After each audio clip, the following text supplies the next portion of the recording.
looking like the whole day is looking like today. And I want to go now really into the field trips. And what was quite nice, what was very nice in fact, was that as you were out there enjoying those field trips, we were also getting some feedback, and Paul, I think I saw him, he was in the room earlier, was very nicely sharing some pictures and reflections online on Twitter. So it looks like the sun was even shining from those pictures, so that was a super, looks like you had a really good time. So what I would like to do is, before we get going, just to warm us up, before we hear the presenters, I'd like you to talk on your table. 2 minutes, just talk on the table. What did you see or learn that you want to share? Yeah, is there something you want to share? And did you see any solution or part solution to our day one challenges? Yeah, if you can remember to day one. So why don't you talk on your table? 2 minutes, only just to warm your brain up. Let's get back into the mood of sustainable livestock. So I'm going to stop talking. You have 2 minutes. You're all on your own on that table. If you could sit on another table, you're happy to talk to yourself? He'll talk to himself for a couple of minutes. So let's go, folks. Talk to each other. Those 2 questions. Yeah, 2 minutes. Together.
Okay, I think we've had our 2 minutes. I can see some people having some good, lively conversations. So what we're going to do, that was just to warm you up. We're not going to do a kind of a sharing back or anything like that. I just wanted you to start thinking, reflecting about from yesterday. We're going to now hear a couple of presentations. We asked our academic and research cluster to make a kind of a photo report. And maybe Rogerio and Nancy, you could both come closer to me. And we also asked the next generation team to prepare a similar type of report. So now the time for sharing is over, everybody. You need to be listening now. Good. Is it Rogerio first, yes? Okay. So is everybody ready? We're going to give you, so that was just to warm you up. Can we put on the other slide deck? The one 21, I think. So I'm going to invite the research and cluster, the research and academic cluster have both Rogerio and Nancy. They're going to do a kind of a duet. So, Rogerio, you're first with your Irish song, yeah? And then Nancy will follow. It should be number 1, yes? Great. So what we asked the groups to give us is a kind of a photo report back, focusing on the science, the learning, the lessons. And so, Rogerio, over to you. If you can come up, and your slides are here. Everybody knows Rogerio now. You've seen him up here many times, and you will be seeing him again many times. So, welcome. Here is the zapper. Good morning. I'd like just starting that was a very nice trip when you learn about different subjects. And thank you for Ireland and to give this opportunity to us. The first was a T-gas Grange animal. The bus was superb because we talk a lot during the way to there. It was very, very nice. And thank you, the support team that we find there. They are very helpful. They know how to transmit the ideas, etc. Thank you very much. And we also saw some Guinness people there, and even they are from France, and they try to be like Irish people. And thank you, Emmanuel. Also, this man from Switzerland was nice. And of course, our chair. Thank you. And the interaction was very good. And after that, we got a presentation before the rain. And it was really nice to know what they are doing and how the infrastructure that they have. And of course, the guys were there. And I saw this man from Colombia as well. And we saw the animals. But what was very important was the approach that they are using to reduce enteric methane output. First one, they are working with breeding. Second, with diet supplementation, use different approaches, CCDs, NOP, etc. And they explain very well the rumen, microbial, and methane emissions, how does it work. And for me, as a pasture man, I love the approach, improving pasture based on, you can see, based on production system. They are using mixed forages, and sometimes from the tropics it's very easy to find different forages, but here in the temperate countries is a little bit more difficult, but even that they are working on this. The animals were superb, and I was amazed to see the infrastructure that they have in terms of we can use different treatments, a lot of treatments for our research. It's very important. And they have the Callan gate. We were explained for Donald now, how does it work with a tag, the door open according to the tag that the animals, and you have the control. But what is very important, it is the stuff here to measure methane emissions. When the animal arrived there, they start to breed, and they take one sample, send it to the chromatographer, and all this stuff. It's very good. And we went for a presentation, but it was rainy, normally. And for me, as a pasture man, I love the biomass there. It's superb. I really enjoyed the amount of biomass that they are producing. And also we saw other presentations about how they are measuring without rain. And later on, rainy, we saw a very nice presentation about this grass-white clover swords. It's really amazed the input that they are, the results that they are receiving, and I think it's a very good way to go further. And again, that's the mix of forage that they have, clover, grass, etc. And this part, just if I take a little bit more, because I was surprised about the interaction that they are doing between researchers, farmers, and also farms to farms. It's a very nice way. Even they have around 115 farmers involved. They are trying to increase the number of farmers, and they have a big road until 2030 to reduce emissions. And I really appreciate this interaction between multi-stakeholder approach. Of course, we got a very nice lunch, and Peter said to me, do not make a tourist presentation, but these pictures are very nice, and I'd like to show you the place that we are. I forgot my golf tackle and balls, but anyway, the area is very beautiful. Thank you very much, Ireland. And this is the last one, Peter. And, oh, no, one more. And after that, we went to the Venetian lands and research farm. And the view is something like a cinema, a movie. It's very beautiful, especially for us from the tropics. And we saw pasture lands and all these superb views. Sorry, Peter. And, but the first talk about omega-3. And after that, I become a little bit concerned. We need to take this message from here for the future. And they are trying to increase DHP, as far as I remember, in eggs, and because you can eat the eggs and get high proportion of omega-3s. We talk about fishes, etc. It was very nice. And today, during the morning, I went for salmon, of course. And that's some results that she presented there for us. That was the first talk after the coffee. And this one was very nice as well. She compared the mixed forage, the soil, microorganisms, indicators, biodiversity, all this stuff, with the second one is just grass. So she's doing a PhD there. And it was very nice to see the approach that they are using. It's a whole pictures about these two types of systems, monocultures and mixed forages.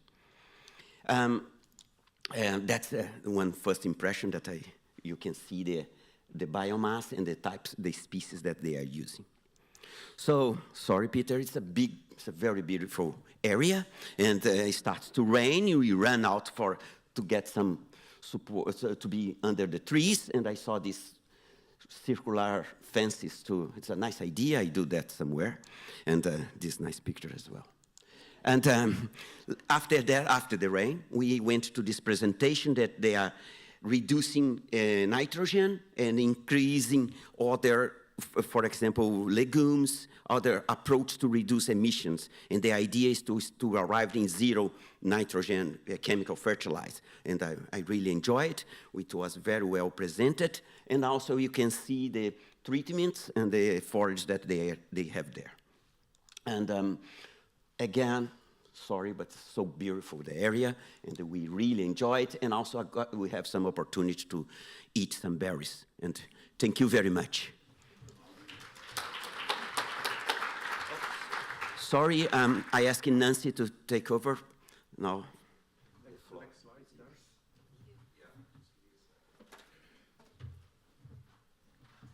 So good morning from my side. I will present now the excursion to the dairy farm. Just waiting for it to be set up. So we also had the rain, by the way. Okay, so it also started, of course, the same way as Rogerio presented, so all happy to go to the field, and at that stage of the trip, still clean, I must say, before the rain. And then it ended up like this, after the rain, but as you can see, we all have pretty and nice faces because we all enjoyed the trip, actually. Okay, so I think this is the slides I was hiding, so I will just, I don't know, this is the wrong start of the presentation. I just skipped the trip of the morning, and now I want to start with that one because this was presented already by Rogerio, but this signpost program is actually very important to highlight at this stage because the dairy farm we visited is actually part of that program, so it's one of these dots on the map that this guy has been showing. So this dairy farm is actually, as I understood, quite a large farm, is above the average of the typical dairy farm in Ireland. It has a lot of cows, so more than 200 cows, dairy cows. You see also the number of replacement heifers, and you see also the amount of rainfall which allows this important growth of grass, as Rogerio mentioned. Stocking rate is 2.8 livestock units per hectare. Maybe what needs to be mentioned also is that the male stock is sold to other farms for fattening. So it's part of this dairy, or how do they call it, calf to beef, dairy calf to beef system. that was presented in the morning. This farm belongs to Catherine and Dermot Heaney, or Henny, I'm not sure about the pronunciation of the family name. They have 4 children, and we, of course, also talked about the next generation, how the farm is going to continue. Is it going to be transmitted to family members or not? They said they have a son who seems to be interested in dairy farming, but he's still young and still at school. Dermot is, or the farm is a demonstration farm within the Signpost program, so it serves also on open days as an example for other farmers and as a basis for discussion for sustainability issues, but also all economic aspects, of course. Here you see the dairy herd, the cattle herd. The system is that all the cattle is calving in spring, so that means in November, December they are dry, so they are not milked. The days at grass is approximately 280, so the cattle are outside for this time of the year. And you see here the economic breeding index of the cows and the heifers. So this is something I think which was new to most of us, because we are not necessarily used to this kind of breeding index, so it was extensively explained how it works. And basically all the data of the cows are registered in a database program, which is then used to assess all these indexes, so not only this one, but also other indexes. The environmental footprint is measured, and here you see the result for that specific farm. And what we also learn is about the use of fertilizer on this farm, which is, of course, also a very important aspect of the environmental sustainability. So you see these metrics here.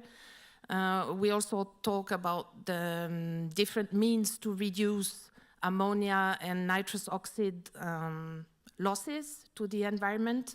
You see here protected urea and this slurry spreader, which are used on the farm. The milk is sold to Lakeland Dairy Cooperative.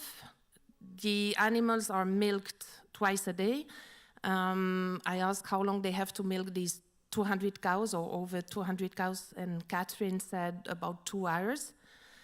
The milk is recorded 4 times a year, which is quite different to other countries, I believe.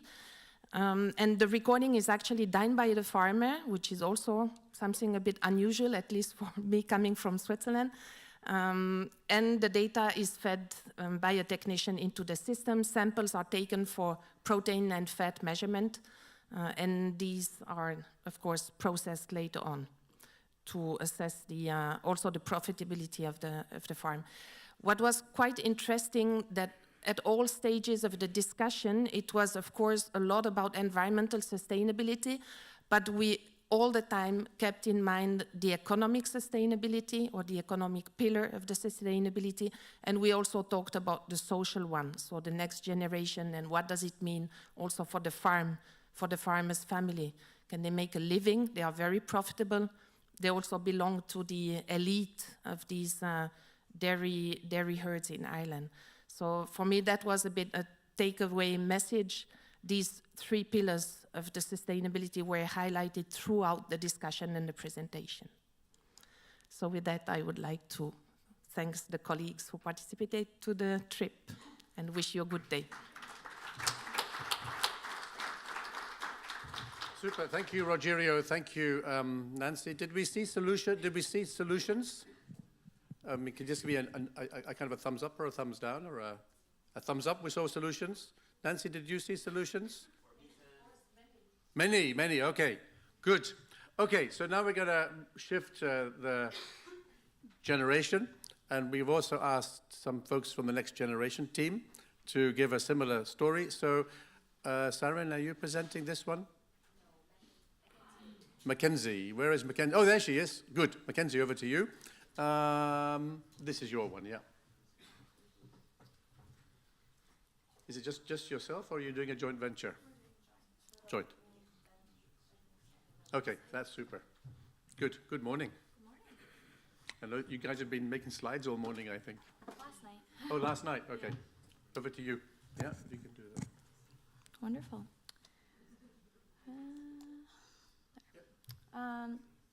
So, as the Next Generation group, we just also wanted to say a huge thank you to all the research centers that were able to hold us.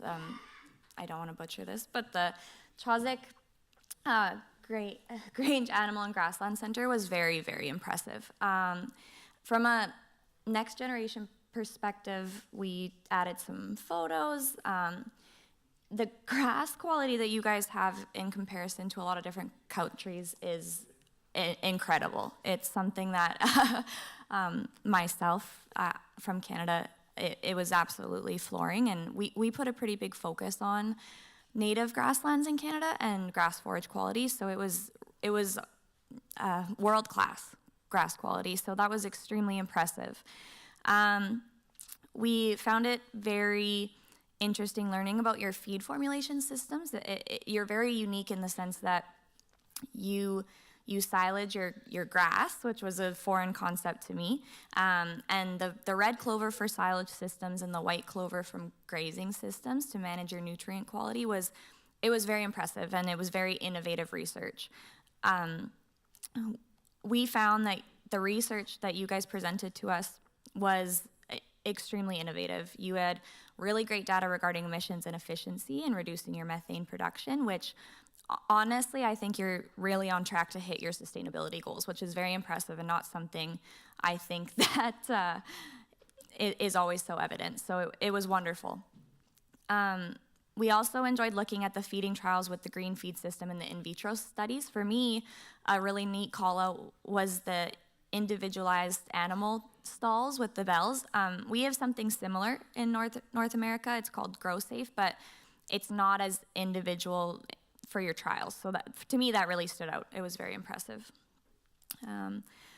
I believe this is Saren's, but to summarize, for the Chazek Research Center, it was so impressive, and I really think that we should give the country of Ireland a huge round of applause for their efforts and for allowing us to tour today. So thank you.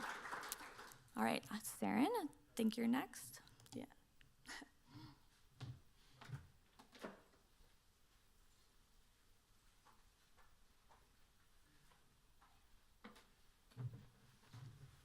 Okay, yeah, it works. Hi everyone, my name is Sarin Mary Pulikotil Rajimon, but you can call me Sarin. I'm from India. I'm a final year veterinary student who will be graduating in a month, so just putting it out there in case, yeah. So I had a great time yesterday. I really enjoyed all the places we went to. Ireland is very beautiful. I mean, it's very green and it's beautiful, and I'm really happy that I saw sun yesterday. So it was the first for me ever since I came to this country. So for the research grange, this one particularly stood out for me because the guy, I forgot his name, who presented this slide over there, he himself called this road as a very windy one. So the road towards sustainability is not an easy way.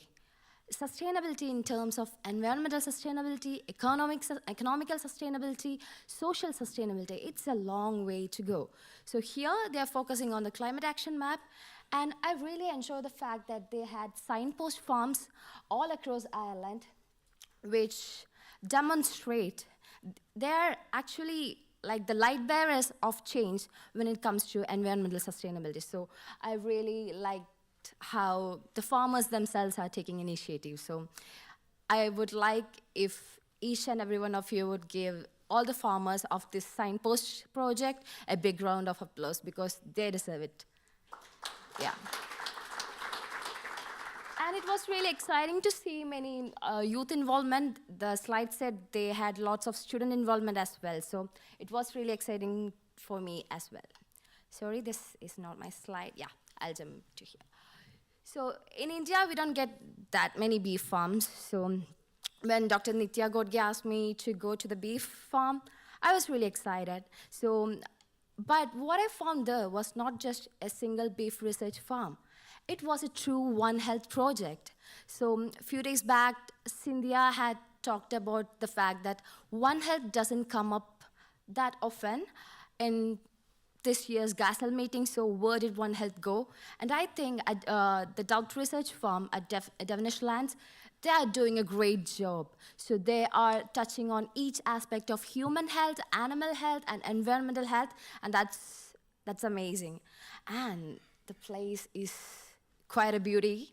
So I didn't have any touristy pictures because we were advised not to do that, but I'm so glad Rogerio did.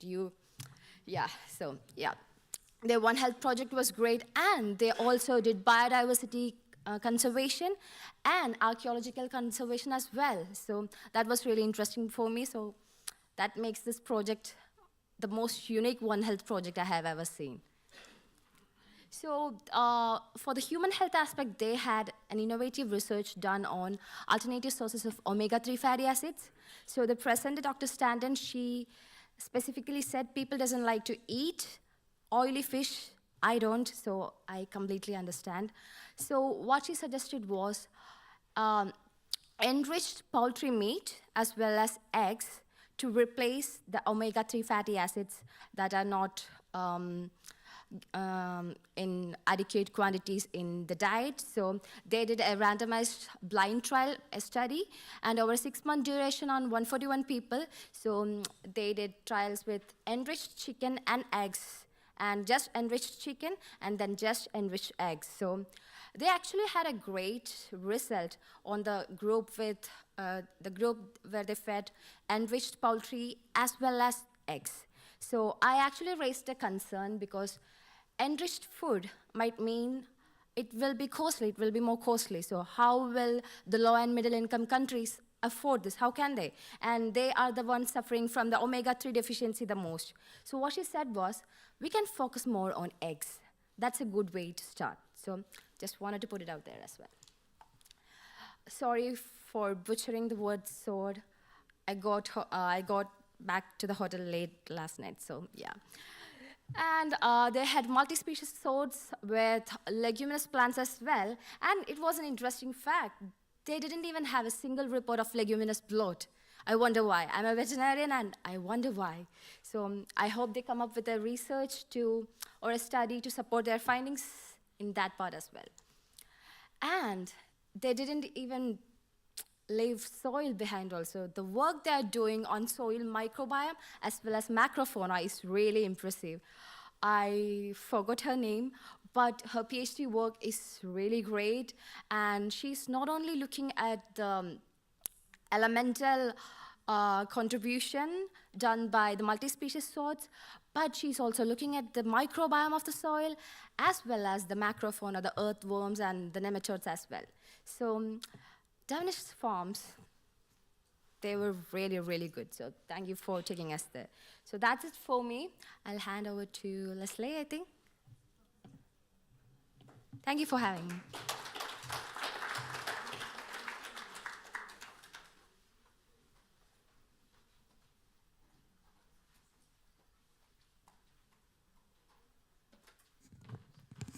Okay, I think we're going to go back a couple slides.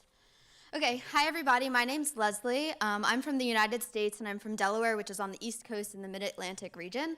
I grew up showing dairy cows. I guess you could say I worked on a farm, but I'm really from a poultry farm, but I'm very passionate about the dairy industry as well, so this was very interesting to me.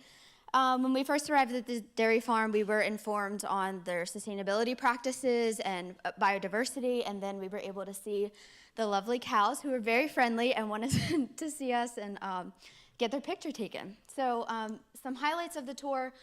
First, it was interesting to me is why the farmer was attracted to join the Signpost program, and that was because he recognized that farming, specifically dairy farming that he was involved in, was moving towards a more sustainable practices, and he wanted to get ahead of that and be on the ball. So he decided to join this program so that he would have access to adequate resources to move in that sustainable direction, but also knew that he wasn't going to compromise his economic viability.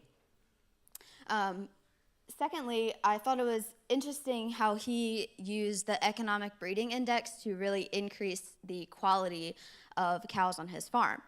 the economic breeding index is not something, to my knowledge, that we have in the U.S., where this index is based on profit rather than production or, I'm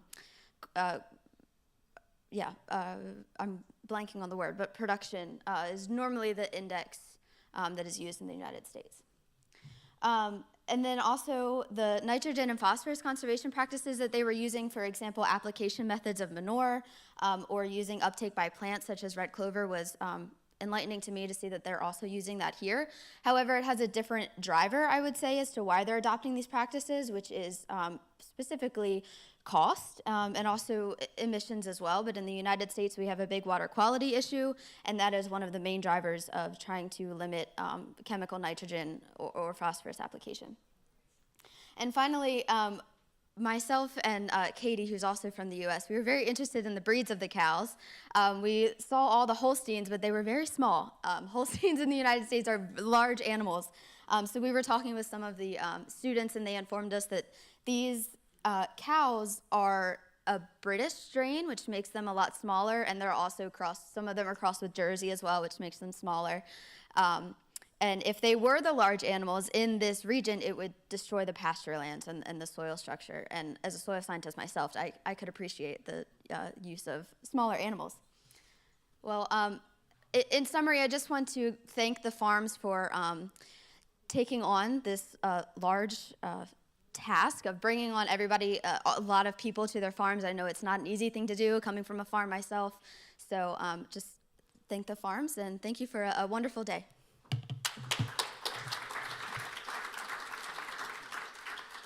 So, thank you very much. That was the idea, was to give us a bit of a reflection, a bit of a picture about what everybody got up to yesterday. So we heard, so I think we had 1 to 5 reflections in a sense. You have a really diverse mix of insights from different perspectives. What I like to do is, we went to the new generation. Is Pat in the room? Yeah, Pat, do you want to come up? Maybe you represent a more senior generation. You were on the field trip. Do you want to take a couple of minutes? I hope you don't have any slides or anything like that. Do you want to just share with us a couple of reflections you might have picked from yesterday? And then we're going to have a little bit of a discussion. You should be able to reach that. Thank you. Yeah, thank you, Peter. And I'll do my best to keep my end up on the AIDS thing. So just keep going.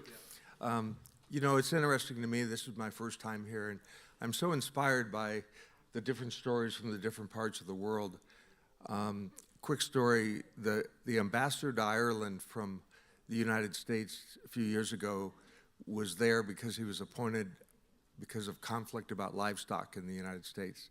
He lost an election. President Clinton made him ambassador to Ireland, but it was a livestock conflict that's been going on for 30 years in our country. And to watch the solution-based process going on here in Ireland, and what I was struck by is how hard everybody is working to defend what is so obviously a wonderful process in a culture. I mean, this beautiful culture in Ireland. And it's the same in many places in the world, where those of us that keep the land open, that represent the open spaces, the potential and the biodiversity, are demonized in many instances. And I think it's so important, and I'm so inspired by the young people. What a great idea to bring them here. But I think if I could make an observation, it would be that we kind of flip, particularly on this international level, the debate away from defending ourselves to promoting ourselves. And there's nothing more important than these young people. There's nothing more important than the next generation, which I see worldwide as struggling. Part of it is because how would you like to wake up every morning and be in a newspaper article or radio deal, or the thing we heard from the weatherman who was critical, you know, of food sustainability. We have to have a positive direction and a positive message so that the world understands how important what we do is. If there's one thing that I'm taking away from this, is how critical it is going to be for us to explain what we do, explain just how powerful it is. And the biodiversity part yesterday in the Devonshire part, to me, was just the reflection of when you understand how complicated the system is. We as livestock people have done so many things for our lifetimes that we don't get credit for. And there's a concept called payment for ecological services, where we start breaking down those benefits, whether it be above ground or below ground biodiversity, and start paying so that young people want to be in this business, so that there's profitability that's tied to the activities that we've done for a long time. And just to see in Ireland, Pat O'Toole, right, that's me, my grandparents all came from here. It was just so emotional to be there and to watch this country trying to manifest its culture. So thank you so much, Peter, for the opportunity.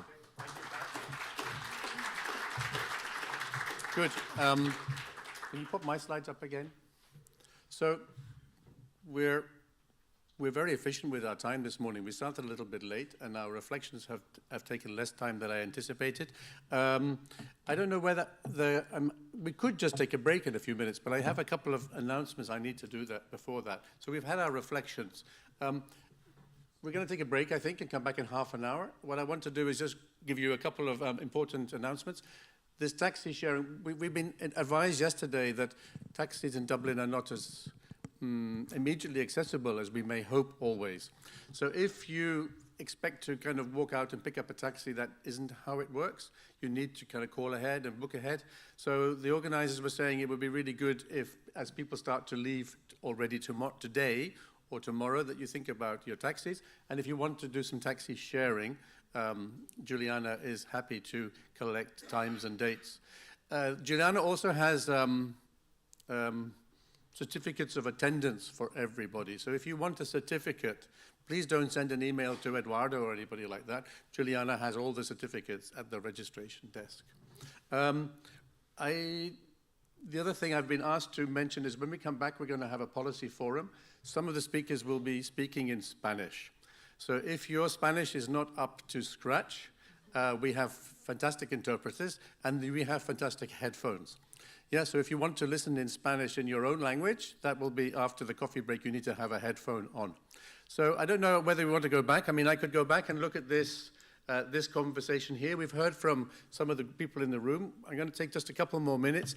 Did anybody have a fabulous solution or part solution? Did anybody see something or experience something that we haven't already heard? I see some smiling over there, Ernesto and Rogerio. Did you have a new solution for us, another one? I know. You're sharing with Ernesto. That's the good thing, yeah? Did anybody in the room have, I mean, what I can do, did anybody in the room say, here's something that really struck me yesterday? I'm going to come with a microphone, maybe. Can I get a hand mic? This is a bit unplanned, but Fergal can do everything over here. Yeah? And we're going to finish a bit early for this session. Yeah? So what I like to do, is this on, yeah? Did anybody see a solution or hear a solution? Yes. Oh, Mitch. Good. Were you tested on the field trips? Yeah. Great. You're fully recovered. More or less, I think. Thank you. Yeah, real quickly, I think my bias is toward research.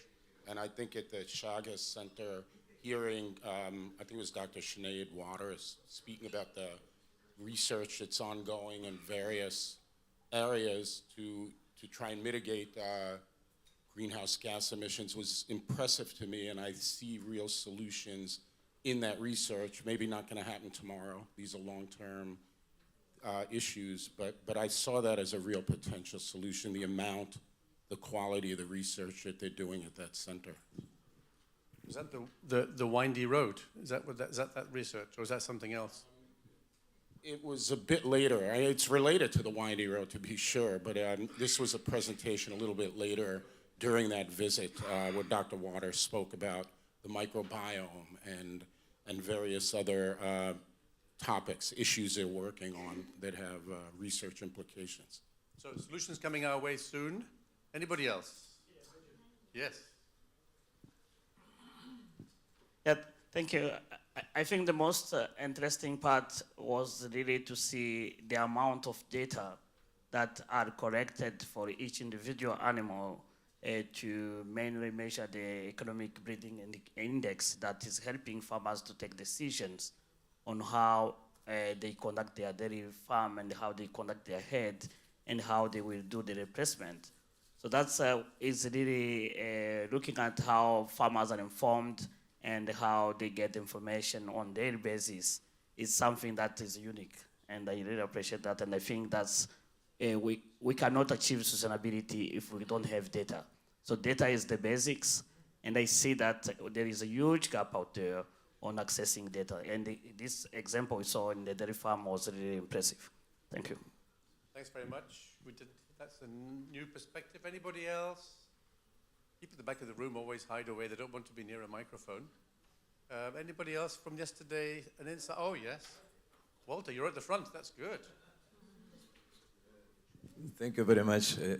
For me, comparing a field day yesterday from a field day 30 years ago or 20 years ago, I see that now we are in a way to looking at the systems in multidimensional approaches, where not only net income is important, or not only productivity is important, that several dimensions are important, because sustainability is by definition multidimensional, so we need data on different aspects. And the farmers, when running their systems, in fact, what they do is not to maximize anything, but to optimize the whole. So I see this big change in 2 or 3 decades, which is very promising for the future. Thank you. Okay, so multidimensional and the whole, that was the big thing, the whole thing. Is somebody waving to me there? Anybody at the back? Yes, okay. Yeah, you're waving to, yeah. To speak in French. Are you going to speak in French? Yes. Okay. Yes. Yesterday, hier, on a vu le chemin sinueux. Et ce qui m'a frappé, c'est qu'on ne laisse personne, dehors. On a vu que l'exploitation, elle essaye d'intégrer plusieurs fermes. Donc, on ne peut pas travailler tout seul. Donc, on ne peut travailler que si on le fait ensemble. Did you pick that? Working together, I think. Yeah. Fakuri says that he was impressed that the farms are not leaving anybody behind, and they're not working alone, they're working together, and he says that's very important. Thank you. So that's a good reminder that after coffee we're going to need our headphones, all of us probably. Anybody else? Yes, Thomas. Yeah, the thing which I appreciated in the dairy farm is with the limited number of staff, not more than 5, as a permanent staff there and having a very good revenue from that thing, which is economic breeding index has helped a lot. And also their data analysis and data encoding has helped them. So a farm with 240 dairy cows, only having 6-7 staff, it's very difficult, I think, to think in my place. So I appreciated very much this income. Okay. So that's that economic breeding index again, yes? That's coming back. And then the small number of people involved. Okay. Over here, yeah. And then, thank you. First of all, I'd like to thank you for having me in this meeting. I am from Nepal. So those farms were really out of my head. But I'm very glad to see those things out here. Things are happening here. And the government, they are taking initiative to help those farmers to grow big. So another thing what I would have been very happy to see is the journey of the farmer, how he turned into the commercial farmer, what was his stage in the beginning, and what were the cost of the production. Those things would have struck me more, but still I'm happy, and I'd like to thank you all for this. Thank you, Peter. okay. Thank you very much. So Shirley, just to let you know, we're ahead of our timetable. Our sharing back took less than we thought, so I'm just collecting some reflections from the audience. Anybody else want to share something? Oh, a whole bunch of hands are going up now. These are reflecting what happened from yesterday. Good, yes. Dick Kamuganga from Uganda, a dairy farmer. I joined those who were fascinated by the experience of yesterday, but I have a question for us. The success of Ireland, how can it be replicated globally? Ireland leadership in this journey may contribute just a drop in the sea for the problem that actually we have to overcome. I was very fascinated, like everybody, by the signpost project, the signpost approach.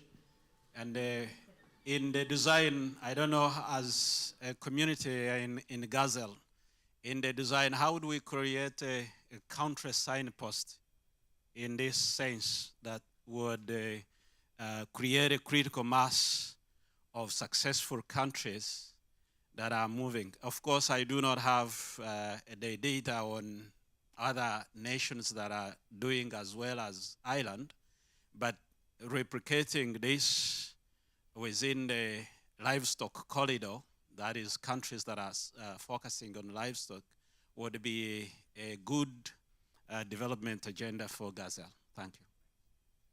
So Shirley's reminded me that my timekeeping is wrong today. So I'm going to take 2 more comments, and then we're going to have a short coffee break.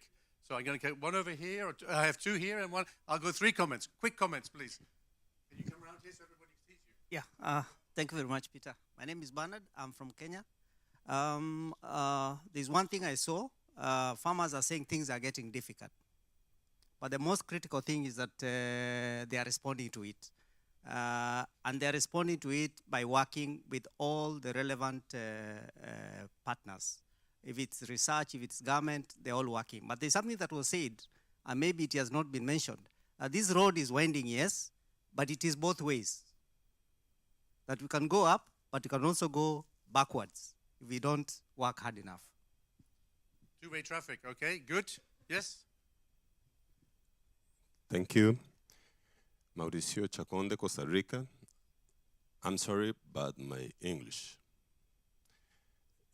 For me, the best is Things Post, Farmers for Climate Action.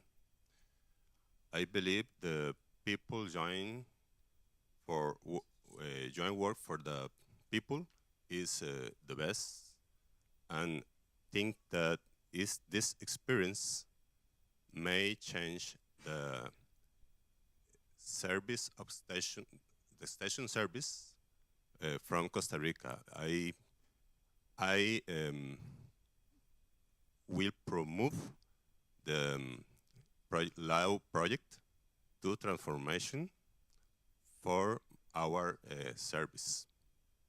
Okay, thank you. So, the signposting, the extension service, you got some real concrete ideas to take back to Costa Rica. I'm going to do 1 more, and then you're going to blame me for having only a 20-minute coffee break instead of half an hour. Emmanuel, you're the last one, then we go for coffee. Okay. So thank you. I am a French farmer, and I was said to say thank you to the Irish farmer, but with the young generation, I think that in Gazelle we must have not a cluster for farmers, but we must increase the debate around farmers' innovation, because as we saw yesterday, it's very interesting and very positive to do that. So I don't know exactly, but in our next communication in Gazelle, we must do something with that, with all the farmers' innovation in the world, to put a positive message for all the other part of citizens, of customers, in link with research, with politics, because politics are very important also, but is the positive action of farmer who is the way for me to communicate about the animal sustainability in the future. Thank you. Thanks, Emmanuel. So the focus, bring those farmer innovation, the farmer voices. Okay, so my apologies for the timekeeping. We're going to have a coffee break now. If you can go 20 minutes, enjoy the posters, and then we come back and we go right into the policy forum. So you need to be a bit quick if you want a coffee. Thank you very much for the session. Thank you for the reflections. Thank you, speakers.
Take your seats.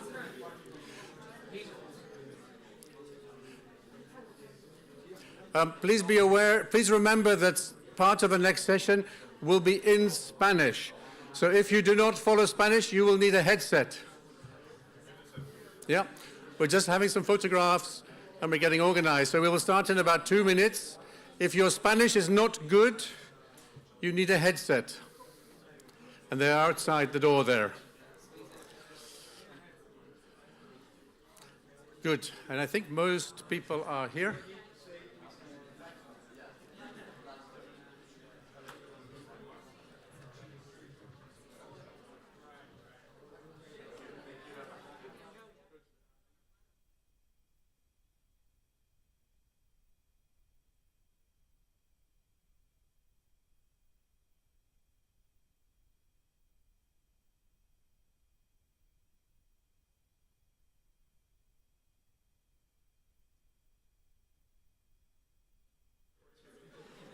Morning, everybody. Morning again.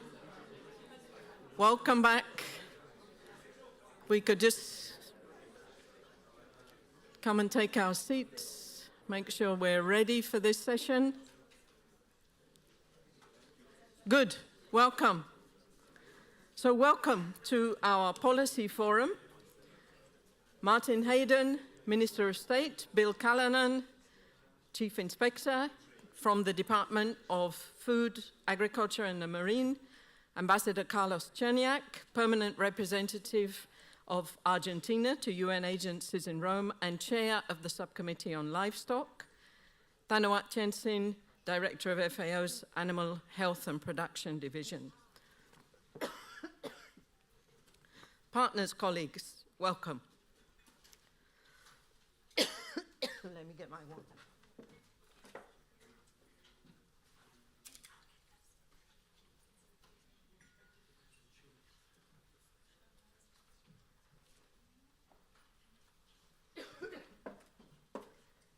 It's not COVID, it's too much talking already.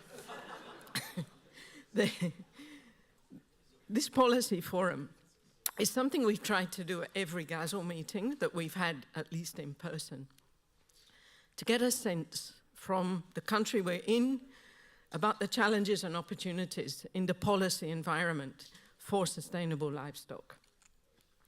So today we're bringing together diverse actors to consider research, policy choices, and priority for food systems and implications for livestock sector actions and priorities.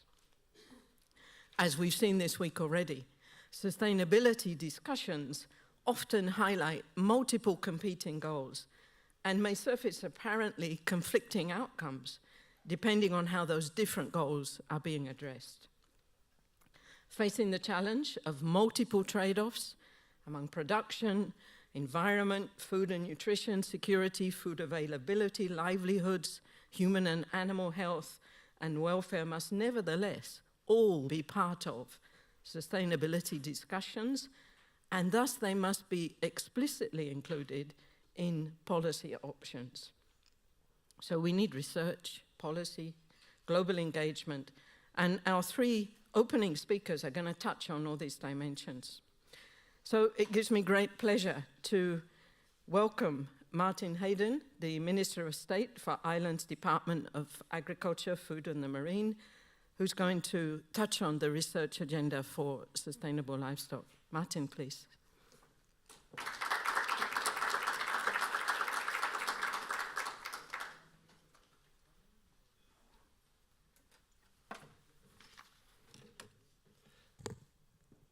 Thank you, Shirley, for the kind introduction. Vice Minister, Ambassador, FAO Director, Chairperson, distinguished guests, ladies and gentlemen, I would like to start by warmly welcoming you all to Ireland for the 12th meeting of the Global Agenda for Sustainable Livestock.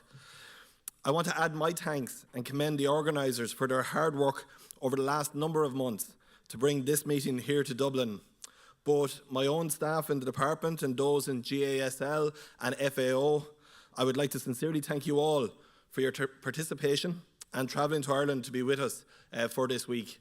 And I hope you're finding it a very pleasant experience and getting some opportunity to enjoy Irish hospitality as well as the very important work at hand. The theme of your conference around the role of livestock in sustainable food systems is timely, given the significant international focus that has been put on this over the last 2 years in the run-up to the 2021 UN Food Systems Summit. As Minister with responsibility for research and innovation, I firmly believe that enhancing and strengthening research is paramount in terms of ensuring livestock systems sustainability, and I am glad to have the opportunity to speak about this here today. Livestock farming plays a very important role in many countries' economies. Here in Ireland, for example, around 90% of our farms have some form of livestock farming, while 88% of gross agricultural output comes from livestock products. Livestock also plays a vital socioeconomic role in the western half of Ireland, for example. Extensive beef and sheep farming are the optimum systems for the climate and land type that exists there, and they are critical in supporting employment and social cohesion, while also preserving a unique landscape. At a global level, livestock play a key role in meeting the triple challenge of providing food security and nutrition, supporting livelihoods, and improving environmental sustainability. This role is only going to increase in the years ahead. The latest OECD FAO 10-year agricultural outlook reports that to achieve the UN Sustainable Development Goal of zero hunger by 2030, global agricultural productivity will need to increase by 28% over the next decade, more than triple the increase recorded in the last decade. In addition, annual demand for meat and dairy are projected to grow by between 1% and 2%, respectively. This represents a significant task. We must provide nutrition and food security for our growing world population while reducing the level of inputs and lowering the impact on the environment. This will require major change in practice and technology, and this is where research and innovation comes in. The transformation required can only happen through generation of new knowledge and science, and enhanced translation of data into concrete action on our farms and in our food businesses. The Irish agri-food sector has always been to the forefront of scientific research and innovation, and I am sure you saw this for yourselves yesterday and in recent days on your visit to the Teagasc Research Centre in Grange in County Meath. Our approach to research, including for livestock systems, is guided by our own 10-year strategy for the agri-food sector, which is called Food Vision 2030. I know my colleague Minister McConaughey spoke to you about this on Tuesday, so you will be familiar with the vision and the approach. One of its 4 missions is dedicated to research, innovation, technology, and human capital. A central element of this mission is to move to a challenge-focused research and innovation system. While we are in the early stages of implementing this, I believe it will require research across several dimensions, including environmental sustainability and ecosystem services, improved productivity and efficiency through greater use of precision agriculture, greater resource use efficiency and value added in the food chain with reducing food waste and enhancing food safety and consumer trust, and the links between agriculture, food and nutrition for better health outcomes. Research that addresses various dimensions and offers co-benefits will be particularly priority for us, and we have a good base from which to work. For example, research funded by my department has demonstrated that using multi-species swards, including nitrogen-fixing clover, for example, can result in the same level of forage production with only around a quarter of the level of chemical nitrogen usage. Other research has demonstrated the effectiveness of nitrification and urea inhibitors to further reduce reliance on mineral fertilizer while also reducing gaseous emissions. Meanwhile, advances in animal breeding and genetics, such as the use of genomic selection, have enabled us to significantly increase productivity and sustainability of our livestock. This effectively offers the potential to maintain or increase food output without increasing inputs. Into the future, breeding techniques will be critically important in realizing sustainable food systems, and scientific innovations will be needed for food system productivity, ecological well-being, and people's health. You will hear more about this from all of the other speakers in the session, particularly Professor Lawrence Chalou from Teagasc. To achieve these multiple aims, I believe that a deepening of international collaboration will be very important, particularly around climate-related research and innovation for agricultural livestock. Ireland was pleased to become a member of the US-UAE-led initiative Aim for Climate and contribute to the increased investment figure for climate and food systems research of $4 billion announced at COP26. Since the start of the initiative, we have directed funding of over $12 million, towards 21 projects in this area. This commitment to increased research investment goes hand in hand with increased efforts to build and enhance our international research networks and engagement with of methane-reducing feed additives, multi-species swards, and carbon sequestration. Equally important is our focus on research, looking at nature-based and circular bioeconomy solutions for farmers, improving and connecting biodiversity, and restoring soil health and fertility. Our participation and contribution to the Global Research Alliance on Agricultural Greenhouse Gases, specifically through our shared leadership of the Livestock Research Group, integrates expertise and talent from different countries to unlock the necessary solutions.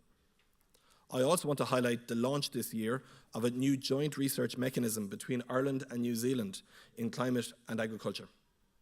This aims to build on our strong technical and research partnerships and aims to provide global leadership in research around greenhouse gas emissions from livestock farming.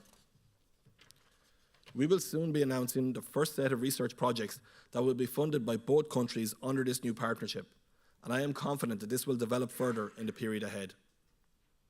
In conclusion, ladies and gentlemen, I want to emphasize the positive attributes of livestock systems, but also highlight the need for continuous evolution and improvements over the coming years to ensure they remain to the fore of sustainable food systems.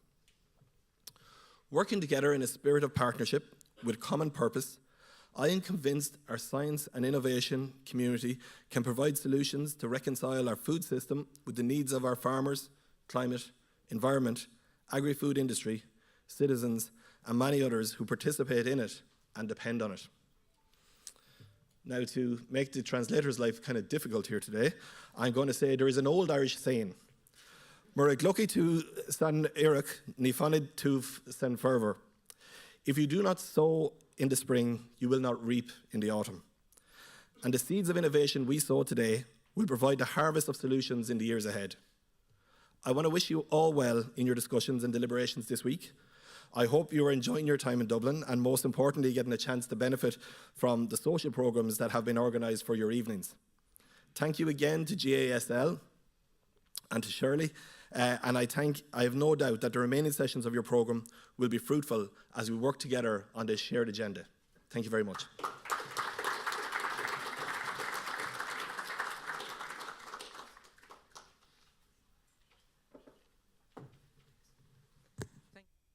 Minister, and we're indeed really grateful for the support from your department. It's been absolutely fantastic. That really set a nice scene for public policy and the relationship with research here. And what's happening? Oh. Me? Unscripted. Hold on.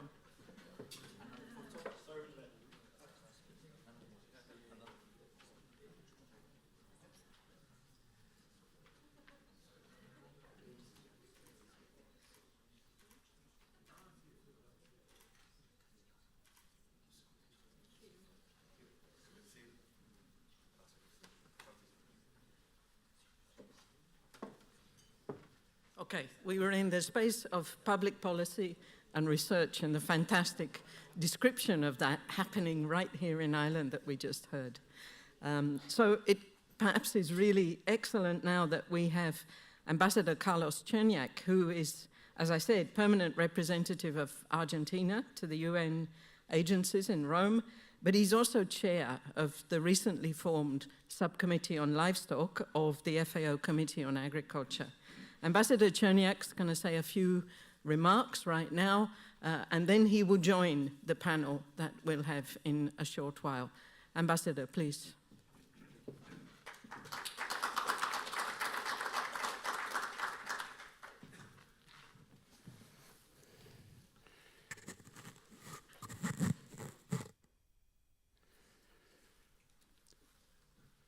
Minister of Agriculture, Food and Marine, Mr. Castleknock, Minister of State for Research and Development from Safety and New Market Development, Mr. Martin Hayden, Chair of the Global Agenda for Sustainable Livestock, Mrs. Shili Tarawali, Ambassador Tanawa Tianxin, FAO Animal Production and Health Division, distinguished authorities and esteemed colleagues, ladies and gentlemen. I would like to start by expressing my deep gratitude to the Government of Ireland and GASL for inviting me to participate in its annual conference. For me, as the chair of the newly created FAO Subcommittee on Livestock, it's a great honor to have the possibility to address this distinctive and experienced audience. In this vein, and I expressed in previous events to members of organizations and mechanisms such as LEAP, IRLI, and WOA, among others, from my perspective, it's fundamental to establish synergies and focus-oriented cooperation between the subcommittee and different technical platforms which have invested resources, efforts, and time to produce sound scientific assessment on how animal farming can ameliorate its performance vis-à-vis parameters of sustainability. Following this spirit, this occasion offers us the possibility to explore concrete areas where we can augment our collaboration to produce more food with fewer inputs. On this note, as you probably know, this year in March, after 70 years, FAO held the first plenary meeting of the Subcommittee on Livestock, marking an overarching point on how animal farming must be and will be addressed in the future.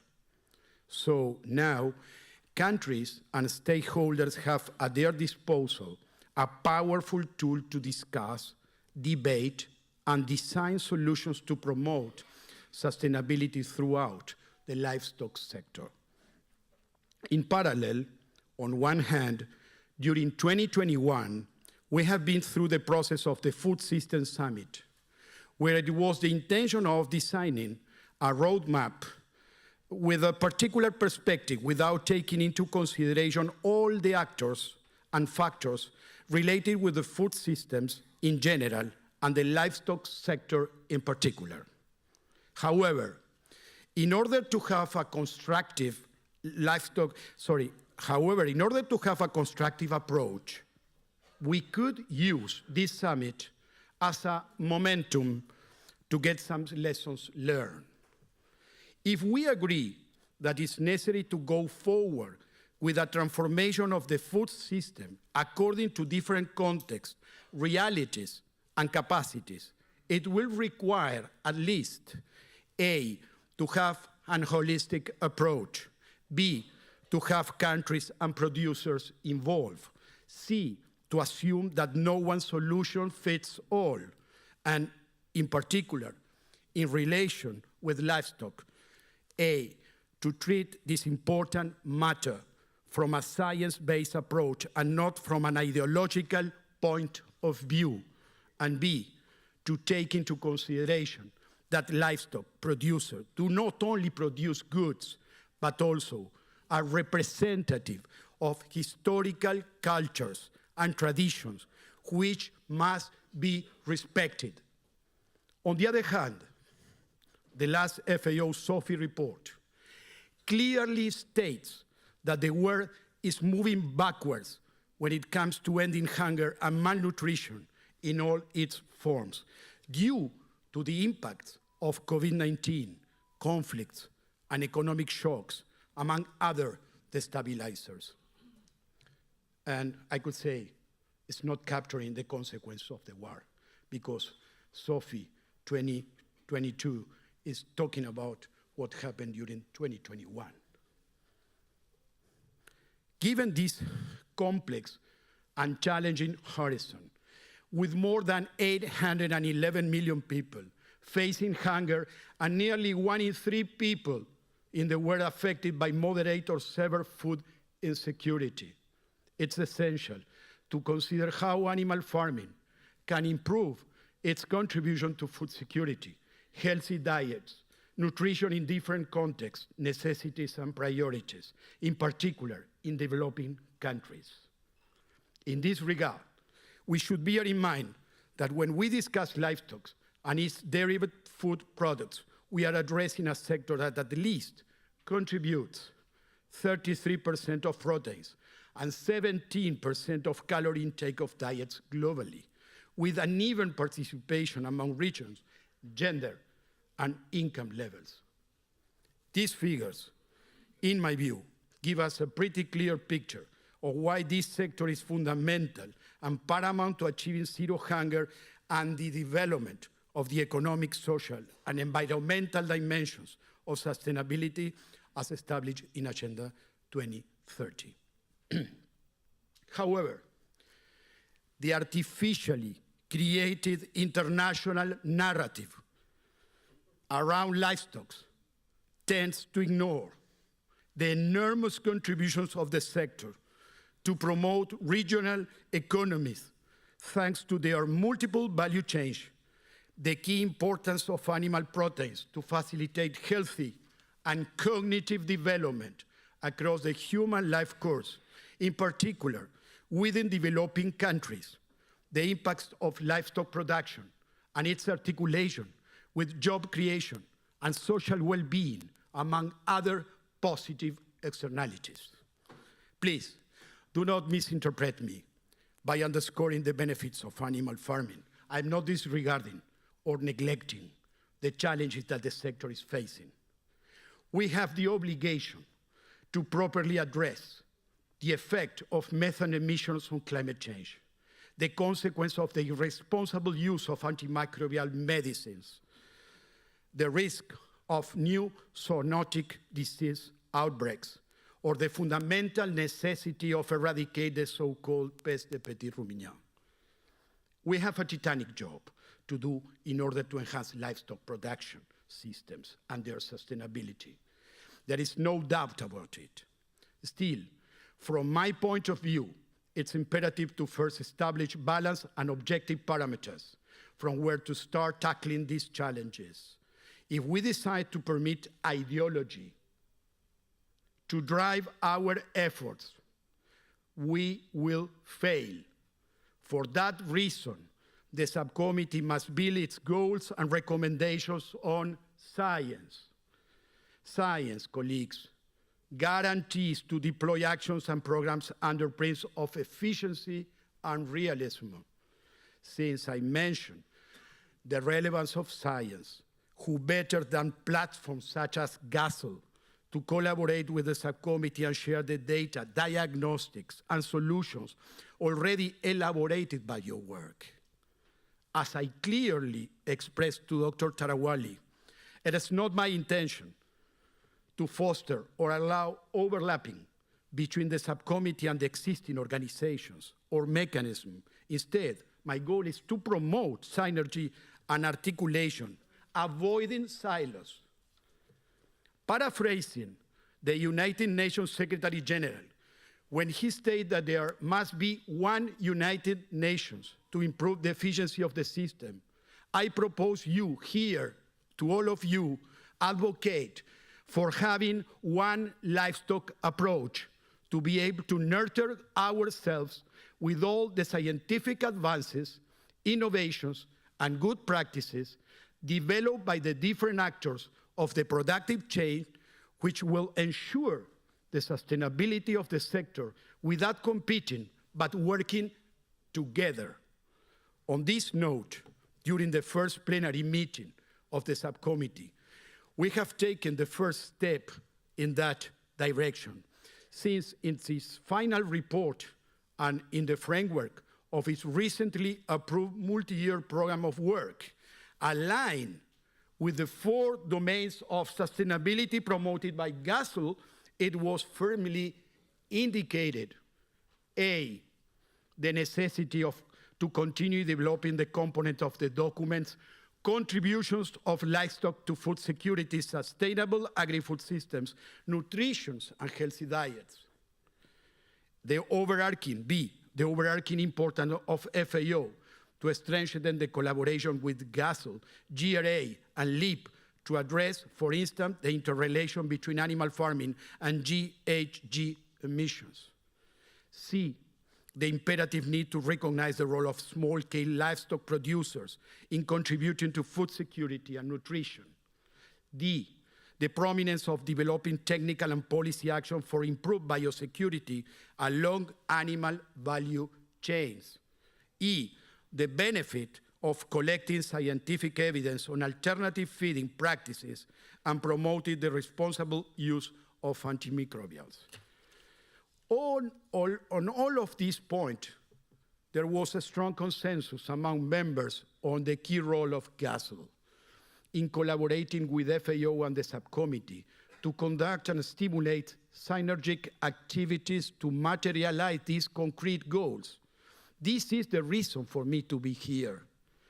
We have an enormous opportunity to amalgamate efforts in order to elaborate together solutions that can boost the positive impact of livestock production, not only in terms of food security and nutrition, but to stimulate economic growth and social well-being as well.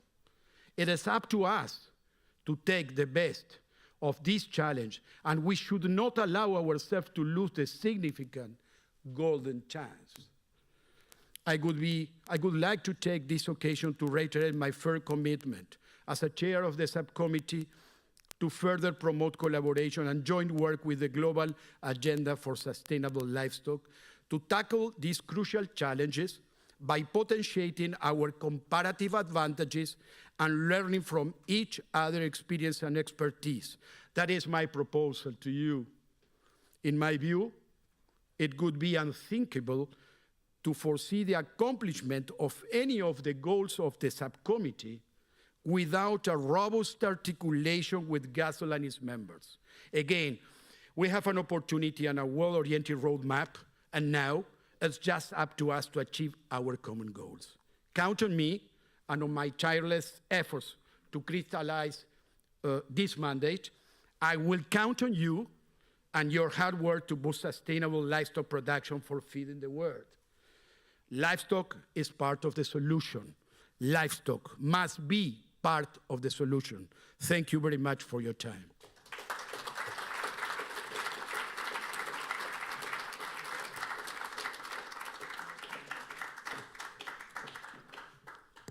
Thank you, Ambassador, and yes, let's continue on the track we've started on working together.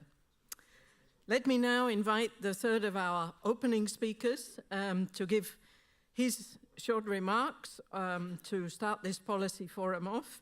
Tanawat Jensen, the Director of Animal Production and Health at FAO.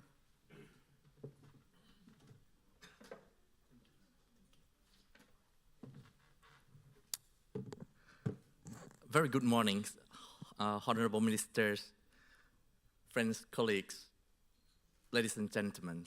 It's very nice to be with you again today. You remember my first day when I talked with you on Monday. I have a free talk.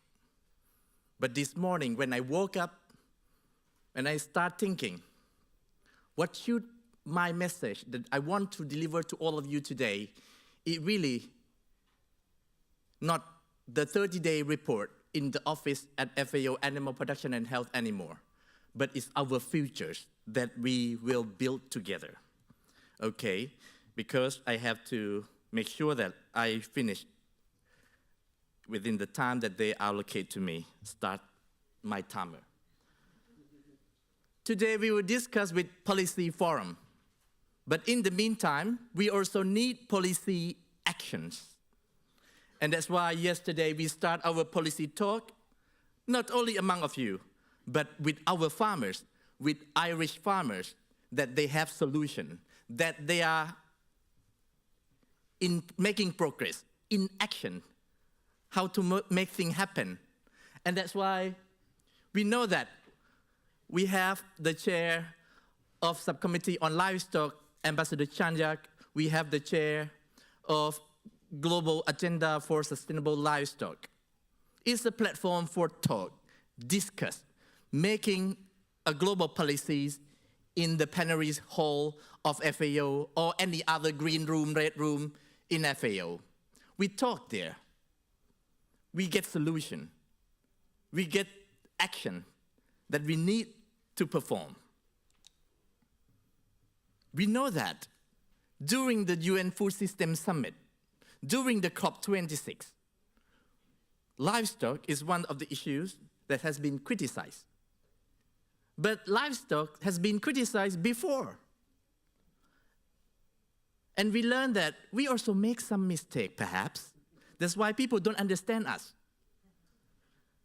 And that's why the first day when Minister came here, he bring us a lot of energies, commitment, and action that we want to make together and that we want to move forward together. And you remember on Monday I told you when we visited the World Dairy Summit in India, we see a lot of motivation, energies, and a lot of actions of Prime Minister Narendra Modi. You can see that India achieved a consistent growth rate of 6% per annum in milk productions, 3 times faster than the world average.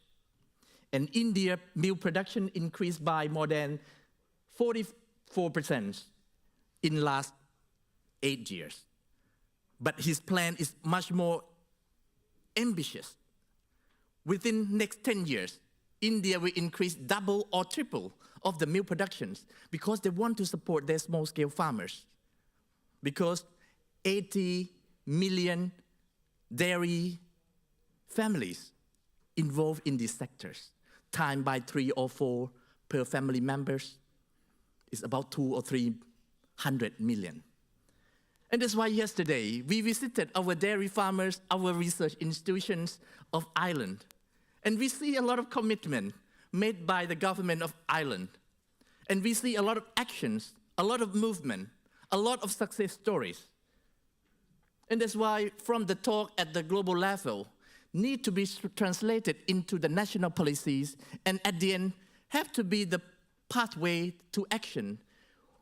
We have Donna Moore here, the colleagues from Global Dairy Platform. With other sectors, the whole sectors, we will have a pathway of dairy's net zero. And also, Ireland government already, the government of Ireland, already doing something to make sure that support the dairies, the livestock sectors. Even though in Thailand, where I'm from, after UN Food System Summit, we have a meeting, we have a discussion with all livestock and aquaculture sectors, government agencies, and we agree that we will start doing something regarding the greenhouse gas emissions. And that's why, even though last 2 weeks when I talked with the International Feed Industry Federations, Feed Industry Federation also say that they are committed, that we need to work together. During this week, we talk with our today generation. I don't call old generation, today generation, current generation. We have different views. We talk with the next generations. They also have a lot of motivation, energies, new ideas.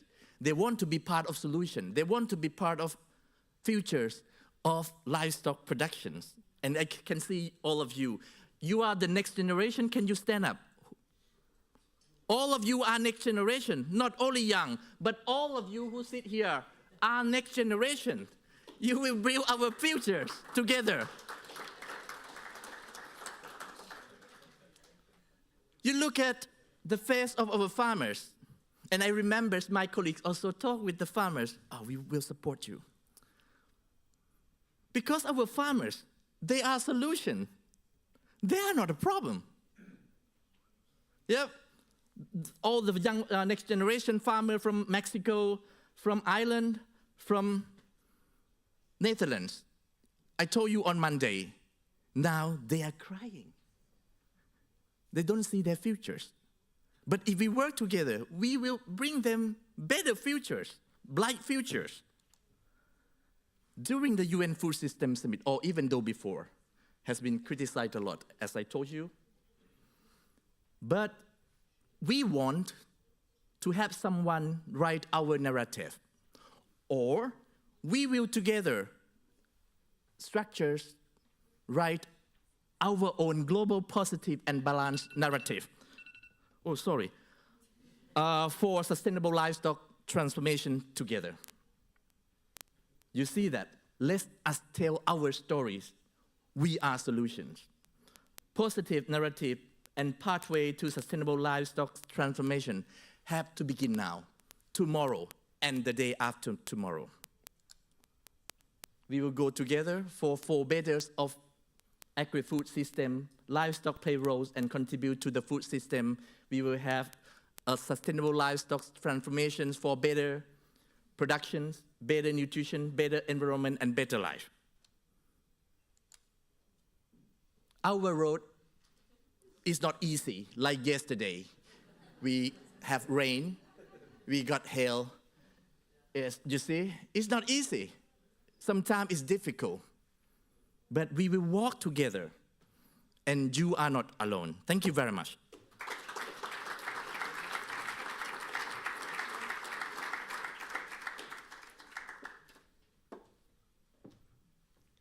Thank you, Thanawat. We've heard the importance of research, and yesterday many of us were really privileged to go to Chagask and to Grange, and thanks to Frank and his team there, that was a fantastic morning we had, really getting to see some advances on the ground. So I'm really pleased to welcome Professor Laurence Chaloux, who's head of Animal and Grassland Research and Innovation Program at Chagask, and he's going to speak to us about improving the sustainability of livestock systems in Ireland. Laurence.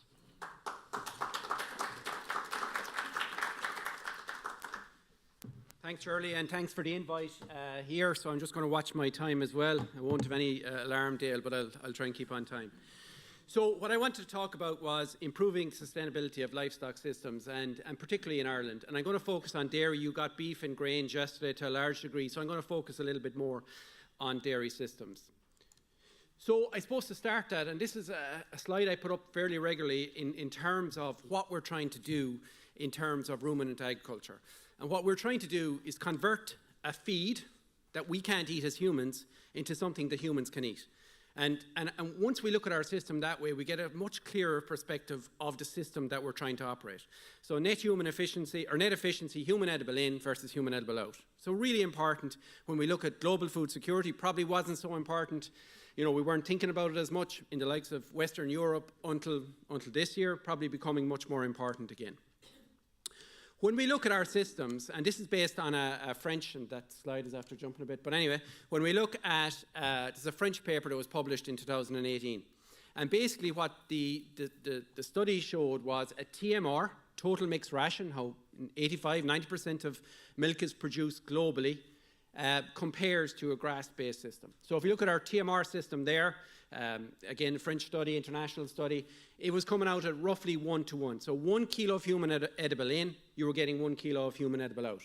This French grass-based system, every 1 kilo of human edible in, you were getting 2.6 kilos of human edible out. So we have a PhD working on this in Moorpark, and their numbers for Ireland are roughly about 4.5:1. So for every kilo of human edible in Irish pasture-based, in Irish systems, we get about 4.5:1 out. Beef is quite similar. If we go back then, and you've seen some of this yesterday in terms of climate, we have a temperate climate. You know, there's quite a difference in grass growth across the country when you look at the data. So you can see in the south of the country, from this study that was published in 1995, and it still holds. In that study, you could grow about 15 tonnes of dry matter in the south of the country and up to about 11 tonnes in the northern half of the country. And then grazing season length matches that. So we can get about 300 days of grass grazing. So we can get animals outside grazing for about 300 days in the south of the country, and it's a little bit shorter up in the north of the country. So it just gives you the perspective. So we have a long growing season. We're grass-based. We can grow grass for over a long period of time. So what does that mean in our dairy systems? It means that our system is designed to maximize grass utilization, to maximize the capture of the grass that's grown into animals' diet. So if we look at basically what we have here is the daily grass production. Up in the top slide, you have daily grass growth, and the red line then is demand. So matching that's how the system operates in Ireland. Matching grass supply and demand as closely as possible is where profit gets maximized in our systems. To do that, then we have to have compact calving. So our calving generally starts around the 1st of February in our systems. Compact calving, compact breeding, and then all cows are dried off in the latter half in late November, December. So it's a very compact block calving system, which allows us to maximize the amount. So that's how our system has evolved to maximize the amount of grass and profitability of our dairy systems. And the alignment is really important. That's how we I suppose, maximize profitability. So what does all that mean? And this is a piece of work we did a couple of years ago, looking at a methodology to quantify the amount of grass in the diet. And when we do that, and we look at it on an as-fed basis, so what the animal consumes, right? Not a dry matter basis, on what an animal consumes, on average, between 2013 and 2020, our animals consumed roughly about 95% of their diet came from grass.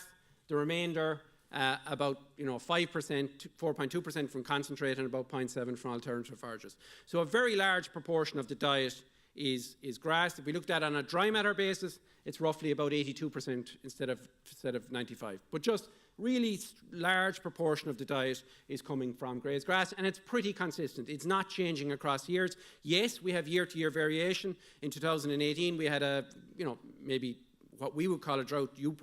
Some of you here wouldn't call what we had in 2018 a drought, but we had a tough year from a grass growth point of view, so those numbers change a little bit between years. But on average, it's fairly consistent. So then if we step back and look at the policy environment, and the policy environment is I suppose, the big policy change in the last 10 years on dairying in Ireland is around the EU milk quota system. EU milk quota system was abolished in 2015. Signals came from 2007-8 on that milk quotas were going to be removed. Milk quotas were relaxed over that period, 7-8%. So essentially what you had then is farmers gearing up for the removal of milk quotas. And that was particular to Ireland. That didn't happen in the rest of the EU to such a degree. And I suppose that's probably down to competitive advantage from a cost point of view that we have in Ireland. And Irish, and it's important to say this, Irish policy, whether it's Food Harvest, Food Wise, or now the Food Vision 2030 that the Minister name-checked, has supported that significant growth that we're going to look at in a second. The numbers here aren't really important. The detail of the numbers here aren't important. But just to put context in where we are now in the dairy industry versus where we were back in 1984. And that's the time when milk quotas came into play. So in 1984, EU milk quotas introduced, and essentially there was no expansion since then until 2009. So essentially in 1984, we produced about 5.4 billion litres of milk. We had roughly 1.55 million dairy cows, and the milk yield per cow and protein fat is not that important. If we move on then to where we are today in 2021, we produced about 8.8 billion litres of milk. So milk output increased by roughly close to 50%. Cow numbers are exactly back to where they were in 1984. So cow numbers dropped to just over 1 million cows in the 07 to 9 period, and now have increased to about 1.5 million cows. And milk yield and fat and protein productivity indicators have increased over that period. The point here is the expansion that has happened at farm level, about 50% of it has come from increased productivity at the animal level, and about 50% of it has come from increased cow numbers if we look at the last 10 years.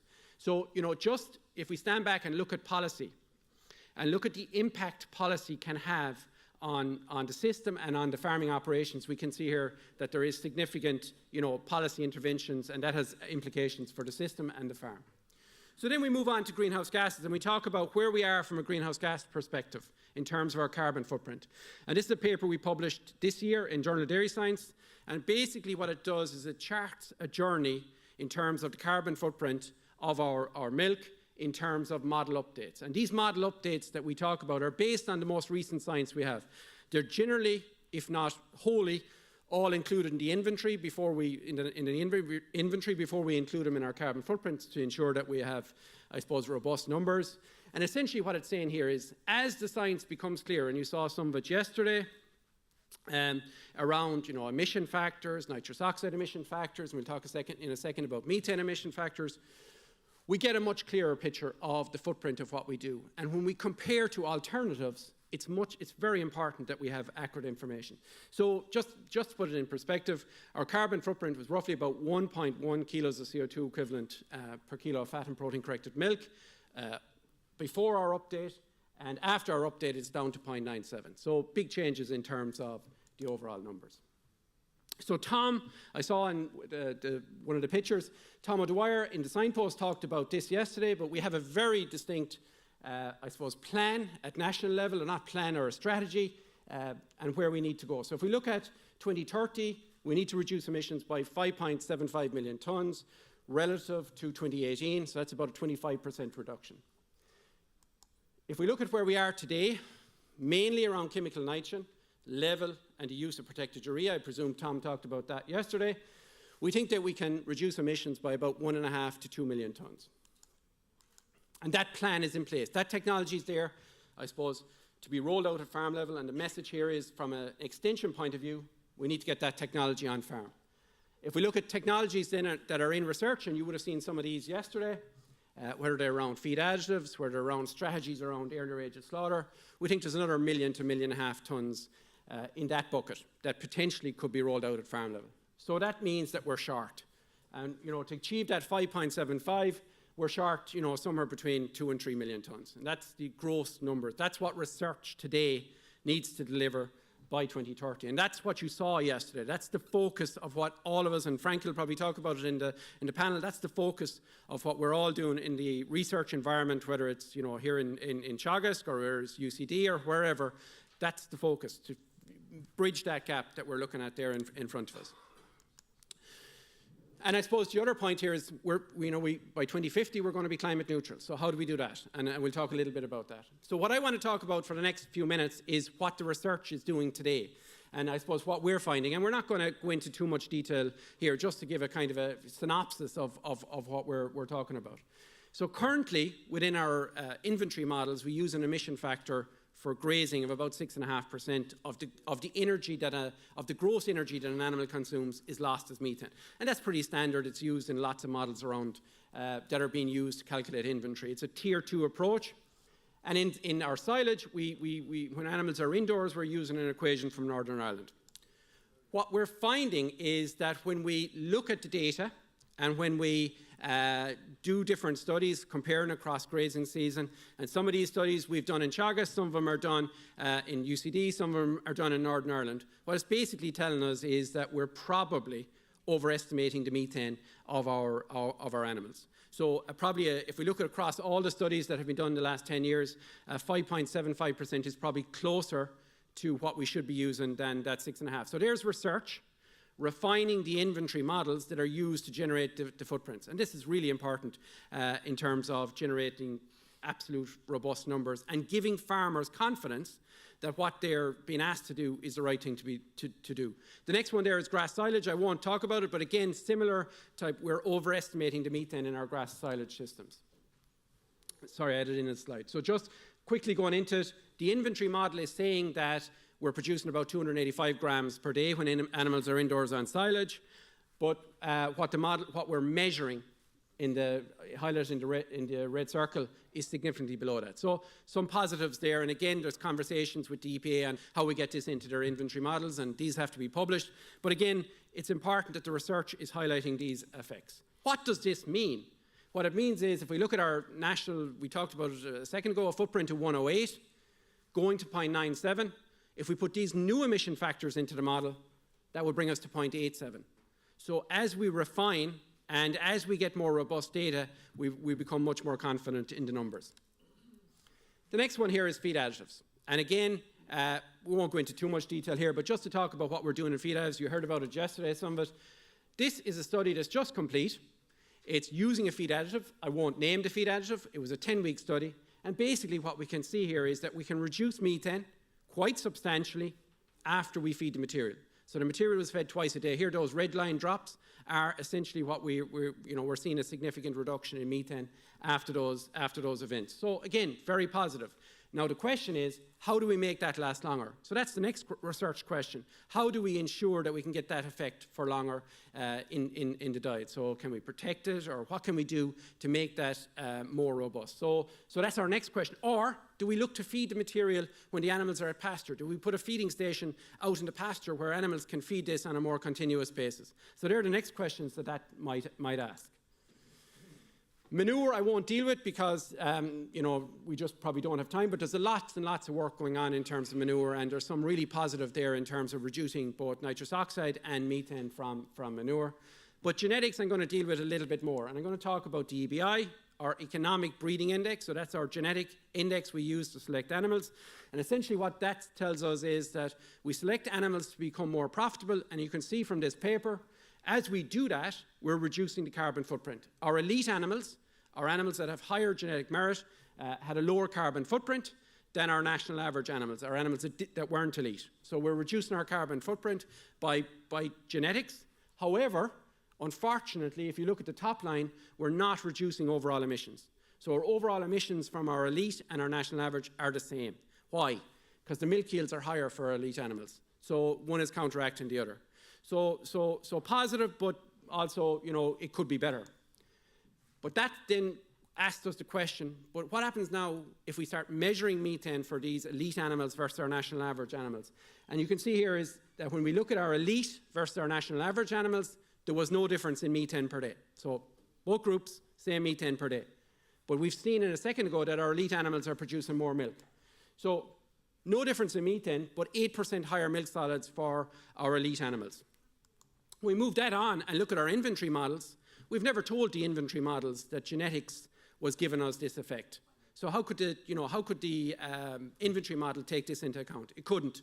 So essentially, what we're saying now is there's probably an emission factor adjustment that needs to go into the inventory model for every unit increase in EBI. So really positive. We hadn't counted this before. We didn't think we didn't know it was there. But from our data now, we're collecting data and it's telling us that genetics is actually giving us a bigger benefit than we actually thought. So the next step is how do we get that into the inventory model?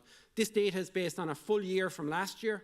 And interestingly, we're repeating that study on a different farm, different set of cows, difference in EBI, and we're getting the same effect in 2022. So it is robust. And the final part on genetics is the carbon subindex. So first in the world, we'll launch a carbon subindex probably in the next couple of months. This is essentially when we're selecting animals from a genetic point of view, there will be a carbon consideration. And that's something that's, there's a huge amount of work gone into in the last 3 or 4 years, and it's pretty much ready to go now. But it will have, when farmers are selecting bulls, they will have a carbon element linked within that. Pretty much the last kind of area I want to touch on is climate neutrality, and is that possible? And when you look at the I suppose, metrics, a lot of debate about metrics, but when you look at, what do we want to achieve in agriculture? So if we define, if we want to define climate neutrality as temperature stabilization, how do we achieve that? So that's the question. And obviously that means no additional warming, but it doesn't do anything for the historic warming either. So there is historic warming there associated with agriculture. If we set a journey to stop additional warming, what would that look like? And we're going to very quickly go through each one of these. So biogenic methane, the point here, don't worry about the details, don't worry about the numbers. Essentially what it says here is an 8 to 10% reduction in methane by 2040 will stabilize additional, and it's important that it's additional warming associated with methane. So 8 to 10% reduction by 2040, and then a 3.5% reduction per decade after that. Using GWP star, that's GWP star calculation looking at additional warming. So again, roughly 8 to 10% reduction in methane by 2040 and 3.5% per decade, no additional warming from methane. Is all this stuff pie in the sky? And this is the IPCC report published in 2021, and essentially it kind of, we won't read the text, but it basically agrees about the additional warming part. So if we want to stop additional warming, GWP star is a relevant calculation. And again, you know, it's similar. And again, if you look at the data, it's similar to net zero with CO2. Nitrous oxide, not going to deal with it at all. Ireland produced about 5.7 million tonnes of CO2 equivalent from nitrous oxide. We between reducing chemical nitrogen, changing fertiliser type, we think we can reduce that by about 1.25 million tonnes. And there's also huge amounts of research going in to develop new strategies to reduce it even further. But I suppose just to deal with carbon dioxide, in our inventory at the moment, mineral soils are assumed to sequester 0.5 a tonne per hectare, or 3.9 over 3.9 million hectares, which is roughly 2 million tonnes. Our drained peats, unfortunately, are assumed to lose 25 tonnes per hectare, which is about across 335,000 hectares. So essentially what we're looking at here is our soils, excluding forestry, are losing about 6.4 million tonnes in the inventory today. What we don't know is, first of all, you know, we don't know how much is being sequestered on our mineral soils. There's lots of work, you would have heard about it yesterday, lots of work going on to figure out how much we're sequestering, but we don't have those numbers. But we think, and again, this could be wrong, somewhere between 1.5 to 2 tonnes per hectare is probably realistic in our pasture soils. We have no idea what the drainage status of our peat soils is. A lot of these peat soils were drained in the last 50 years. The drainage, you know, there probably has been a lot of natural wetting on these soils, so we don't know. And we don't know how much carbon has been lost on these peat soils. We're using in the inventory an international default value, tier 1 value. So it's really important from our land use point of view that we move to tier 2, tier 3 approach where we have robust Irish data. But realistically, it's possible that in the next 4 or 5 years when these numbers are generated, that instead of our soils being a source, they could actually be a significant sink for emissions. And this is just a study that was published in the last few weeks looking at how much carbon, and this is not CO2 equivalent, so you multiply it by 3.7, is being sequestered across different studies in Europe. But again, fairly consistent with that 1.5 to 2 tonnes per hectare that's possible. Significant investment gone into this space, both from the Department of Agriculture and from Department of Agriculture and SFI through Vista Milk. And this is really important research. I've said a number of times, for me, we've done lots of research. This is probably the most important research that we'll ever do and have ever done around coming up with robust estimates of how much our soils are sequestering. I'm going to just put up this slide, and I'm just going to flick to my last slide because I know Dale is looking at me from a time point of view. Just 3 things that Teagasc are doing, and Frank is probably going to talk more detail about this. You know, these are really important initiatives. It's developing a new National Centre for Climate Research, and that's something that Teagasc is doing at the moment. So building on the further work that's been done at the moment. Building on what you saw yesterday with Tom O'Dwyer and the Signpost programme, extending that out to much more farmers, so extending it out. And finally then the new digital platform in terms of developing a tool that we can capture what's happening at farm level on an individual basis, that we can use to help decision making at farm level in terms of what to do next, whether it's, you know, EBI or protected urea or whatever strategy that farmers use to reduce emissions. So to have that tool that work at an individual farm level, and ultimately long term the goal is to be able to look at, you know, from a carbon farming point of view. So just the final slide then is just the progress at farm level. And this, I think, is really important. It's a slide I took from Frank that he presented a few weeks back, but it's really, really important, and I think it's really positive in terms of the direction of travel from our farmers. So it's really around, you know, take protected urea, which is a fertilizer, you know, that with a protection in it. So essentially what it's gone from virtually very little use in 2017-18 up to, you know, 20% of farmers using it. Less, low emission slurry, you saw it in the picture yesterday, again, big increases from 17-18 up to 2021. The proportion of slurry that's applied with less low-emission slurry, again, dramatically increasing. Chemical N, the proportion of chemical N as protected urea, increasing, yeah, very low base, but increasing.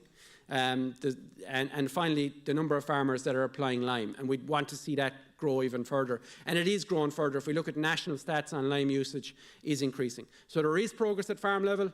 We just need, I suppose, to be able to work and develop these new solutions that farmers can use to get them to that 2030 target. So thank you very much.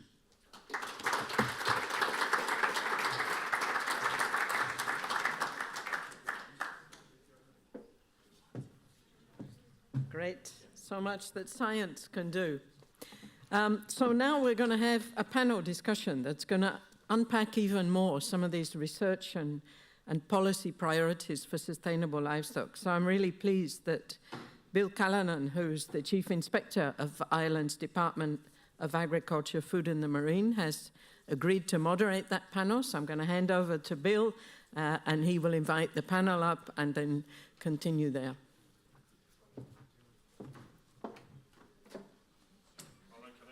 Ask the panel to join me.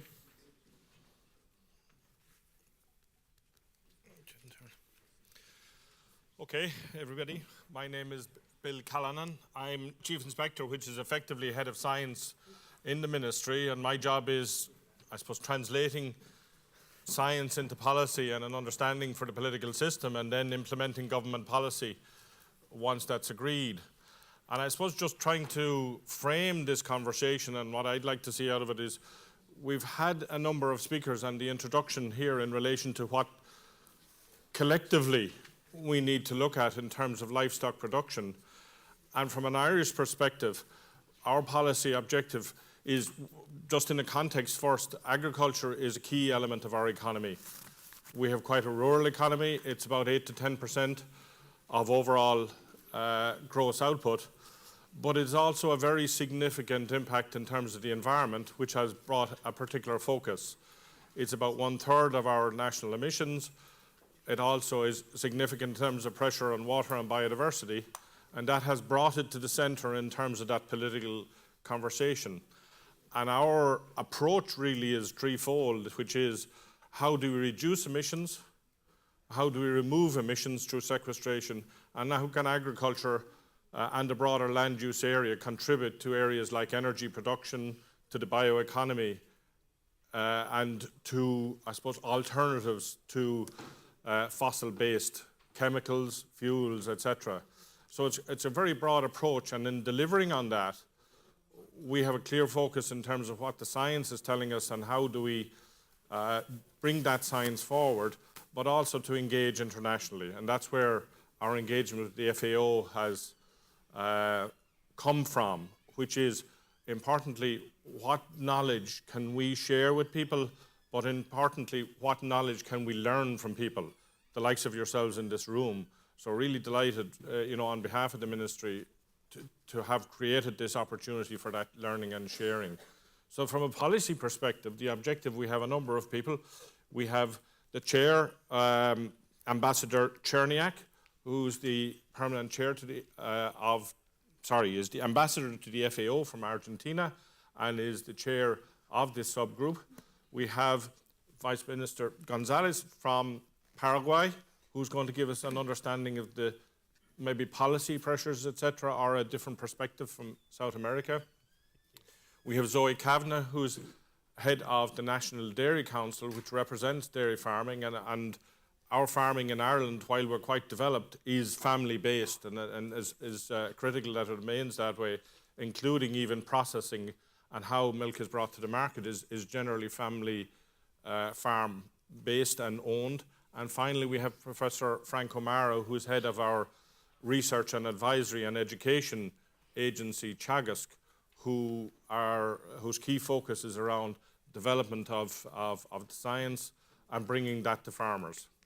So I suppose, look at it from that background, my first question then is going to be to Ambassador Cherniak to give us a little bit of maybe insight in terms of how you see GASL, what has prompted this, what value can do, and what's your thoughts in terms of how we're constructing Gassel and what value it can bring here. Thank you very much for the question. I think that the most important issue is that the Gassel was or exists before the creation of the subcommittee on livestock. So you had a great expertise. You spent a lot of time, resources, efforts to try to go on working and researching. So you have a lot of expertise. And that's the reason why from the very beginning when I was nominated chair of the subcommittee on livestock, I called Shri Talawali to have a meeting, to have a bilateral meeting, in order to not to wait for this kind of official events, because from the very beginning I wanted to get in touch with the experts, with the platforms that were working on that, and I think that it's crucial, as I expressed in my speech, it's impossible to think our role, to address our challenges without working in a synergic way with Gassel and other platforms. And I could say that with my great vice chair, Donald Coleman from Ireland, which is my friend, my partner, we are working close together with the secretary, Buddy Besbes, who is here also with us. We are really, as a team with the rest of the Bureau members, with a very great, we are convinced that we need Gassel very close to us. So what I mean is that my intention, and of course I will do it in the next meeting, in the next Bureau meeting, so I think that is something that I talked to Donald, but formally we need to try to raise in the next Bureau meeting is to try to, first to invite Gassel, to try to, for the next Bureau meeting, to try to share with all members from all regions about the conclusions of this important meeting here in Dublin. Because whatever you did here, whatever you are doing here, this is not something that can be stay among you. You need to communicate, you need to visualize, to showcase what you did and what you are doing. And I think that the Bureau, it can be a very good first step that you, so I'm inviting you formally, but I would say that formally I need to go back to the Bureau members to try to talk to them. But of course, this is very clear that we will do it. And second, I would like to see Gassel as a permanent observer of the Bureau of the Subcommittee on Livestock. As I would like to see there other platforms as an observers, because our job is really very transparent.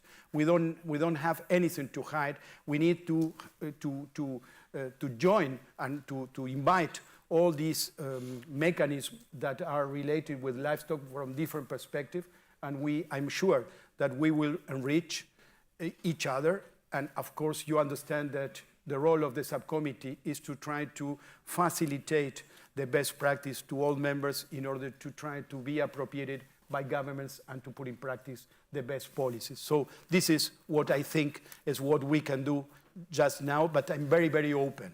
And sorry for the long answer, but I see young people here that are very involved and who have a strong compromise with the sector. And I would like to propose to have a bilateral conversation during this meeting on the margins, whenever, because I would like to start involving the new generation. I could say, I don't like this idea of the new generation because you are really working right now. We have a strong compromise now, not in the future. So, but I would like to talk to you because when I discuss and I express about the global negative narrative against livestock, I could say that there are a great impact on the young people. And I think that it's necessary to find innovative way, in an innovative way, the mechanism of communicate what we are doing as Ambassador Tianxing expressed. We need to have our narrative. And when you say that, we need to use the most modern techniques that I'm sure you know that. I could say that I am an ignorant, technological, I don't know how can react when I see this mechanism of social media criticizing and demonizing livestock without having a scientific approach. So I think that you can do a great job there. And so I will be very glad to have an opportunity to listen and to have a conversation with you on the margins of this meeting. Thank you.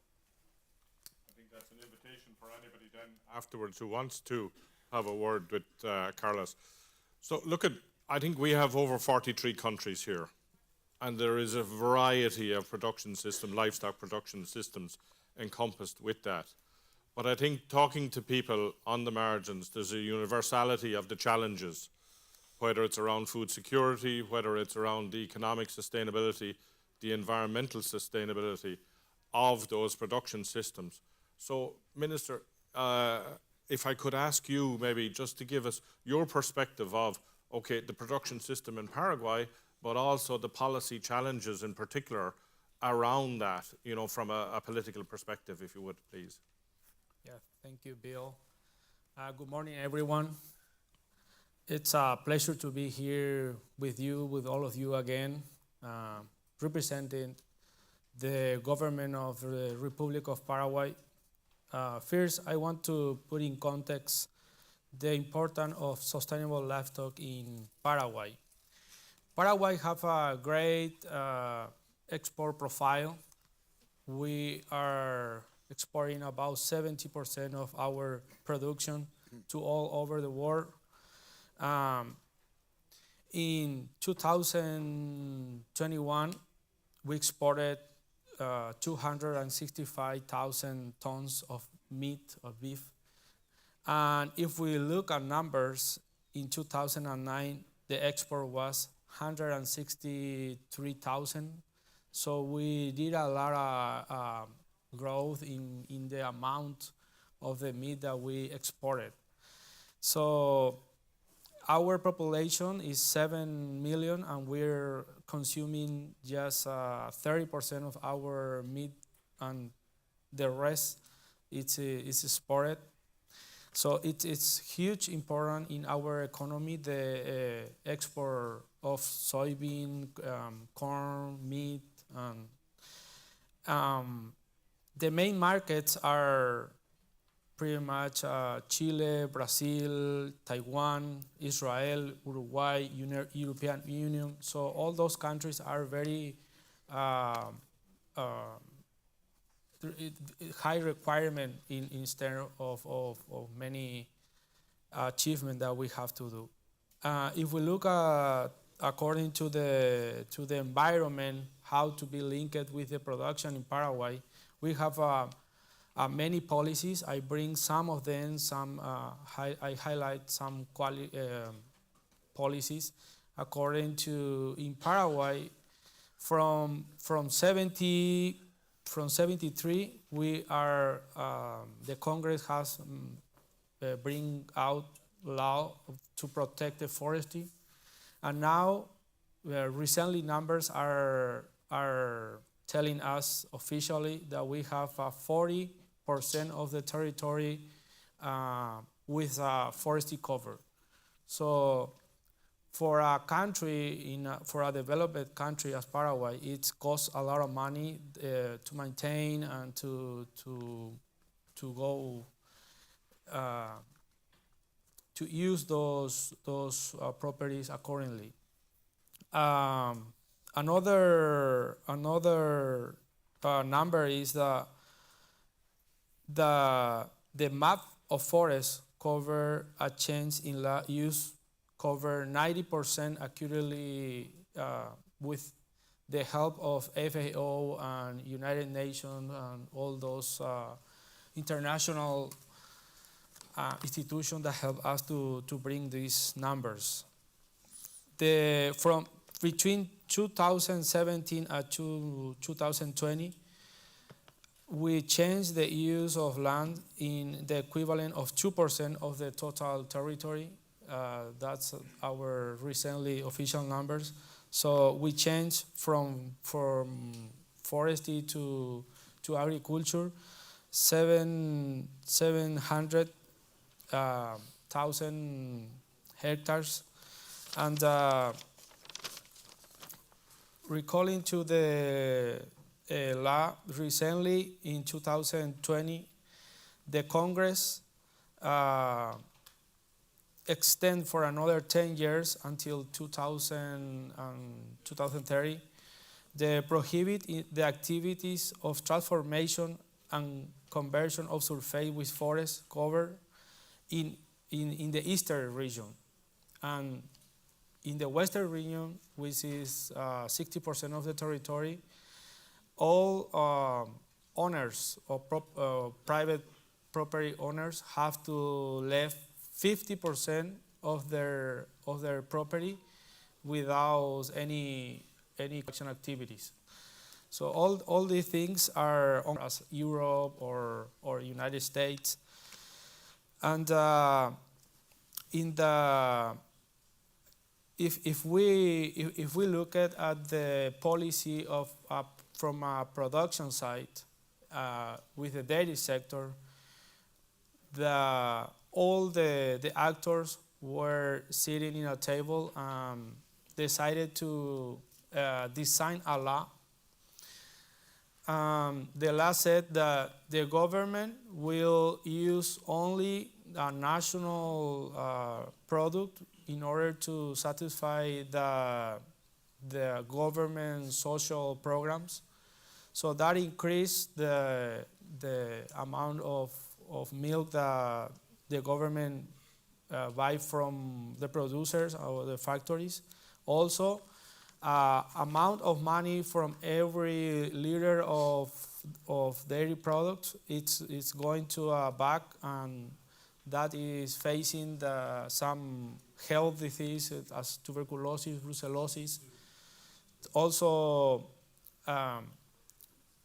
that law, it tends to increase the consumption of dairy products by children that are in the school.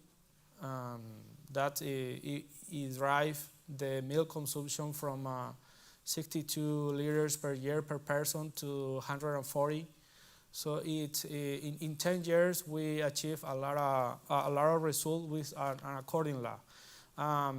To design this kind of law is where developed countries need the help of FAO or countries as Ireland have very understanding in all these. That in Paraguay, that exactly.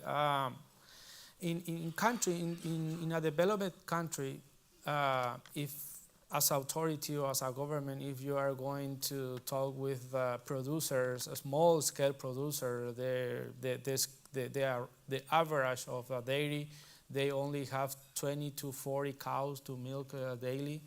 And if you start like talking to them about footprint, carbon, all these terms that even here we don't have all the expertise to really know what it means.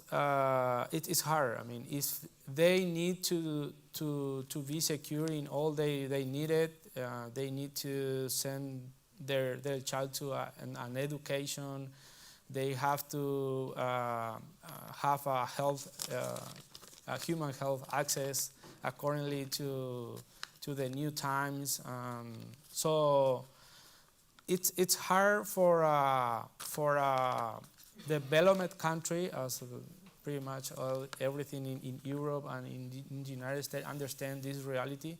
But I'm sure that through this participation, we have the opportunity to explain all these difference that we have. So it's important to conclude the global agenda is important to drive some things, but it's also important that donors look at the local agenda exactly with the producer and also with the government actors, because we are daily facing all our problems, and it's hard to find a time to look at global agenda and be involved in those things, because many urgent things also happen into the country or a developed country. Yeah. Thank you for your question. It's very accurate. So one of the things that was obvious there as well is that you're dealing with farmers and how you talk to farmers. And I'm going to turn to Frank because our Secretary General of our ministry on Monday said farmers have to be at the centre of this conversation. So that's a natural transition then to Frank as head of Teagasc. Like in terms of the solutions, the development of the solutions and conveying it to farmers, how do you see Teagasc contributing to that? Or how do you see it internationally supporting that? Thanks, Bill, and very delighted to be here with you all this morning. And look, I think that's an interesting way to frame the question. And what contribution can research and science make? Well, look, I think both here in Ireland and internationally, livestock is now living in a very contested place. You know, its whole future is being debated. As the ambassador has said, there's a quite a negative narrative towards livestock and its role in our food system in many parts of the world and in many fora. And for those of us that work in the sector, you know, we are, I think, convinced that it has a pretty good sustainability story, that it has a very solid future. But there are many people who don't agree with us. And I suppose when you look at the issues on which livestock is challenged, we have its greenhouse gas emissions, we have its impact on water quality, we have the welfare of animals in livestock systems, we have the use of antimicrobials or antibiotics in livestock and the need to reduce that. To solve all those issues, if we ever solve them or whatever, to improve them, science and research is going to have to be the solution if we also want to allow livestock continue to contribute to food security. You know, the only solution to this wicked problem of, you know, a growing population in the world needing more food and yet needing to reduce the impact of livestock is going to have to come through science and research, developing new technologies, developing ways to make our systems less impactful on the environment or needing less antibiotics or whatever. So I think there's a huge role for science. And here in Ireland at the moment, we're very, very focused on greenhouse gas emissions because we've got a very hard national target now, a legislated target to reduce emissions. And that is really focusing the mind. And I suppose that the first thing that I would say that in that context that farmers deserve and ask from us is that we are accurately assessing the impact that they are having on the environment. So some of the work that Lawrence showed that we are doing in terms of measuring the methane emissions and showing that they're actually lower than what we are currently been quantifying is really important, and farmers will demand that. If they're going to be put to the test to reduce their emissions, they want to be sure that we're giving them accurate figures. And people might say, God, isn't it terrible you're only getting the figures accurate now?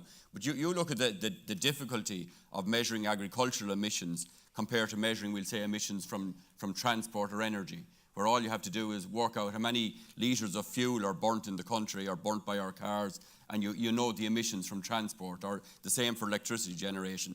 Agriculture is a biological system, and quantifying the emissions is not easy. But that's the first thing I think that farmers absolutely will put us to the test over. The second thing is obviously developing ways to improve the emissions. And I'm very hopeful that we will over the next decade. We already have a number of technologies that farmers can and are using. And I think the last slide that Lawrence showed is really positive in terms of the uptake of technologies by farmers. We are seeing momentum building up. So farmers are adopting the technologies they know about. In terms of research, I think, again, Lawrence showed, you went through a good bit of stuff there, Lawrence, but you showed that there are a number of very promising technologies being developed to reduce emissions. So again, I think on the research side, there is momentum behind the development of solutions. So I think that's the key role that science and research has to play. Its last role then is to play its part in the translation of those technologies and those messages and those ways to improve systems to farmers. It can't just stop at the peer-reviewed paper. So in terms of the whole translation process is really important. And that's not just to farmers. And obviously that's first and foremost maybe where Teagasc as an organisation translates our research is to end users. But it's also very much to policymakers.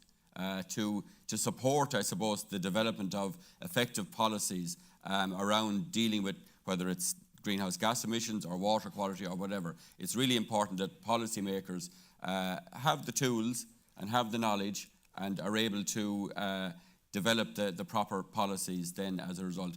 And also there's a need to translate or communicate to wider society. Because I started by saying we live in a contested space, and a lot of society looks at livestock and looks at agriculture and sees, an industry that they feel is emitting a lot of greenhouse gases, is impacting on water quality. So I think there's a responsibility on those of us who are developing improvements and solutions to ensure that they are communicated to the rest of society as well. That's a natural transfer then into, like, when we have food production, we are going to have emissions, okay? But the consumer of today is almost looking for an instant answer in terms of this. Zoe, from a consumer perspective, what insight can you bring to this discussion? And in particularly in the context of what Carla said at the beginning, or was it Carla, in terms of the generation of today? I was actually going to stand up for that as one of the young people, but I decided no. I think on average I probably don't satisfy. That could be a contested. Probably the lack of hair gave it away. But Zoe, in particular, like, what is the consumer's expectation? Because we're talking about science, but people want instant answers, and the time is important.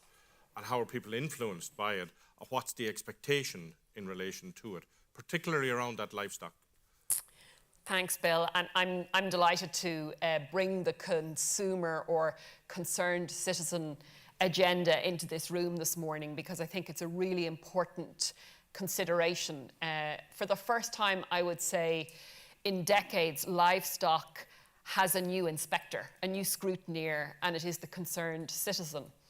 And from an Irish perspective, we're small in the overall scheme of things, but our insights are incredibly relevant because obviously I represent dairy farmers, and we're here in this grass-based production system, not just feeding the 5 million of us here, but an additional 40 million citizens around the world. And depending where you stand, some of those citizens are standing in a place where their time horizon is the next 24 hours, how to feed themselves and their family in the next 24 hours. And the work that we're doing here in Ireland with our farmers, who actually I'm reintroducing them to you as food producers. Our livestock farmers are food producers, and what they produce carries a different role across the world depending where you stand. So let's go back to that 24-hour time horizon. How do I affordably feed myself and my children today? And will I be able to do it tomorrow? So that concerned citizen is concerned about staying alive and finding affordable nutrition. When you move to other parts of the world, the concerned citizen who is consuming our livestock produce has the privilege of choice. Will I have an animal-based protein solution, or will I have a plant-based protein solution? Is it about taste? Is it about fashion? Or is it actually about, intrinsic health? So I think we need to be really conscious that when we talk about consumers or concerned citizens, the concerns are very different depending where you stand in the world. Now, from our perspective here in Ireland, having a concerned set of citizens is our local population looking at our livestock production and questioning, is the environmental cost too great versus the nutritional contribution? Which brings us straight to the heart of this emerging space now of sustainable diets. So how are calories produced? What's the environmental impact? But what's the actual dietary benefit from that suite of products?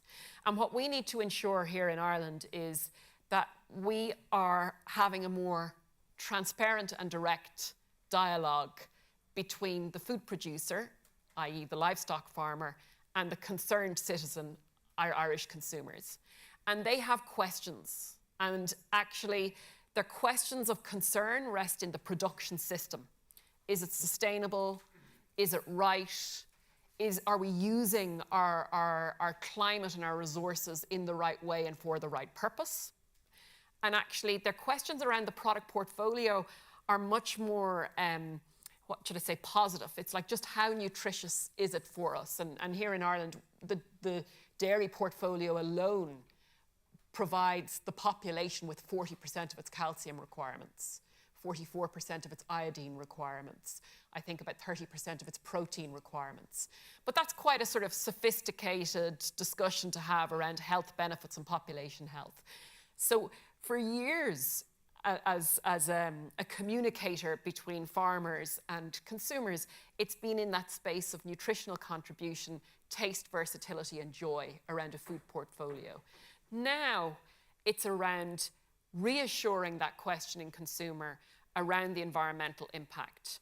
And certainly the grass-based family farmed model allows and presents itself for a very positive and encouraging dialogue when it comes to its future and its sustainable future. But the short-term challenges presented by the concerned citizen are around emissions, water, and biodiversity.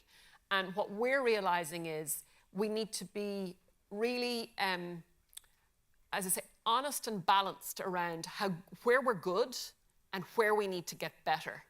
And in fact, we now see our role as one where we need to build a bridge of communication between our livestock food producers and our concerned citizens across all age groups. Because quite frankly, when you do your research, you can see that the under 30s are much more challenging around this animal protein debate compared to, the over 30-year-olds. So that's a very noisy space. What do you think is the most critical, I suppose, component of that honest communication? I think the critical... Is it the honesty? I think the honesty around, for example, here in this country, how we're going to achieve our emissions reduction and how we're going to safeguard our waterways and how we're going to ensure that the biodiversity aspects of how we use our land are productive and sort of caring for nature. They're the top three things that the consumers talk to us about. And they all kind of relate to environment. The other key aspect is animal welfare. And the consumer really wants to be reassured around animal welfare standards. The outdoor grazing system naturally creates a sense of positivity. However, we do have issues about reassuring the consumers around, calf welfare and reassuring them around overall animal welfare right through their whole sort of lifespan. So we can't ignore those. We have to truthfully show where we are, where we're going to get better. But there is some interesting signals coming back from the consumers. They have signaled to us that they are willing, now remember, this is in a relatively prosperous part of the world, but that prosperous consumer is saying, I am willing to pay more for a responsibly produced product. And the responsibly produced is linking back to the environmental consideration because they understand the nutritional contribution. And actually they said, I'm willing to pay more if what I pay, that incremental piece, goes back to the farmer. So I think that's an interest, and we need to earn the trust to command the price increase to support the development at production level. That brings me back to Carlos then. If you look at it, like we have 40 countries, over 40 countries here. Everybody comes from a different perspective. And I often describe that as a hierarchy in terms of food. First of all, it's its availability. If you're hungry, you're not concerned about the other aspects. And that has to be, food has to be available in the first instance. The second standard is making sure it's safe. Is it safe to eat? Because in many parts of the world it's not. Or there's risks associated. Sustainability becomes a more informed question, for more developed markets. And finally, food and health becomes the objective. And that's reflected in Food Vision in terms of a systems-based approach. But given that everybody, and we have so many diverse views and our issues that are before them, how, Carlos, will Gassel bring that together and try and create some momentum of exchange, of information, of dealing with the wicked problem that Frank mentioned? That's a small question. Yeah. What is clear that we have 1 million questions and we don't have too many answers. It's clear that we are here to have a sort of a brainstorming. We don't have the final answers. But let me first of all recognize what is the importance of organizing this GASL meeting, this conference here in Ireland. Really, I'm very, very surprised, very positively surprised about what Ireland can share as a very good practices and experiences to all. So I think that it will be very important that the conclusion of this meeting can be shared at the next bureau at the subcommittee on life. So really, I'm looking forward for that, and really thank you for all that I'm learning from all of you in this at this time in this conference. But let me go back to react to that. I would like to share with you one short story. What happened 2 or 3 weeks ago in FAO on the side event at the launch of the Science Innovation Strategy in FAO. It was very interesting because one colleague from a developed country, it's not necessary to mention the country, it was a public meeting, so but expressed that they and his region were working very hard on trying to achieve sustainable livestock. And so one of the public asked him, please, could you share with us the key steps that you are going forward or you are thinking to try to put in practice to try to achieve this goal? And of course, he said, yes, well, the first of all, we need to try to be much more sustainable, to reduce production, and second, to try to modify diets. So it was very interesting, and of course, okay, he was very frank, because I know that some members agree that this is the best way. Okay, but the problem that on the panel was also a representative from Africa, in particular from the region of Sahel.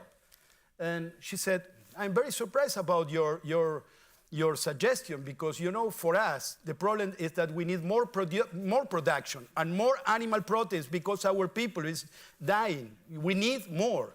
We are suffering hunger, and we are part of this problem of food insecurity. So these realities are part of the same world. And I only would like to suggest for members that are coming from developed countries to have more empathy what happened in other regions of the world at that moment. And the figures that I mentioned about the Sophie report express that the numbers, the figures of food insecurity right now are the same that we had in 2015, which was the year that we agreed the Agenda 2030. And this is something that this is the problem. So, of course, I think that we can do things in a better way. And GASL is key because you have the capacity to have a plural approach. You have here people from different sectors, people from different realities, with different perspectives. All of us can learn from all of you. And I think that this plurality, as you express, to put on the table all these kind of challenges and all these kind of realities, but required to be very frank, that what happened on one part of the world is not what is happening in other parts of the world. And the world is only one. So we need to have this empathy, because if we don't have this empathy, we are discussing in a theoretical way that it's not possible to put in practice. Because as my colleague and my dear friend from Paraguay expressed, developing countries are waiting for receiving transfer of knowledge, capacities, transfer of technologies and resources to put in practice the possibility to transform their food systems. It's not because they don't want to do that, if it's possible, according to their capacities, realities, etc., because many developing countries really put in practice very important transformations, not saying that we can start from zero. But what's about capacities, technologies, resources? Because if we don't put on the table of the global discussion these questions, we are putting developing countries aside.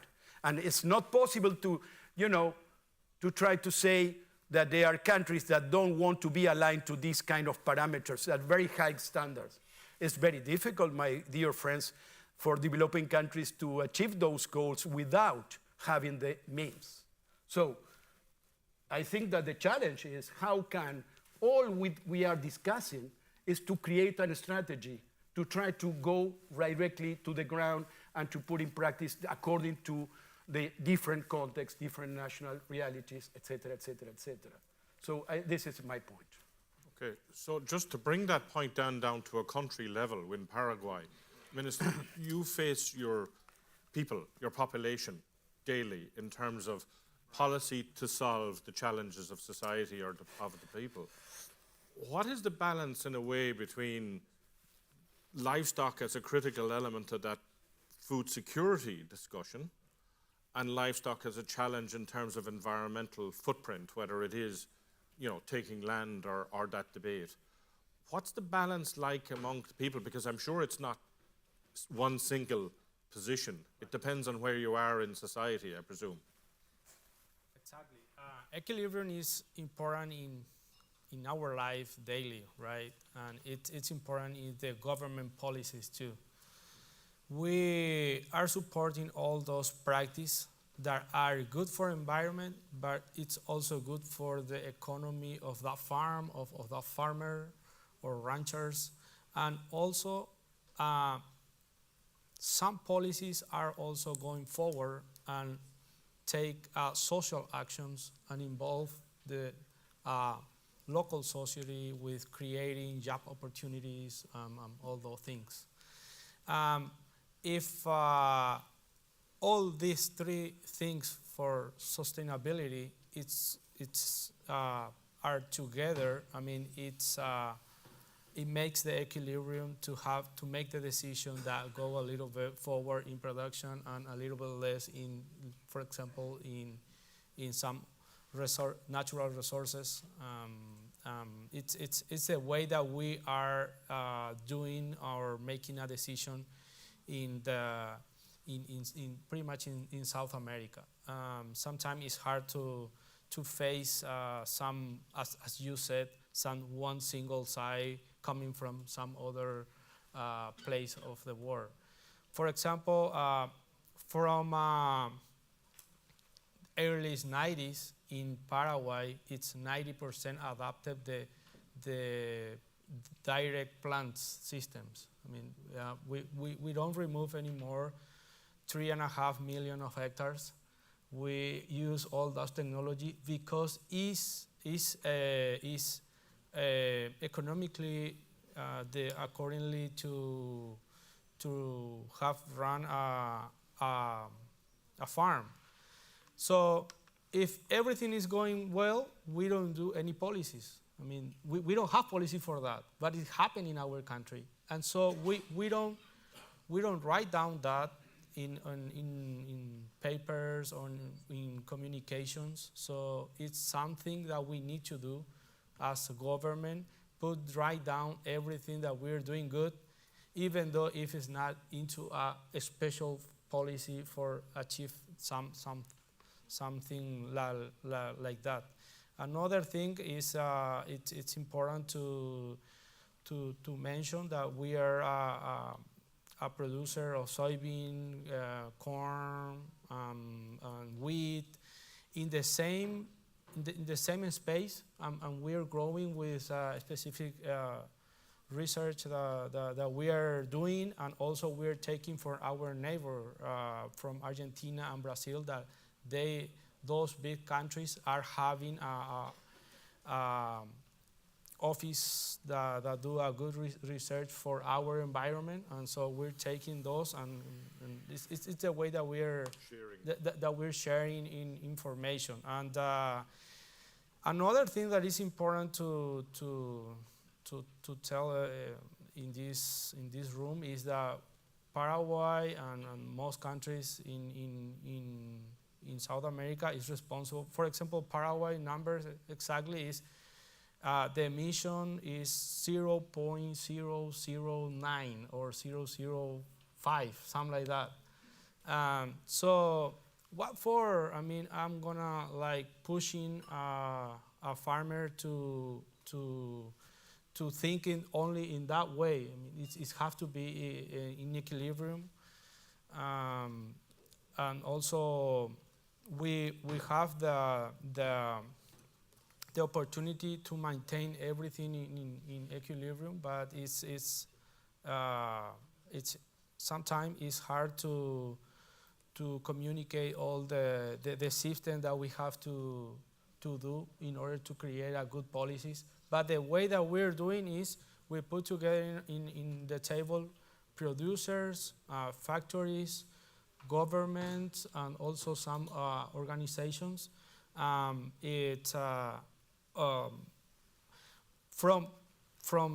10 items, we have to choose 20 or 10, and those things are who is going to drive the policy, the public policy. Okay. I'm going to broaden it out then and ask for a few questions, but I am inviting, I think, have we Mr. Jamalatsternen from Mongolia here? The floor is yours for a short while. Lunch is calling for everybody, so I keep you at time. Okay, thank you, moderator, for giving me a comment. I would like to say some words firstly. Please allow me to congratulate the organizers for a successful event, 12th stakeholder partnership meeting of Castle. It's good finally we are all sit together person after years of virtual work all week. Thank you for host country, Ireland, the Castle team, everyone included in making the event a success. Today's policy forum in Castle, I'm here presenting in Mongolia's public sector. Mongolia's country with rich history of agriculture and animal husbandry. The Mongolian government has been working to improve the intersectoral cooperation at both local and national levels in order to ensure food safety and control outbreaks of COVID crisis across the country. Consequently, Mongolia has made great strides to improve food safety. It's now continuing to enhance the food sector under the President of Mongolia's initiative on food safety and food security. The country is working to develop the agriculture cluster and food production complexes. This initiative aims to secure the domestic supply of food, also support the country to become food exporter. At the same time, for food supply policies, Mongolia has, after it contributes, approved the national determined contribution by the government, November 2019. With the aim to contribute to the Paris Agreement, the NDC Mongolia has enhanced to mitigation effort with policies and the measures to be implemented key economic and natural resource management sector by 2030. The NDC now is being intersectoral and intergovernmental platform sustainable development. Similarly to this national movement, the Castle is a platform for all of us here to contribute globally for common challenges. I would like to finish my comment. I hope so for another round of Castle's initiative and programs in the future. Thank you. Let's move forward. Yeah. Thank you. And I should have introduced you as the State Secretary for Agriculture and Night Industry in Mongolia. So thank you very much. We've also invited Dr. Cara Augustenberg, who is a assistant professor in landscape studies and environmental policy at UCD, and we've deliberately challenged Cara to, most people in this room have an understanding of livestock, but particularly we've asked Cara maybe to challenge us in terms of maybe that a different perspective, or to challenge the thinking in terms of livestock as a problem as much as part of the solution. That's a fairly wide brief, but the floor is yours, Cara. Is this on? Thank you. Thanks, Bill, for that, and thanks to Dale and Edwina for inviting me to this session, and it's been an honor to get to meet people from so many countries working on this issue. And I have to say that as an environmental scientist, that's what I was originally trained as. It's really good to see that we are all agreeing on the science of climate change and the role in methane in contributing to global warming. And it's just unfortunate that as a study in Nature reported in 2020, that methane has increased in the atmosphere by 10% in the last 2 decades. And the United Nations Environment Program has said that livestock farming in particular contributes to 37% of that. So emissions are going up, and while the kind of metrics that Lawrence presented regarding our efficiency per kilogram of beef or per liter of milk are really useful in terms of comparing technologies and comparing farms, unfortunately, the atmosphere only is concerned with the total volume of greenhouse gases that are entering the atmosphere. And I think we need to continually keep that at the front of our minds when we are talking about sustainability credentials in the sector. If total emissions are not decreasing at a national scale or at a global scale, we can't claim sustainability in the sector. And so if we want to be sustainable, we have to do this. And this is also a real driving concern when Zoe talked about concerned citizens. This is what citizens are concerned with. They understand that the total volume of emissions has to decrease. So that's a really important thing to bear in mind. And I think that the challenge that food production really has to put front and center, and the World Resources Institute really said this in a nutshell, was to cope with our projections for growing population in the world, we have to increase food production by 50% while not increasing emissions. I don't know how that's done, but that is what we have to do. And the IPCC special report on land use in 2019 said that the solution to that is diversifying the food production system. So more and more we are hearing about the need to diversify food production, and it's not only to mitigate greenhouse gas emissions, but also it's about adapting to future climate projections. And this is really the thing that keeps me up at night. And I think it's interesting that it hasn't been mentioned in this session anyway, that adaptation to climate change is going to be a huge challenge for this sector. And so we have seen our own government here in Ireland produced a report saying that diversification of the agricultural sector is really important for mitigation and adaptation. We've also seen it, the UK Climate Advisory Council has talked about it.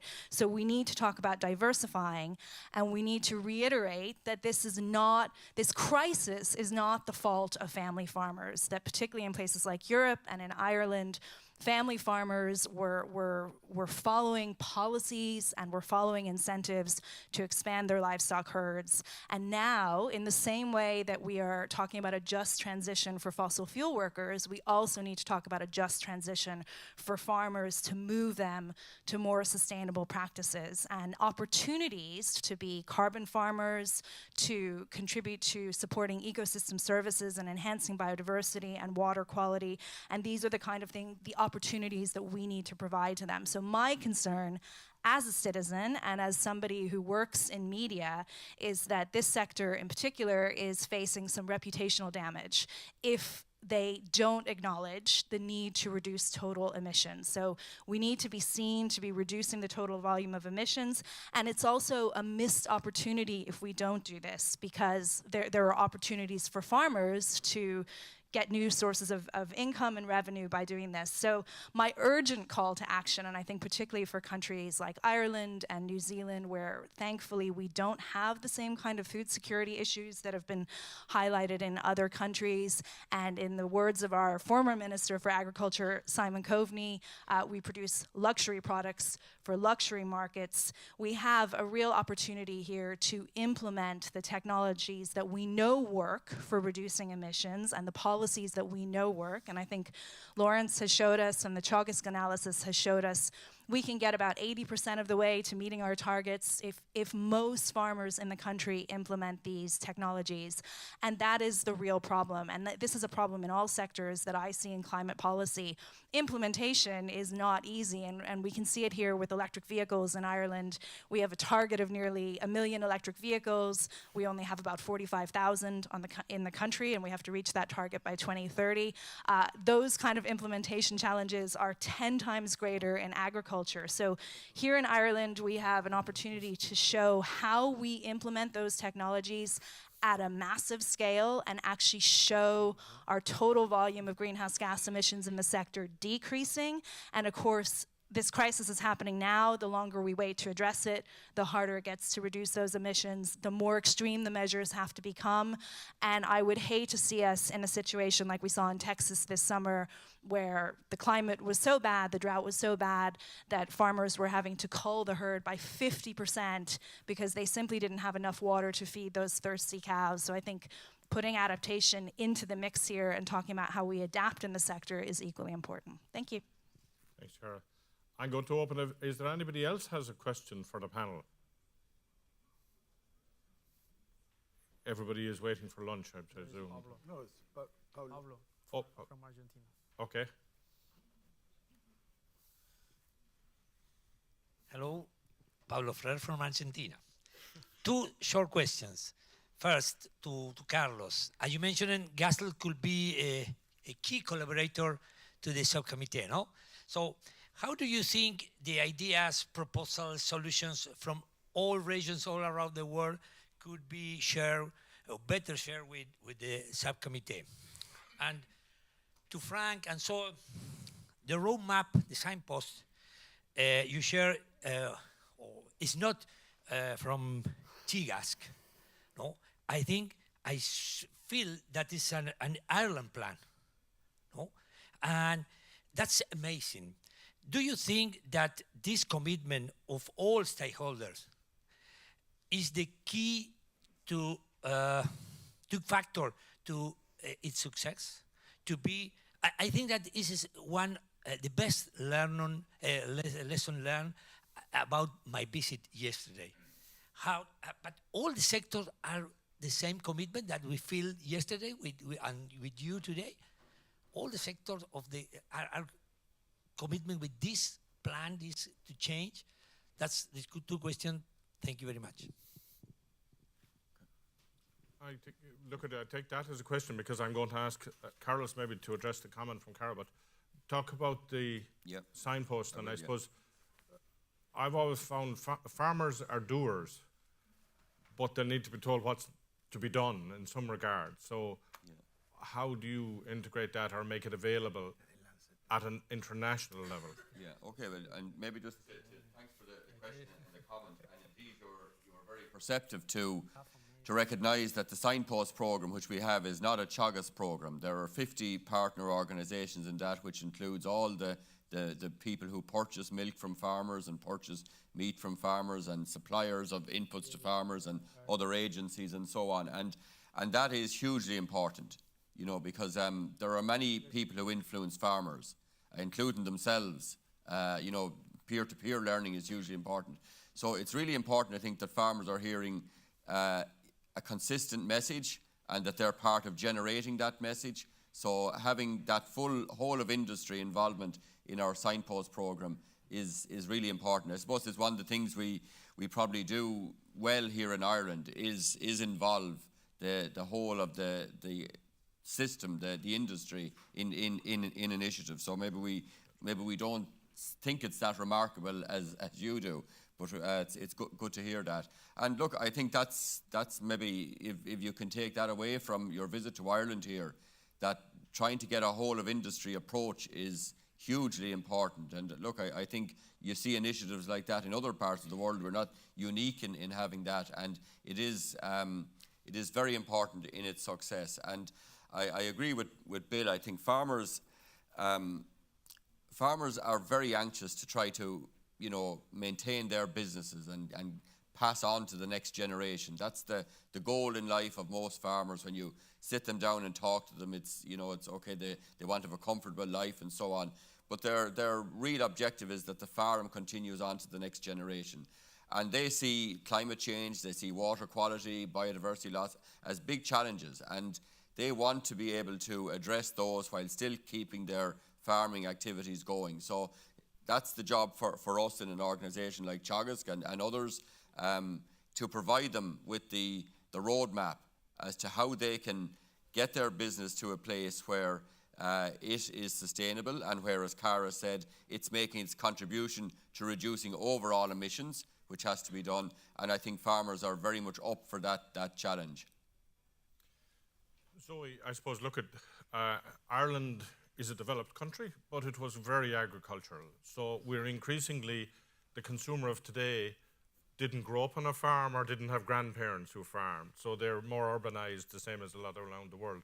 To Cara's point then, what about that connection? What's critical in terms of connection to consumer around livestock messages in your experience?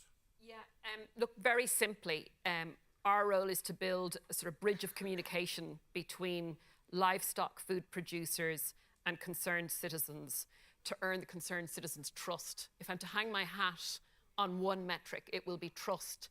And the trust needs to be built through taking the proof points that we've spent the whole morning talking about, the science and the proof points. It's no longer good enough to tell a story. It's illustrate through hard science and data the proof points to earn the trust at the citizen level. Okay.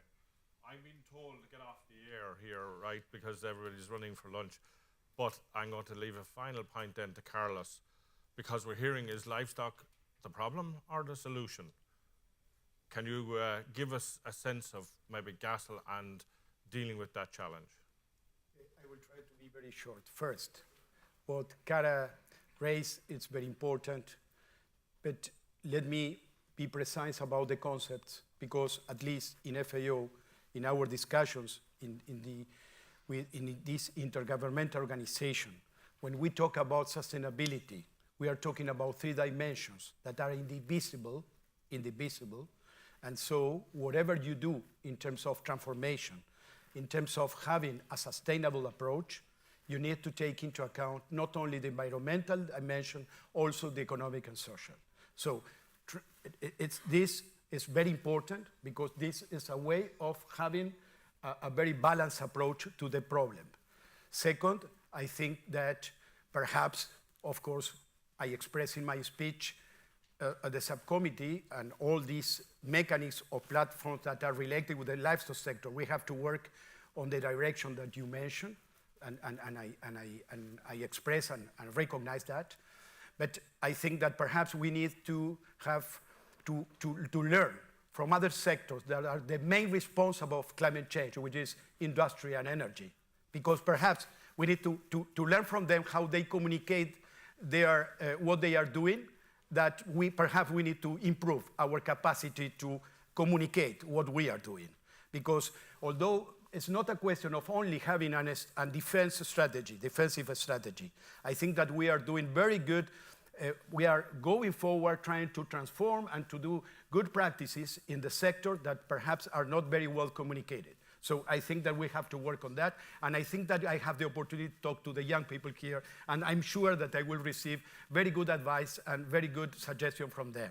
About what my dear friend Pablo Freire from Argentina expressed, I would like to say that one of the most important elements that, and I'm finishing, Gassel has, is the capacity to have connections to different regions.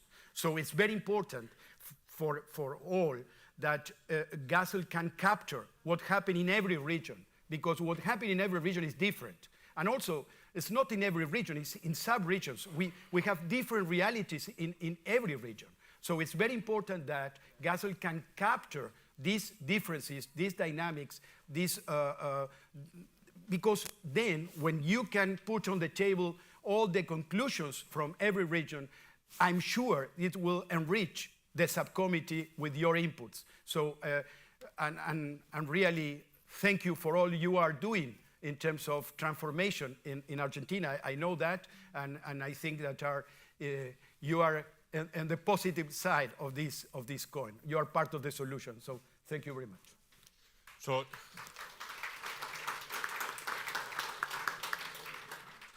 I was going to say something, but you can't after a clap. Thank you very, very much for your attention. I think on behalf of myself and the colleagues here, we really would like to compliment that attention, which was fulsome. It now just behoves me to hand over to the maestro, which is Peter, to manage me and yourselves. All right, thank you. So thank you very much. Thank you, panelists. Shirley, did you want to say just a word as well? You opened this session, so I think you need to close this session. You can't get away. Well, I think it's a hard act to follow. So it's really to say huge thanks for really unpacking, as we had anticipated that this panel would do, some of the challenges and opportunities we're facing, and also being quite precise in articulating some opportunities going forward. Really appreciate. Bill, thank you. Fantastic moderation. I sat here thinking, I'm glad this is not the panel I'm not moderating, but that's... Carlos, Marcelo, Zoe, Frank, also many, many thanks to all of you, and to Lawrence for his presentation that set the scene so nicely too. Thank you all very much. Okay, so friends, you probably thought there was no Menti today. There is no escape. So we're going to have lunch in a moment, and we've been listening, and we've had a really stimulating kind of thought for food. So I'd like you can do it now or during lunch or together with your friends. What are some of the takeaway from this morning, from this conversation we've just had? So as we have lunch, I'd like to make a couple of small announcements, and our friends over there are, please can we just for one more minute, and then we can talk as much as we like. So we're going to, I have to remind you about taxis. If you're traveling today or tomorrow, you need to think about planning taxis. Try to do it together with people who you know or don't know. So taxis is important. Certificates of attendance, they're with Juliana, and taxis, you can talk to Juliana. And then I've been asked by Cynthia, where is Cynthia? Can you stand for a moment, Cynthia, just to see you? Many of us have been talking about voice and working together and collaboration. The next big meeting on our agenda is the COP27 in Egypt in November. And many people have been saying, can we get together? So we've reserved a table in the lunch at the back for a COP27. So if you want to talk about COP27 with some fellow travelers on that winding road, you can go and join Cynthia at lunch. So everybody, we come back at 2 o'clock. If you want to play with the Menti, you can. And we would love to have a really great lunch. And thank you so much, everybody. We really appreciate your conversations today. Good. Erin, you're free to go. I don't know, our panelists, are you guys staying for lunch with us? Yeah, super, good.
I need my, yeah.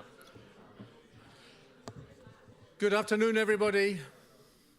Welcome back to Thursday, day 4. We've got a really interesting afternoon ahead of us. We're going to be exposing you to a lot of technical information in short bursts.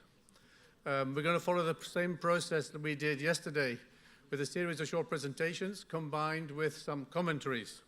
But I have a couple of important pieces of housekeeping. Dr. Tanawat would like to meet in the coffee break with people who are from a producer organization. Yes, so if you want to drink some coffee or tea. During the coffee break, here. I would like to invite, let's say, colleagues and representatives from producers or farmers to talk, to have a dialogue. I have talked with some of you already. Yeah. And that's why during the break, please come join us. Okay, and this will be on the corner over here, right? In this corner. Great, that's at the coffee and tea break. Secondly, if you have a poster here and you would like to take it home with you, you need to take it away at 12:30 tomorrow. If you don't take it away, it will be destroyed. Yeah, I'm not sure whether Fritz plans a big fire. I'm not sure how he's going to do it. I'm sure it'll be recycled. I don't think it'll be destroyed, Fritz. It'll be beautifully recycled. Okay, those are the 2 announcements. So what we're going to do, let me then just go through, and I'm not going to show you these. Let's go straight in. So we're going to go like we did on Tuesday. We went into the region presentations. Today we have those action networks, and we have already had some conversations on Tuesday about the action networks. But here we're going to have a more formal presentation, each one of them. So what we've asked for is a short presentation. The guidance is around 12 minutes. We've asked them to talk a little bit about, for their area, the technical area, what are the big challenges? What are some of the actions that are taking place, or we want to see taking place? Are there some commitments where we say this is something we can really commit to do with Gazelle? And are there any promising solutions? Yeah, so this is the technical part. We've also, again, got 3 commentators to help us internalize as we go along. So we're going to do 2 presentations, and then we'll have a commentary group. We have Diana Onyango. She is the technical lead for livestock and rangelands at Farm Africa, which is a non-governmental organization in Africa. We have Margaret Jewell, who manages from Meat and Livestock Australia, and she manages the Carbon 2030 initiative. And we have Tim Robinson over here. He's a senior livestock policy officer at FAO. So we've deliberately chosen people who are not in the network so much, but hopefully they can sort of look at them from a kind of a consumer perspective, yeah? What's the utility of what's coming, what you guys have been doing? And then at the very end, Fritz will give a kind of like Jimmy Smith did on the second day. Fritz Schneider, who is the former chair of the Global Agenda, he'll pick out some global threads. So it's going to be quite a long time on the go. Let me just show you the sequence. We start with Julian. We're going to hear about silver pastoral systems. And then we're going to restore value to grasslands with Alexandra. Tim and Diana will give the first reactions. And then we hear about Dairy Asia and LEAP, which is the climate change livestock environment program from Aimable and Batbatar. And then Margaret and Diana will give us a bit of a break. 3:30 we aim to break. And then our colleagues will come in virtually. Ulf Magnusson, LAMP is about antimicrobial resistance, and animal welfare is Rebecca. Ulf is in Sweden and Rebecca is in Edinburgh. They couldn't join us. Tim and Diana will comment on those. And then we finish off with livestock for social development with Ernesto, and closing the efficiency gap with Rogerio. And, what's nice is, we have the most efficient presenter right at the very end. So he will be closing any gaps we have in time management in a very efficient manner. And Margaret and Tim will comment on that. And then that's the sequence. We're going to go through, and we hope to move quite quickly. So what I would like to do, I think, is to invite Julian up here. And we're going to give you your 12 minutes. And the clicker is here. Your slides should be there and there. And you set the bar, huh? The benchmark. I will do my best. Thank you. So, 15 minutes then? 12. Oh, come on. Already negotiated. Here we go. Okay, it's my pleasure to present the work that we have been doing in the Global Network on Silvopastoral Systems. This is an action network created in 2014 in the meeting in Cali, in Colombia. And we have the objective of promoting and strengthening silvopastoral systems around the world, through the generation and exchange of knowledge, documentation of public policies in countries and sub-regions, and the facilitation of dialogue. And here I want to emphasize in the fact that there are many actions, many experiences in silvopastoral systems around the world. The idea with this is to have together this information and exchange information with the people who is working on that. And many of you probably are working from the science or from the promotion of this in your country. So the idea is to work together to promote them more.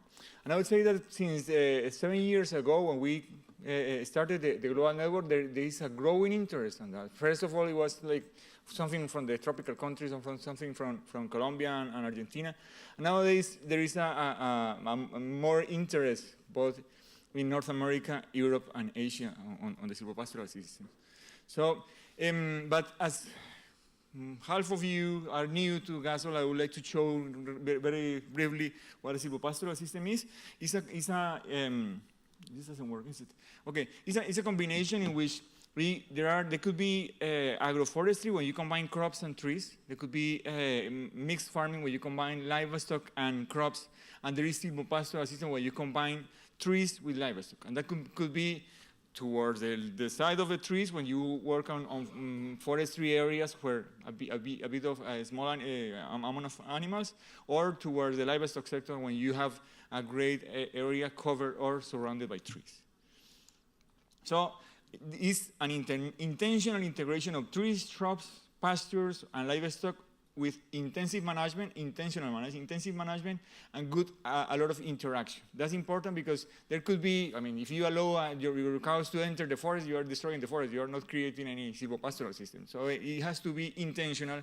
You have to work with all the systems so that they can produce the most and be integrated in the system. And it is because it integrates a lot of things, and we have been talking about integration. We like the idea of having more diversity, both of species and of strata, so that there are more benefits for each part of the system, both above ground and below ground, as you can see in the figure. I would like to show you a lot of evidence on that, but that's something that shows the type of thing that we are looking for. And there are many ways of doing this interaction. They could be either naturally, as in your left-hand side, naturally mixing trees and pasture because it is in the system as the ecosystem that is below, or this system in Kenya that is with trees that have been there for a long time and people is just managing the grazing land below. You can intentionally plant trees for other purposes as timber production, fruit production, nut production, or you can mix trees that are interacting directly with animals, either because they contribute to producing more grass or to provide welfare, or because they produce fodder that is also used for the animals. And within the last type of system, there is this that we have been working with, plants that are directly browsed by animals, shrubs that are directly browsed by animals. And there are good examples in Colombia, Latin America, and I love the lessons from Australia, because they have been working in this for 20, 30 years now in a great development of a silvopastoral system that is now covering over 2,000 hectares, and that is the basis for at least for Queensland, the basis to producing carbon neutral beef for the world. And there is a good example from a farmer who is here working in this system. So the idea is to interact between all these people that have been working in the silvopastoral systems, and there are 4 different species. I was showing mainly cows, cattle, but they are for beef, for sheep, goats, and these examples that are new or relatively new, or taking experiences from the Europe, in which there are different ideas, but I would like to point out this one with apple and sheep in UK. This is around 18,000 hectares. Pork or again sheep, and small animals as the one upstairs. There are many others with agroecology in the United States promoting the use of the free-range chicken with trees, and that is a pastoral system as well. And this is an important system in the ESA in Spain and Portugal, where the pigs are also benefiting from the fruits from the trees in that system. But I want to point out also some other systems that are not called silvopastoral systems. I was talking with the guy from the United States, and they have these windbreaks that is extensive in North America that are also providing benefits as silvopastoral systems. These hedgerow systems and the ones in the UK with around 468,000 kilometers of these hedgerows. And the thing that amazed me more yesterday was the hedgerows. It's incredibly, all the development they have here and all the cultural and all the positive values that they have. So I found in the Chagas report that they have almost 7,000 kilometers of these hedgerows. That means you have a great potential of having a lot of benefits from that. And I know it has been studied here, and you know that. But if the benefits for that in biodiversity, pollination, pest control, protection of water sources, and of course carbon capture is very important. It means around 3,100 hectares of silvopastoral systems, if you want to call it that way, and that is integrated in the landscape, and therefore is producing benefits for the system, but also producing benefits for the livestock as well. So it will be different if you are producing all the amount of milk and beef you produce here without those trees. I mean, they have to be taken into account. I know you have taken them into account, and it's even nicer that they have a cultural value for you. So we have, for providing evidence, that is one of our ideas, we have been trying to work in different ways of measuring silvopastoral systems.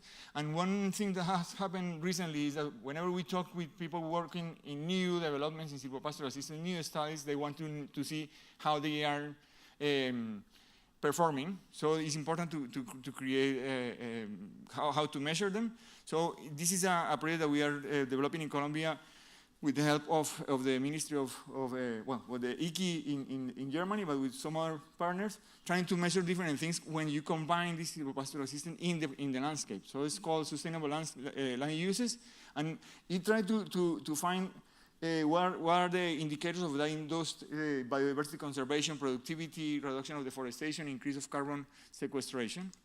And for that, we have different sustainable land uses, including silvopastoral systems, but also sustainable practices that have to be complemented, have to complement the silvopastoral systems. So it's important. So the farmers and the stakeholders have the opportunity to see what options are in the territory, choose the ones that could be better according to different. According to different criteria. We have given a weight for each of these criteria so that we can, at the end, define what type of combination could be according to the region, measuring that, piloting it, and then measuring how it is behaving in terms of biodiversity, climate change, climate resilience, and adaptation potential. That's very important. For this project, peace building is also important, so provision of income, food, and employment is very important. And in terms of activities, we have been working in the chapter of the Latin American GASO with several of you. You heard yesterday or Monday about it. I am inviting you to the 12th International Congress on Silvopastoral Systems that will be held in 1 year time in Montevideo, with a small chapter in Buenos Aires too. We have been working with the Universidad de Évora in the Second World Silvopastoral Congress that is planned for the 2024. And I would like to highlight this exchange of experiences between different countries, but particularly with the Rothamsted Research Institute, in which we are trying to work with them to measure and exchange information on indicators on silvopastoral systems. These are silvopastoral systems that are being planted in Devon in the UK, and they are measuring a lot of things as the Rothamsted research has a great capacity for doing research that we are not able to do. So we are exchanging this type of information or are trying to change that in the future. Finally, we are proposing a project in the European Joint Call that just closed to measure silvopastoral systems around the globe. So there are pastoral management around the globe.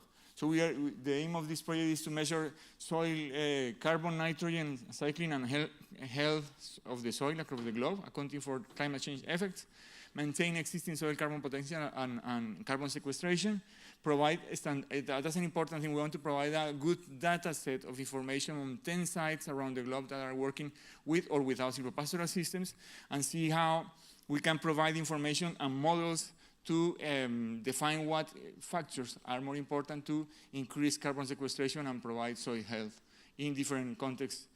Our colleague Mike Dodd from the Ag Research here is here and is participating in this project. So there are 10 sites around the globe. 6 of these sites have silvopastoral systems, and we are exchanging information on how those silvopastoral systems are helping to soil health, carbon sequestration, and resilience. So the idea is to continue trying to search for these opportunities so that we can expand our information and exchange information of different topics we have been measuring. Particularly for this project, it's very important to measure things that are important for the inventories of the country, in this case carbon, but we are working also with other partners in inventories on emissions both from the soil and both from the enteric methane. And finally, at the end of this month, we are going to work in this webinar on silvopastoral systems in Colombia. That is part of the USDA help that is doing to providing to GASO, so that we can also exchange more information on silvopastoral and grassland management in South America. That is the topic of this project. I know this is also being carried out in some other in Africa and some other regions. And with that, I want to thank you for your attention. 15 minutes. That was perfect. Thank you, Julian. You set the bar, the benchmark. Alexandre, your same approach, I hope. I don't know if you can be as efficient. Over to you. So, if you can introduce again the Action Network, just to remind people. Yep. So your slide should come up in a moment.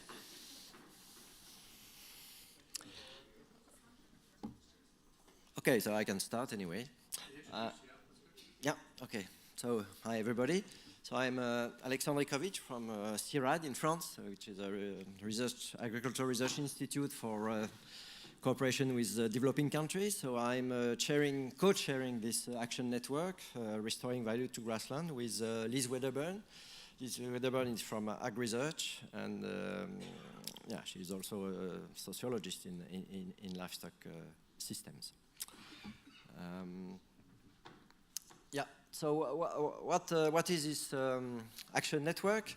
Our aim is really to tackle that the environmental and economic value of grasslands are maintained, restored, and enhanced while promoting their social and cultural functions globally. So you can understand that what we aim to do is really to take into account all the different functions that livestock systems can play in a general environment. Let's say it could be at farm level, at territorial level, or at a higher level. So this is really this multifunctionality that we are dealing with. Presently, the Action Network is about, let's say, 100 followers, and also contributors to a database. If you look at the Global Agenda website that you could find on the first page, a link to this database which gives some good experiences and a success story about livestock grazing system all over the world. But actually we are, let's say, about 15 active members who are almost all there. But also we have also many partners on the ground, because we work on the base of case studies. So what we have done, I'm sorry, I just must say that Liz maybe is just listening to us. Maybe on the. So what we have done to build this approach is really to have this multifunctional approach. So we had many workshops all together, and we built this conceptual model, and finally we arrived to identify 4 dimensions. Of course, the 3-dimension, classical dimension of sustainability, social, production, and environment. What we wanted to do is to look at this livestock grazing system through these 3 dimensions, plus we add one on territorial development.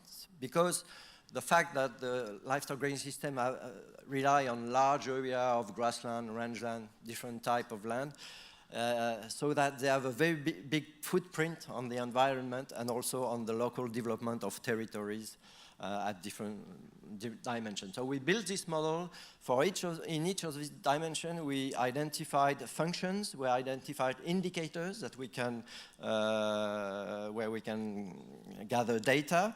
And after that, once you have the different indicators in the 4 dimensions, then we look at trade-offs. Because of course, if you develop an action, for example, on productions, if you change a practice, so it must have some interaction with other dimensions. And this is really where we are looking to.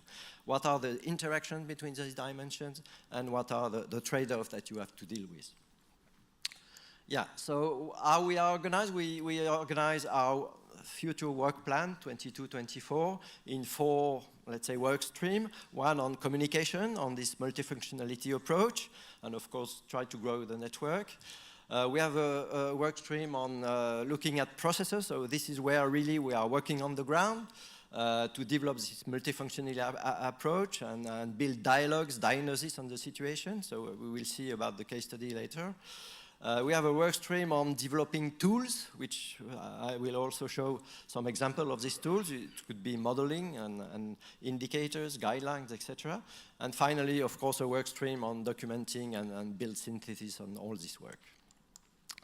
Okay, so these are the present case study on which we are working. So it's all over the world, in Brazil, in silvopastoral system, in Argentina, in the Andean mountainous pastoral systems, in Vietnam, where we are working more on interaction between crop and livestock, in northern Mongolia, where we are working on mountain forest steppe system, where livestock is interacting with biodiversity, in Senegal, where we are working on dairy systems, where a small dairy factory is collecting milk from smallholder pastoral population, and it's quite an innovative value chain, I'm sorry. And finally, in France, where we are working on pastoral system and dealing with other type of land use, like tourism, for example, as you see on the photo. Oops. So what did we found in this different case study? Yeah, in Argentina, for example, we found that the strategy of resilience of this pastoral society is mainly based on social network, on diversity of livestock species, on local and open supply chain. So you see that from that, you already identify different functions of this livestock system and different way, social, economic, value chain, environment, etc., etc. So you have to deal really with these different type of dimensions. In Brazil, we identified that from silvopastoral system that we have greater profit achieved compared to monoculture, and that it enhances also soil conservation, animal welfare, so different dimension again. In Senegal, we developed 3 scenarios of developing this the milk collection from pastoral people, and we had also to deal with trade-off between the outputs, of course, the milk, where we will be sold, but also with input, because we have to deal with the biomass available, which could be some feed resources for animals, but which is also used by other users like industries. And also this change can have some environmental consequence because of the sedentarization of people. In Mongolia, oops, I'm sorry. In Mongolia, the herder uptakes some employment from the environment and services. And so this alleviated the poverty and the environmental outcome. So there is, again, an interaction between production, environment, value chain, and employment here. In Vietnam, they identified through this multifunctionality approach that cattle can have big interaction for crop system, dealing with nutrient cycling, with biomass availability, biomass cycling also. In China, which is a new site, a new case study, we identified that yak grazing can have very positive impact on bird species conservation and richness in the area. And in France, dealing with this multifunctional approach and making people discuss around this multifunctional approach help to find common options for the different stakeholders to develop the territory. So that's about what we found, and this is clearly validated the multifunctional approach. So we also develop tools, as I said before. This is an example of a toy model to show people what is multifunctionality, and that for each of the dimensions we are able to propose some indicators and then to work on these interactions and trade-off to manage between the different dimensions. And that's helped our stakeholders to understand what is multifunctionality. And during all these case studies, they really adopted this approach, and it helps very much to make people discuss together and find common vision of the future of livestock. So this was a toy model, but we also developed some specific models for our case study here in Senegal on the dairy project. And people, even pastoral people, discussed with other agribusiness and local policymakers and researchers and many others. They discussed around what the indicators tell and what can we discuss about these indicators. And the idea is not to have really exact indicators, but the indicators are more there to facilitate dialogue, really. Okay, so here, that was the exercise proposed by the organizers. And of course, you can see that as we want, through this multifunctional approach, to have all the different stakeholders around the table. Of course, we want to dialogue with everyone. We can bring evidence to everyone, and we can also, we will try in the near future to change policy and to change practice with the different type of stakeholders we want to work with. With the 4 dimensions, of course, we have some aim in each of that. For example, for the livelihood and economic growth, we want the recognition of the role of livestock grazing system to contribute to sustainable food system, which is not adopted by everyone in the world. On the food and nutrition security, animal source food coming from a livestock grazing system, we want that to be recognized as part of food security strategies. We want, on the animal health and animal welfare side, livestock grazing system we think is really a model for animal health. Well, animal welfare, that's clear, and it could be also for animal health, providing that the health services are well organized. And finally, on the climate and natural resource use, there are quite recent studies that show that these systems are quite neutral in terms of carbon in many situations, not on all. So we want really to contribute to the fact that livestock grazing systems are recognized as low carbon systems. Yeah, I'll try to respond to this exercise, which is not I'm sure that livestock grazing system is not the unique solution for livestock development, of course. But coming from the result we had from the case studies, we can maybe write this sentence, which say that innovative livestock value chain, as we saw, including smallholder producers, conservation of ecosystem, and biodiversity, are realistic and contribute really to the resilience of livestock sector and associated social groups, and also their contribution to sustainable food systems. Okay, so that's what we have done during this 21-22 period, where we didn't meet so much. Well, I will not go into detail, but we contribute to many conferences, international conference, national conference. We contributed to the MSP, the regional, the global MSP of the global agenda. We, of course, elaborated on the action plan 22-24. We hope to have new members, to diversify a little bit our case studies.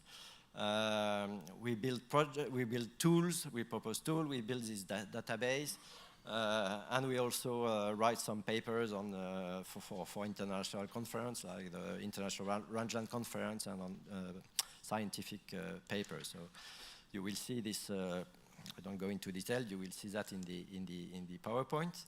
And finally, next steps. I have time? Yeah, 1 minute. Perfect. So what we want to do, so in the coming 2 years, let's say, is increase our communication on the Action Network achievements, tools, and methodology. We have started just before, but we had a small workshop during the weekend all together, and we organize our future activities for the coming 2 years. So we have a new step, which is actors and public action agenda, so that now we have, I think, good diagnosis on what happened on the ground. People are talking together. So now, how are we going for action, for practice change, for policy change? So we want to develop dialogue, share a common vision, common project for livestock on each of the case studies, and see what actors can action what level for change. We will finalize tools, and we will try to also to assess the change that we hope to. So that's a small figure, a graphic on what we want to do. So these are really the different steps where we are going through. So we started on the left defining what is multifunctionality for livestock grazing system. We built this conceptual model. We test it on the ground. With actors, so having dialogue, diagnosis, stakeholder platform. And now we are really going more in identifying what are the agreement and disagreement between stakeholders. From that, can they define a common vision of the future of livestock grazing system? And then how to implement to this project, to this common vision, how to implement change. Who is going to do what, with which level, and then try to evaluate change. So that's about what we want to do in the coming year. And yeah, so we will try to do synthesis of all that, and thank you very much to all. Thank you, Alexander. You mentioned somewhere along the line you were trying to recruit new members and bring people in. Trying. So one of the objectives of this session today and the whole week is to bring more people into all of these action networks, I think. So if you have a strong interest in any of these topics as we go along, the people who are speaking can recruit you. They give you a membership, and you get to go to lots of interesting conferences. So thank you very much. Good. Let us hear from our commentators. Tim, do you want to come up and start? And Diana, maybe you should also come this direction so we can be expeditious. So just like we did on Tuesday, we've asked Tim and Diana to give a couple of reactions. What have they heard? What is striking from the two presentations? So over to you guys. Thanks, Peter. And thanks to both of the speakers for some very nice presentations on the action networks. I think on the silver pastoral systems, it was nice to see the fantastic diversity of silver pastoral systems globally. And I think it's nice to see the network breaking into new geographical areas. It used to be very focused in Latin America.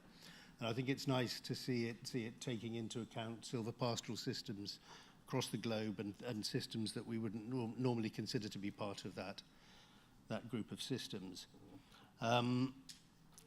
I think the quantification of benefits is very important, and I think we saw this example when we visited the Signpost dairy farm yesterday, and this was identified as an area where the biodiversity aspect of it was identified as an area that needed improvement, and there were processes being put in place to work on that. So that's an important thing, is the quantification of benefits. On the grasslands, it's very nice to see a systems approach and the multi-dimensional aspects. And it's nice to see, again, the very diverse case studies from different parts of the world. So that was good to see.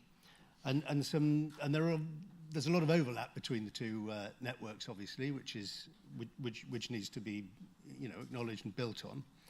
And I think a common systematic approach to measuring baselines, setting targets, and monitoring progress towards those outputs is probably an area that might be thought of to work on. And also strengthening the linkages to the Gazelle theory of change in order to keep activities of those networks relevant to Gazelle objectives, I think, is an important thing. So that theory of change should be used and embraced by the networks and used to keep things on track to make sure it's contributing towards the objectives. So those are my reactions. Thanks, Sid. Very good.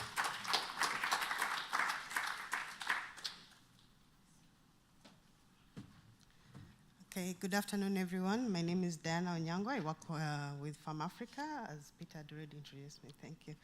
So for Julian's presentation on the silvopastoralist system, what struck me was this can be a good solution to conservation-based agriculture. The integration of trees, crops, livestock is ideal to promote community-led environment conservation practices, because that is usually a challenge when you're trying to balance environment conservation and also the community interest for food production through livestock. So this gives us an opportunity to promote an approach that is a win-win situation for both sides. The example of from Europe, the free-range chicken using silvopastoralism was also quite interesting. I think that's something we can pick up and promote in other areas. And it was also good to see the indicators that can be used to also measure this. It's good that this is available, and it's great that it can contribute to assessing the impact of such system on environmental conservation.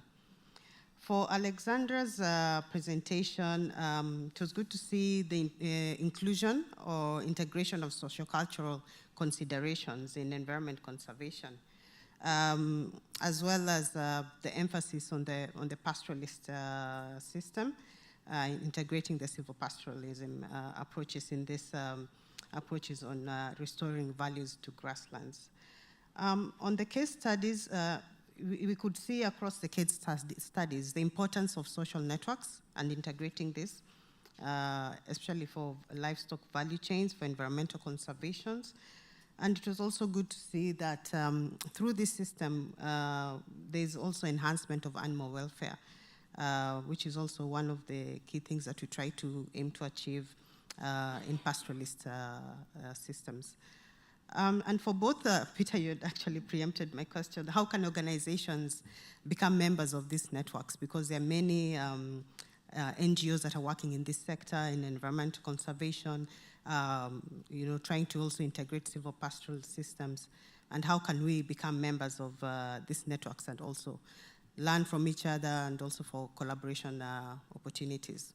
Thank you.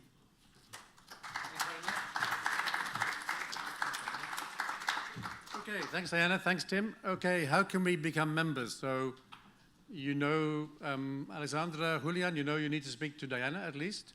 Good, so let's move on. We're going to shift our focus. We're going to head to Asia, and we're going to be talking about Dairy Asia. And Batbatar, if you can also introduce yourself as we go, yes? Okay, thank Probably you. can't pronounce your second name properly, so... Oh, thank you. Thank you very much. Oh, it's nice to see here from this stage to you. My name is Batbatar Bayirmagne. You can call me easily Batar, that's the better. Yeah, meaning of my name is actually the hero. Yeah, it's much more better. I would like to introduce my presentation through this content. Actually, we have very limited time. It's the 12 minutes, so I will try my best So first, I would like to go through the Dairy Asia. It will be very brief, and then followed by the highlighted activities, what we have done in the last 1 year. And then I will go for the further actions and suggestions from Dairy Asia. Dairy Asia is the multi-stakeholder partnership. We have that vision to build the sustainable dairy sector in Asia and the Pacific region. Currently, we have the 13 member countries. You can see on the slide the Asian map. Our membership countries, the map is colored by the light blue color. You can see we have very potential countries as well. The Afghanistan, Bangladesh, Bhutan, China, India, Indonesia, Mongolia, Myanmar, Nepal, Philippines, Sri Lanka, Thailand, and Vietnam. Since 2020, Dairy Asia Secretariat Office is located in Ulaanbaatar, Mongolia. That's jointly established and supported by the government of Mongolia and UNFAO, of course, the actual GASL. We are one of the, I think, the 9 action networks of the GASL. And we are collaboratively cooperating with APCA, IDF. I think we are all the livestock experts, so we can all know those organizations. So I would like to save my time. Here, I wanted to show you the highlighted main activities, what we have done in the last 1 year. Dairy Asia webinar, school milk program, with the perspective consultative meeting, this 2 dialogues we have done, the bilateral meeting between India and Mongolia. Actually, the last Tuesday, we had very long meeting, 1-hour meeting, and we have talked a lot about those activities. So today, I have very short, limited time, so therefore, I would like to bring your attention on only one activity. That is the Dairy Asia Dialogue, yak milk production. I think, as we may know, Asia is the largest continent. The continent accounts for about 40% of the world milk production and 60% of the world population, but our region has the self-sufficient rate of milk is 90%. We are also still the milk and dairy product importing continent. The biodiversity of livestock in Asia is somehow very unique, very different, especially when we look at the non-cow milk production. We can see on that graph that this is the UNFAO statistics. The cow milk accounts for 81% and followed by the buffalo milk 15%, goat milk 2%, sheep milk 1%, camel milk 0.5%. The other dairy species, it's including the yak, mare milk and so on, 0.5%. That is the numbers when we talk about the quantity, right? But we don't need to forget about the livelihood improvement and the social aspects, right? So therefore, Dairy Asia is highly focused on both cow and non-cow milk production. Therefore, we are organizing this series of dialogues. Let's look at that. The main topic I would like to share with you today, the Dairy Asia Dialogue we have jointly organized, cooperated with the FAO, GASL, IDF, the International Dairy Federation, World Yurta Association, Livestock Department of Bhutan, National Dairy Development Board of Nepal, Ministry of Food, Agriculture and Light Industry of Mongolia, National Research Center on Yak in India, Dairy Association of China, and Treasury of Plateau. It is the biggest enterprise in China operating with yak milk production. It was quite good and productive dialogue. We had high level and highlighted the speakers and presenters, as well as the 4 panelists we had. And we had the 80 participants from 19 different countries. We talked a lot, and we found out some good experiences, as well as the common facing challenges in the yak husbandry countries. As the result of our dialogue, we have proposed an initiative to establish the World Yak Association in Ulaanbaatar, Mongolia. Actually, that proposal has been supported by the government of Mongolia and currently announced it during the UNFAO regional meeting that was held in Dhaka, Bangladesh in last March. We can see here, I hope that all of you can see this map, the Asian map. I have circled the location of the yak husbandry, the domestic yak located in Asian highlands. We can see there the Asian 10 countries, including some part of the East Siberia. That region has the yak husbandries.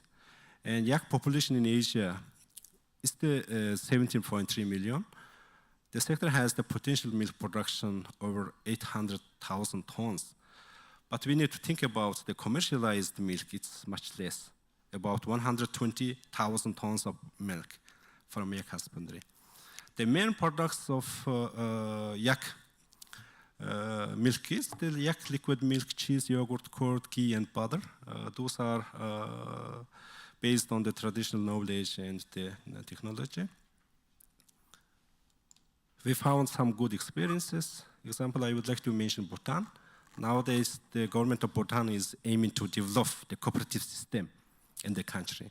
They have formed some cooperatives. They are, I would say, more in initial stage, but they have some good movement there. And the improvement breeding in Mongolia, but it is between the provinces in the country. And the research institution in India, I would say it's a very strong institution they have, the research institute. Even they have the farm, yak farm. We would like to base on that. And the yak cheese production in Nepal and Mongolia, especially the Nepal, the country is very much oriented to produce the cheese, yak cheese. And the yak milk product development in China. They have quite good the product development based on the research institutions. Okay, those are the facing challenges. I think it's very familiar to you. I think the harsh winters combined with droughts, rangeland degradation, water scarcity, it's happened in China, Mongolia, as well as in India as well. The worsened genetics, declining feeding resources mostly happened in India. The milk quality and safety, insufficient veterinary, as well as the extension services. It's very hard to get some services because of the movement, right? The poor infrastructure in remote areas, not enough the market linkages because the middlemen play key role in the market. And of course, the migration of yak herders generation to urban and aging yak herders. And low recognition, the insufficient in-depth research in yak husbandry and milk production, mostly in China.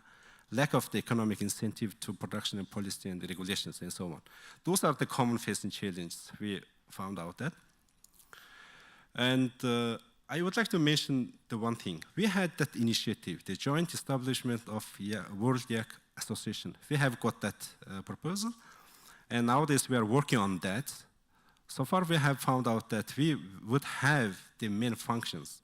The knowledge, information, good practice, and best experiences should be shared between the yak husbandry countries. Of course, we need to increase the public awareness of yak husbandry and milk production. We need to protect the ecosystem of the yak husbandry. I would say that the yak husbandry is probably one of the most eco-friendly sectors. At the same time, we can see the livelihood improvement, right? More focused on the indigenous people and so on. And we would like to create the yak database in the yak husbandry countries and the international organizations and yak product standards and value chain development issues. We would like to strengthen the cooperation and partnership between yak husbandry countries. We would like to create the network of yak herders. There are some good initiatives and movements, but they are covering just in nationwide or covering some 1 or 2 countries. We would like to all yak husbandry countries bring in our network and propose the GI and GS. I think you know about GI, the geographical indication, and the GS, that's the globally important agriculture heritage system that's highly promoted by UNFAO. So we would like to do those kind of mechanisms to the yak husbandry countries. That is the project proposal. I think we brought 2 posters here. I think we already 4th day here. I hope that you read that all things. We would like to implement the project proposals and these proposed activities. Currently, we are hardly working on the World Yak Association, the charter, and we are planning to co-organize the World Yak Forum in Mongolia, and we would like to have the World Yak ambassador who can increase the public awareness on that sector. And we are working on the initiative, the World Yak Day, and so on. And we really would like to have the Afghanistan, Bhutan, China, India, Kazakhstan, Kyrgyzstan, Mongolia, Nepal, Pakistan, and Tajikistan to our initiative. Okay, that is the further actions. We would like to strengthen our action network in the region, of course, and also we would like to expand our membership to Northeast Asia. When you see our membership map, we have no member from the East Asia and Central Asia, as well as in Middle East. So we would like to increase and promote the World Milk Day, World School Milk Day as well. And we would like to jointly organize those dialogues, the goat milk, buffalo, mare milk, sheep milk. We would like to we would like to learn some European experiences to Asia, especially in the goat milk. Actually, Asia is the potential continent for the goat milk production, but we are not commercializing this milk. We would like to use that. And buffalo milk, of course, we have the potential countries in this sector. I would name the India, Nepal, Pakistan, Myanmar, Thailand, and so on. In Central Asian countries, they have very special, very unique mare milk production based on the tradition and unique lifestyle, and so on. And we have currently proposed 3 projects, and we are seeking for very good the cooperation in these projects, and I fully hope that we can find that. And we have also 2 movements, Milk Walk and Milk Talk. I think we will meet somewhere with you. I will invite you to our initiatives. This is, and thank you very much. I hope that I used the 12 minutes. No? Yeah. Okay. You're always a hero when you keep the time. Okay. Super. Very, very good. Okay, let's move to the next. Here he is. Good. We're going to jump from Dairy Asia to leap. We're not going to jump, we're going to leap. Okay, if you could introduce yourself as well at the same time. And your slides should be there. All coming soon. Good afternoon. So my name is Mabru Izeye. I'm a livestock police officer within Animal Production and the Health Division in FAO, and I'm doing currently the coordination of RIP activities. So I'm going to give you an overview of RIP partnership, but before I start, I just want to know who just heard RIP for the first time in the room. Ah, very good. Okay, good. So I'm going to explain what the partnership is and why it's an action network of the global agenda. So RIP partnership is an independent partnership that has been founded in 2012 with the aim to solve one big challenge: how to account for the environmental performance of livestock sector.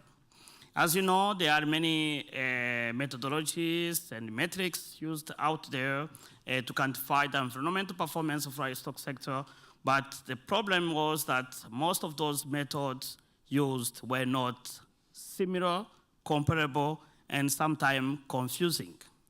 So the partnership has been bringing the different stakeholders together to harmonize the methodology and also the metrics through a consensus building approach, and also looking at the state of the art in terms of science, updated science, and also looking at the information, the data availability to ensure the quality of the assessment. And this has been at the core of RIP. And of course, as RIP has been developing the last 10 years, it was important to look at how the RIP guidelines are applied in different contexts to improve them, to revise them if necessary, and also to ensure that we are providing a very good awareness raising as well as communication of environmental performance of livestock sector. So RIP is composed by 3 main clusters. So we have government as in the global agenda, we have private sector, and non-government organization and civil society organization, including producer organization and also pastoralists. So RIP is very inclusive, and all the partners in RIP, they have an eco say. So this is very important to ensure that the voices of each partner in the RIP partnership are heard. So as you know, RIP has been growing. We started with around 20 partners in 2012. Now RIP has more than 121 partners around the world, and most of them actually are contributing to our steering committee, and we have 25 active members in our steering committee in terms of countries, plus the European Union, and we have 54 countries that are participating, mainly as observers in our steering committee. RIP has developed many technical guidelines that are based on life cycle thinking. Those relate to different domains that I will present later on. And of course, RIP has been bringing science together. So far, we had more than 350 international scientists, experts from different domains, so it's really a multidisciplinary science approach, to bring them together to agree and also to discuss on how we can account for the environmental performance of livestock sector using a life cycle thinking. So this is very important because, as you know, there is inconsistency in different methods and metrics used, and also developing new methods is always costly. That's why in terms of environment, for example, on climate change, it's easy to go to IPCC, the international panel of experts on climate change, just to use their method because it's difficult to develop country-specific methodology.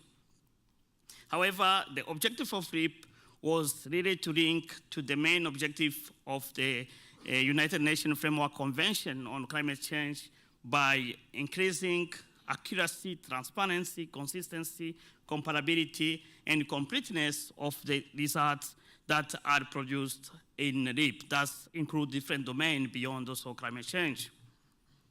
So far, the main domain that has been analyzed so far, we have climate change has been one of the most important one because we have developed the guidelines for each animal species. And we have also included the feed supply chain. So then we had other issues that are more important, like water footprint, nitrogen, phosphorus use, as well as the associated pollution, acidification, and eutrophication, biodiversity, the positive impact of livestock on the biodiversity, as well as the negative impact of livestock on biodiversity, including how you integrate the biodiversity indicators in life cycle assessment. The biggest one is also the soil carbon. As you know, there is a huge expectation on our grassland to sequester carbon, but of course, as you know, it is difficult to measure carbon. It's more difficult to model carbon stock. So therefore, RIP has provided already some approaches that can be used that are trusted based on the current science. So then, if you look at the future, where RIP wants to go, if you compare that also with the theory of change of GASO, RIP will continue to develop the guidance, mainly based on life cycle assessments, especially tackling 3 main aspects. So circular bioeconomy, ecosystem services, we have also radar industry, but also there is one issue I think we got some presentation this morning about land use change. So how you account for land use change, especially when the data is scarce. It is also important to mention methane. So as you know, methane is, there is a huge momentum on methane, how you address methane, and livestock contribute already 32% of the global human-induced methane emissions. And of course, addressing methane is one of the core aspects of RIP, and I will come back on that later. And of course, RIP is organized in, as I said, all the partners in RIP, they have an eco-say, but we do much more communication toward non-partners, the externals, especially through regional workshops and the capacity building program, the recent one being the RIP capacity development program in China that we will do next week in partnership with the DSM. So then, if you look at how we bring evidence, RIP guidelines are trusted. So if you have ever used them, I invite you to start using them today or tomorrow, because they are cumbersome to use. So but I invite you to look at them because they provide a clear, stepwise approach on how we account environmental performance of livestock. And we have already several cases, more than 3,000 citations of RIP guidelines in the literature. And of course, that shows how this approach is very important, especially if you want to go to the climate neutrality or to the net zero as different partners are pledging. It's important, of course, that capacity building is at the center of RIP. As you know, as those documents are based on science, sometimes they are difficult to use. So we are providing a new way of using them by developing a RIP navigator. And that navigator will provide a step-by-step way of accessing quickly the guidelines, the algorithm, the equation that you need to do the assessment very quickly. So the other aspects, of course, we continue in RIP to engage with stakeholders, to have new members. So if your organization are not yet a member of RIP or a participant to the partnership, I invite you to join us. RIP is open to any organization, so don't be shy. So come join us and we can solve this challenge together. And of course, communication is a strategy of RIP, and I did not go much into details on policy, but if you see now, for example, in Europe, as we have been working a lot with the European Union, RIP guidelines has been recommended as one of the approach to use if you want to do any environmental claim in Europe, especially through the product environmental footprint. And RIP guidelines has been adopted in many tools. As you know, Dominic presented the other day about GRIM. So RIP guidelines has been adopted in global livestock environmental assessment model, and other stakeholders, especially the dairy industry, with the Cool Farm tool, they have also adopted the RIP guidelines. So meaning that those guidelines are really providing a best way you can solve the challenge on environment. So then, the other important aspect, if you look at our action network, it's really independent. It has its own funding. And of course, it is very focused on one area if you look at the sustainability domain. So our focus is about environment and natural resource use. So this is, some people may say RIP has a narrow view, but it's because we know that there are many action networks dealing with other problems. So we want to make sure that we provide the best of the science out there, really focusing on one big problem, which is the environment, and of course, climate change in particular. And this has been recognized, especially if you look at RIP evaluation report that was done independently through the consultation of RIP users, RIP partners, and no-RIP partners, especially people that have heard about it or not. So it has been recognized as an approach that has really successfully integrated the different perspectives to solve the major challenge of the livestock sector. And this is done in a holistic way and also in an inclusive way. LEAP guidelines are open, transparent, and they are very inclusive, and they provide a clear guidance on how you account for fundamental performance of livestock sector. Of course, LEAP partnership will continue to develop guidelines because the challenge is not limited there, and we'll also continue to update, revise where necessary. The methodology has evolved to make sure that our guidelines are updated. We want also to focus on trainings of practitioners, experienced practitioners, or new practitioners, but also as some of our FAO member countries have requested, they want also to see LEAP guidelines communicated and used in a very simple language to reach the farmers. So that's the aim in our next phase, and I hope we'll be able to achieve this. I want to come back quickly on methane.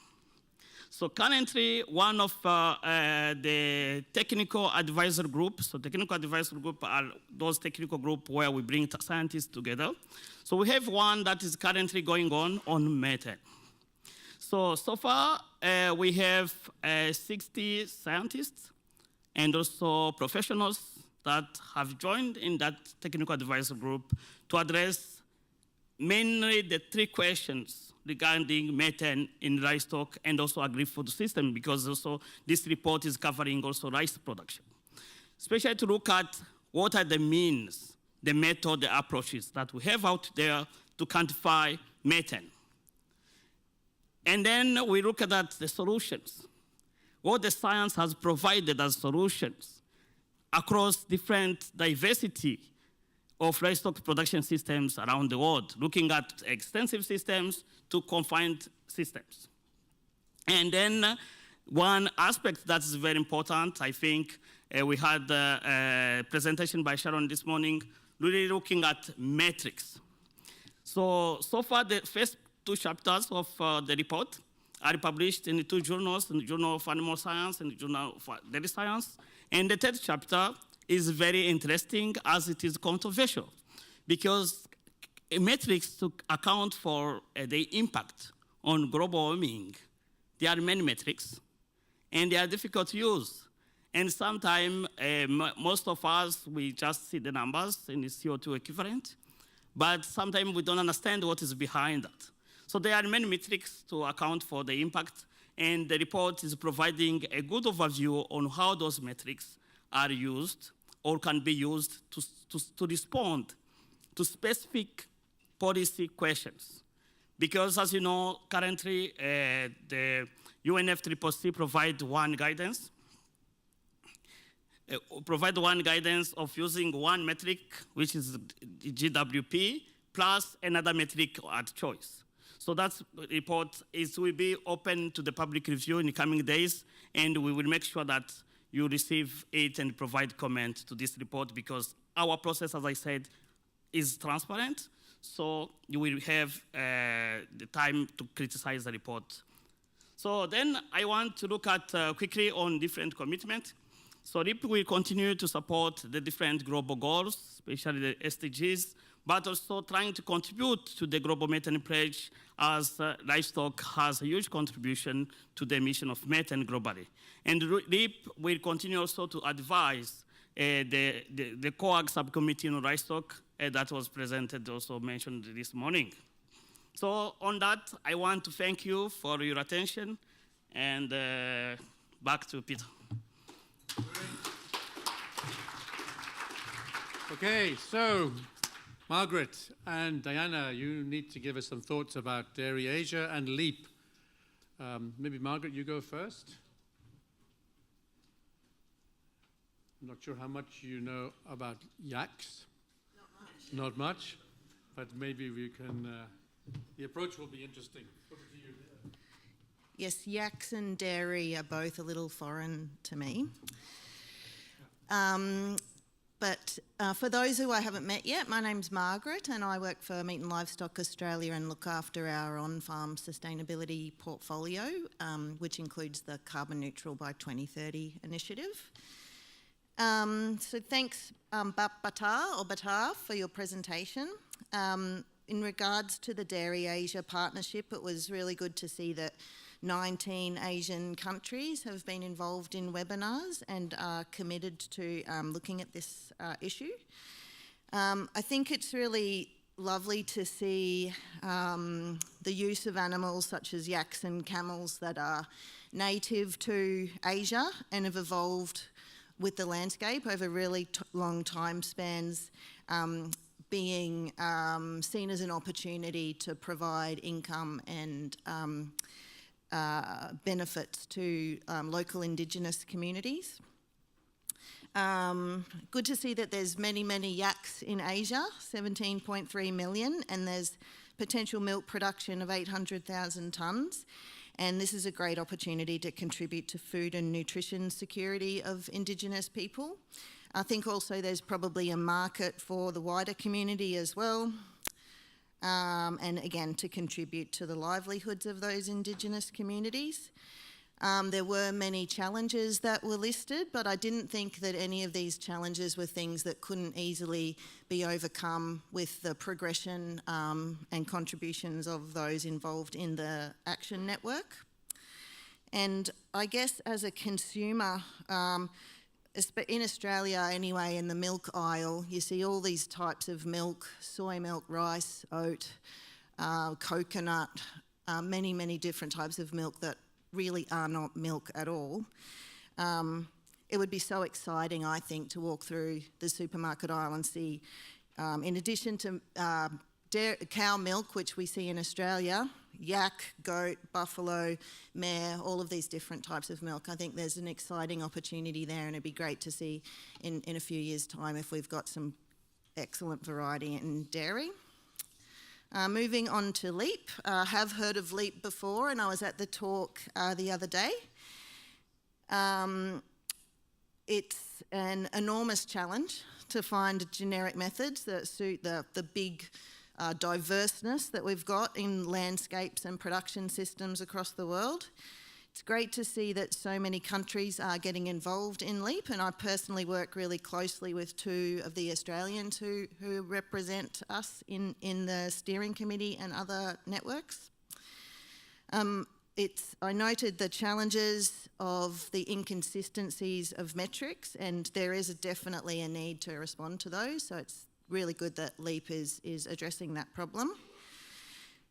I think because this is sort of something that I am pretty closely involved with in Australia, I think we need to do better in how we can apply the LEAP guidelines at a country-specific level. So we do have a need for both. We need to report at a global level. We also need to report at a country-specific level as well, and that is going to be more granular. But it's really important that both of the outputs that we see from doing this reconcile with each other. They don't have to exactly match, but if they're irreconcilable, it's going to make our challenge with telling our good sustainability story even harder than it already is. So it's a fabulous resource. I think we could try and socialise it better and use it to help us with communication. And I'm very excited to read the methane reports and the draft report and maybe provide some feedback. I missed this morning's talks, unfortunately, because I think I would have been interested in all of them. But in regards to all of the different types of metrics, I just wanted to note that in Australia, we're aiming to use all of the metrics that we can because we think it's important to just be able to report really transparently about the impact of livestock on the climate. And it's also important so that we can set appropriate policy and mitigations. So thanks.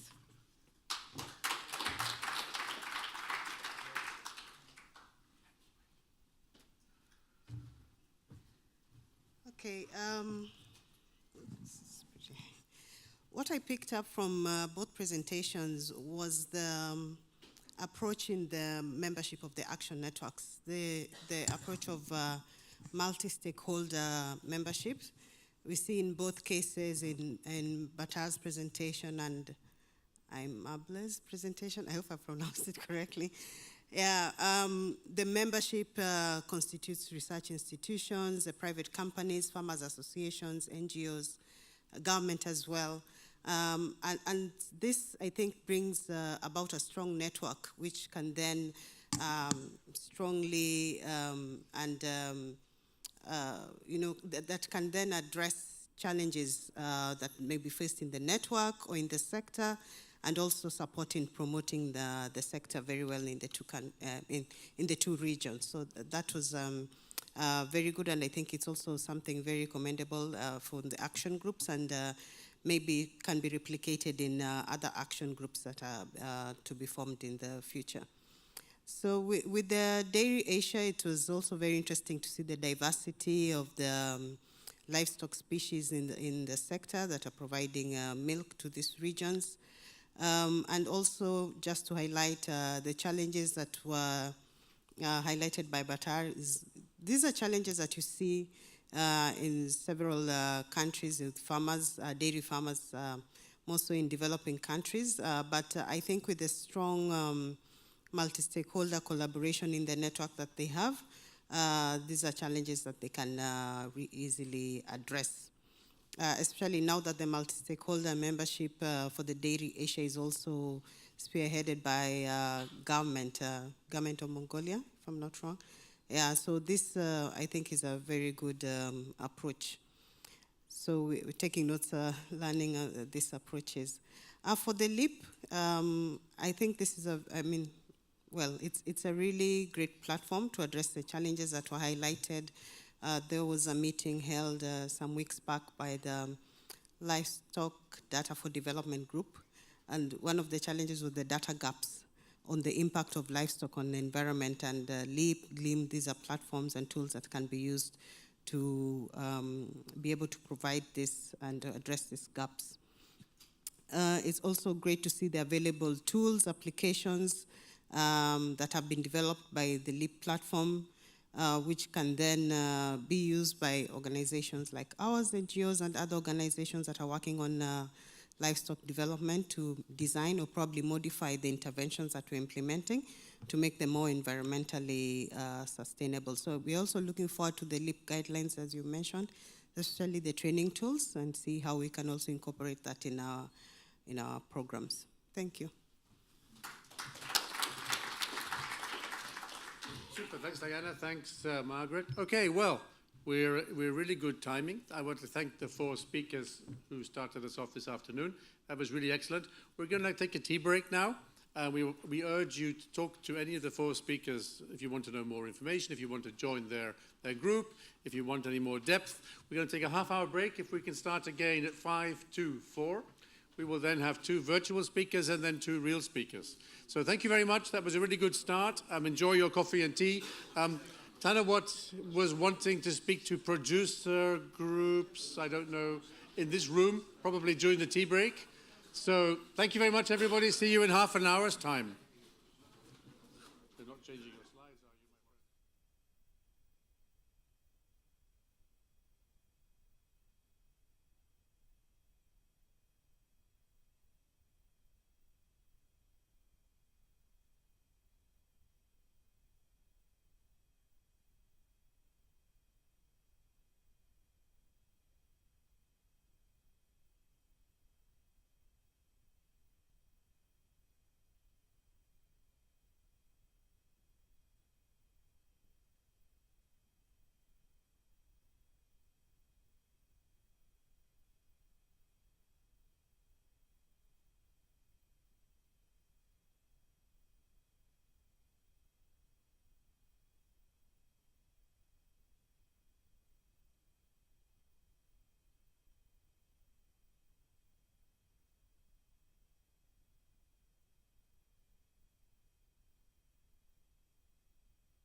So everybody, we're going to start again in 5 minutes, a 5 minutes warning.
Okay, everybody, we have colleagues online on the Zoom who will be presenting.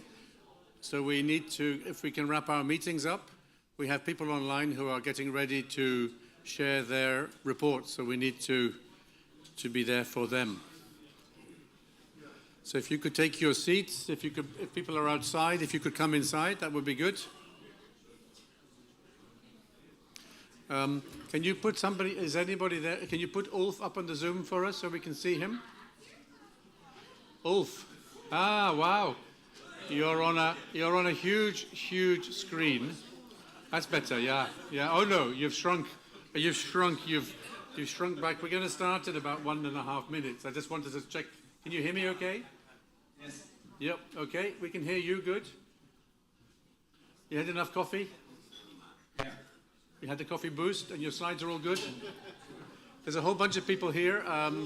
We're just getting ourselves organized, and so you will be followed by Rebecca, and then two people will then give a kind of a commentary. Tim Robinson, and who's let me just double check. Tim Robinson, and then Diana Onyango will give a kind of a little bit of a reaction to your two presentations. Yeah, so you need to stay until the end of Rebecca. Yeah? Is Rebecca also there? She's there, right?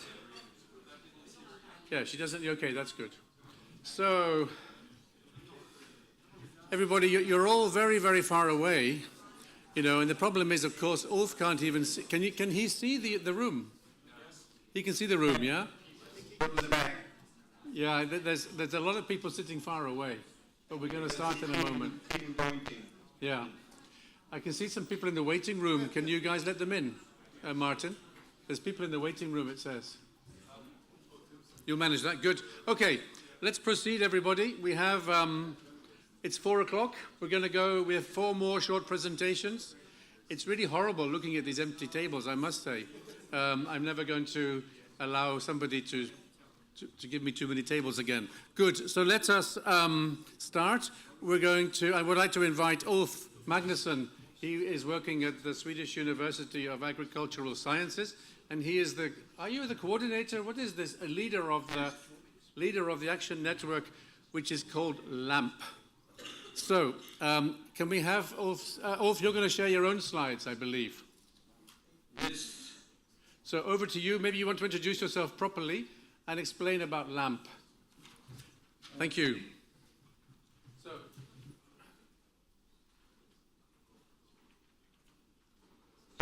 it's okay now? yeah, we're seeing the screen. We don't see you anymore. You've disappeared, but we see the screen perfectly. But that's more important. And we see the slides perfectly.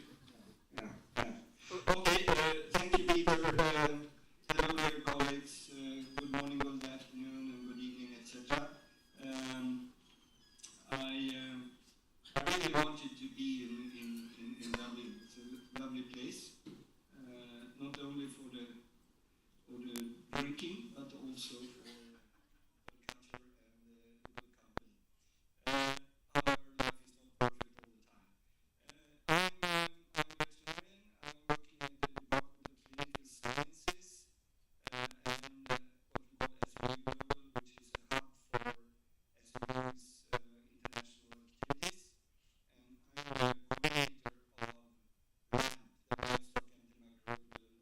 So that is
reverse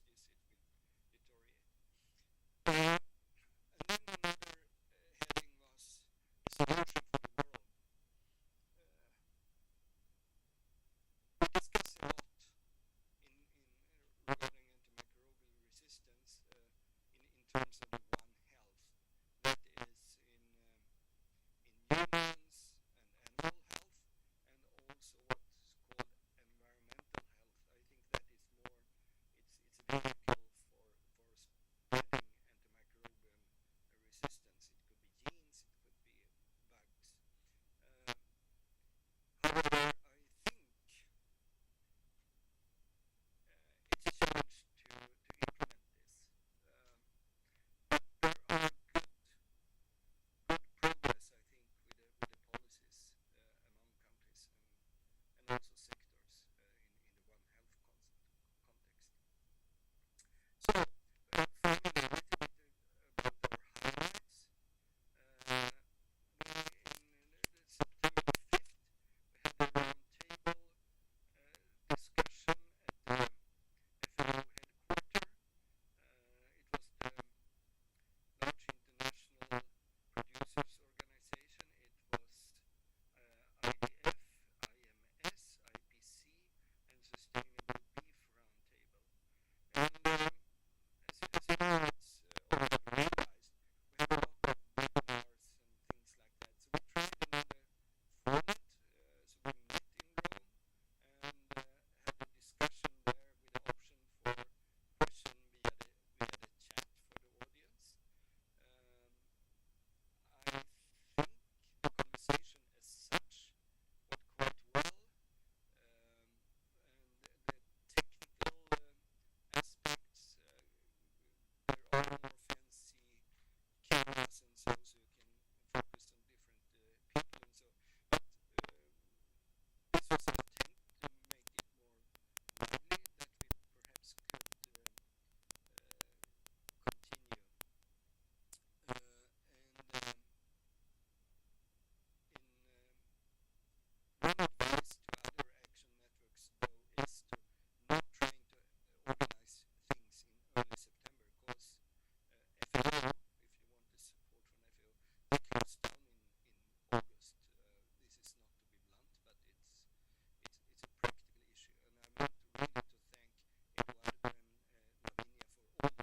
support in achieving this. And another achievement is this, that we have struggled a lot with. It's not a real LAMP product, but it's both from LAMP and Animal Welfare Network with Rebecca, and also the FAO support team with Tim and another colleague from SLU, Sofia. It's based on the papers from the Kansas meeting. So we worked a lot over a long time for this, but it was organized over the weekend. So both of these things should be posted on the GATSO website now. So, commitments and next step, the final slide. I think one challenge or something that we could work on in GASL is to merging the insights from the policy world with those from the farmers producers world in different regions of the world as well. So it's both the different kind of stakeholders and different geographies. I think that is an asset we do have in GASL. And then how to improve this dialogue. Perhaps these roundtable discussions are a more interactive format, and then also to write synthesis or opinion papers that reach out outside the livestock sector, so to say.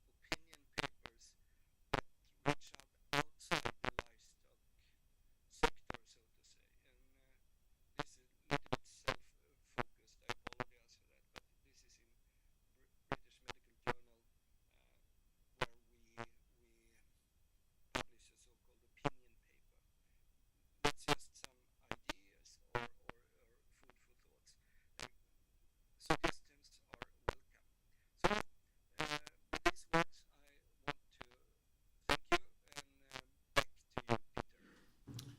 Thank you very much, Ulf. I'm going to give a big applause on behalf of the room. I'm hoping you can hear it. You might even hear the whole room as well.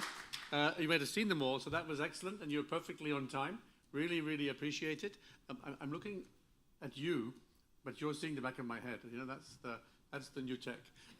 Maybe I should look at this and go, well, anyway, good. Thank you, Ulf. We're going to move straight to Rebecca now. She should also be here. Don't go away, because we're going to come back and we're going to get some commentary on your presentation. I can see Rebecca, I think. She's hiding in a very small box at the bottom of my screen. And Ulf has a big box still. The tech team here are sorting you out. Okay, great, Rebecca. Can you introduce yourself? And then if you have 12 minutes, same as Ulf, that would be super. We're going to have a bit of a commentary at the end of the session. So please don't drop off as soon as you stop talking. Over to you, Rebecca. Partners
Thanks, Rebecca. I don't know if you can hear the applause. Super great and perfect timing. That was excellent. So I will look over here so you can see me. And I'm sure. Okay, great. So we're going to have a bit of a commentary from a couple of colleagues. We've got Tim Robinson from FAO, and we have Diana Onyango from Farm Africa. So I don't know who would like to go first. Diana, could you come up? They're going to just they're just giving kind of reflections on both of your presentations, yeah? So yourself and Ulf. So basically, they're just sort of helping us internalize what we've been hearing. Diana, over to you. Hope I pronounced your name correct. Oh, yeah, you're doing a good job. Okay, thank you again to the presenters. We've had presentations from two major issues that is the cause of many problems that we see in livestock systems: antimicrobial resistance and animal welfare. And these two need to be addressed if you're talking about sustainable livestock systems, sustainable food systems.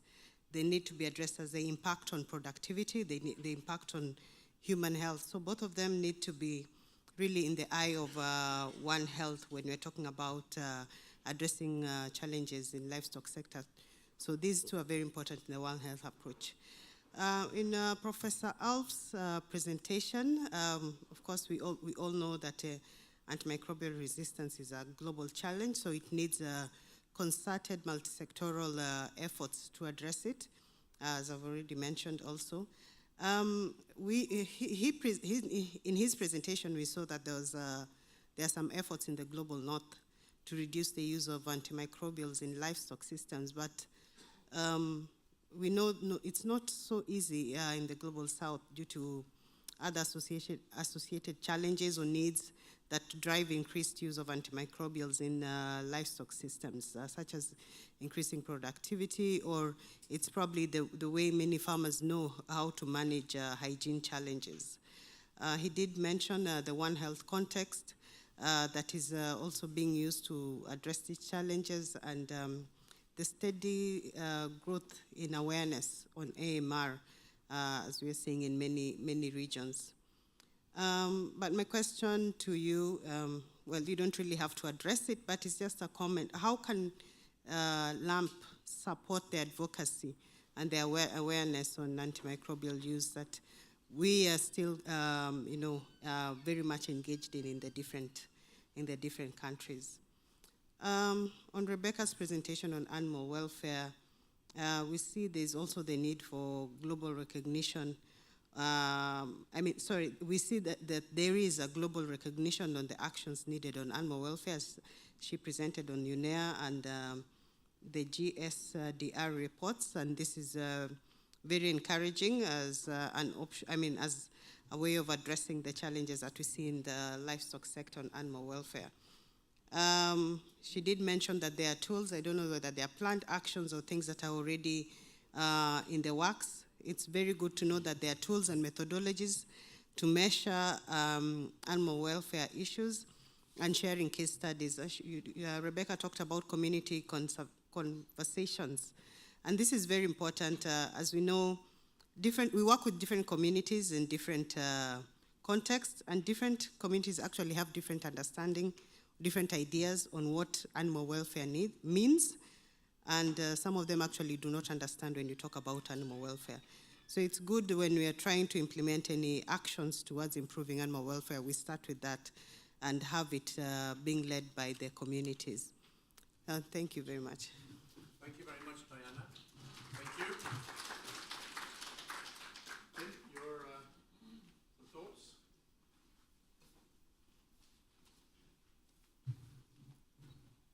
Thank you, Peter, and thank you very much, Rebecca and all, for those lovely presentations. I'd echo a lot of what Diana said, actually, but talking about antimicrobial resistance first, I think what strikes me is that there's so many parallels between antimicrobial resistance and environmental concerns with livestock systems, and in particular with greenhouse gas emissions.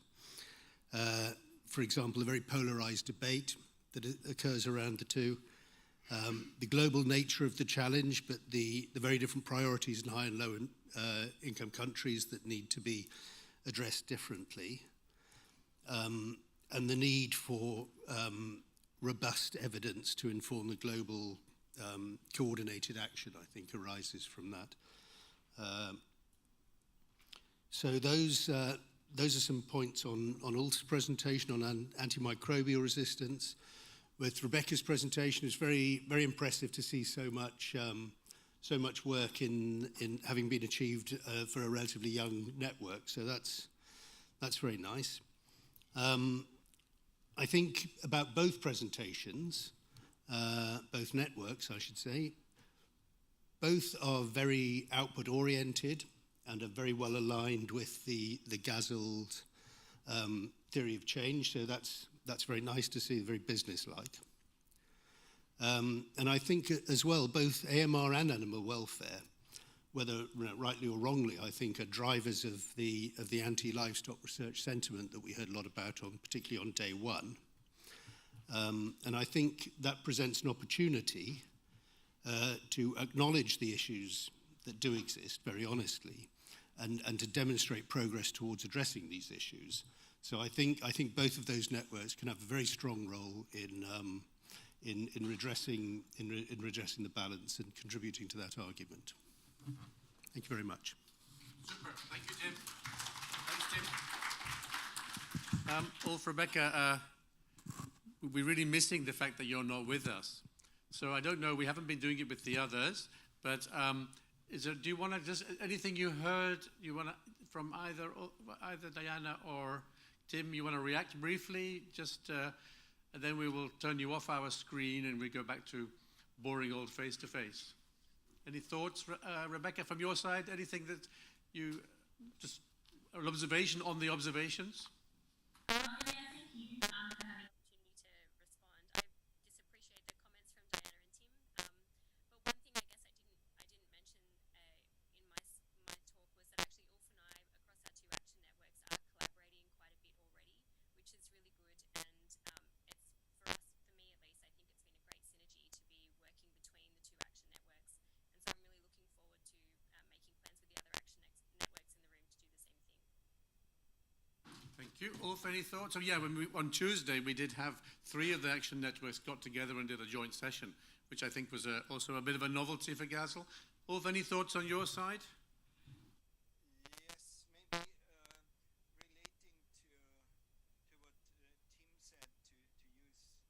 use these 2 networks as a leverage for getting an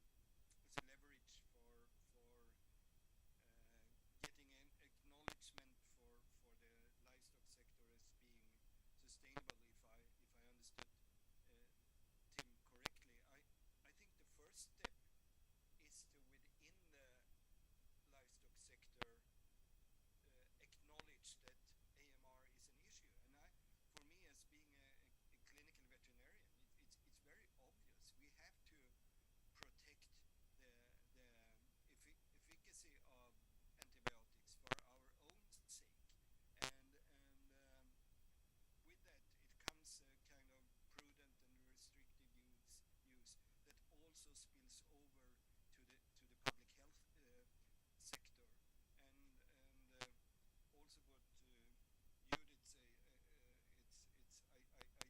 comes a kind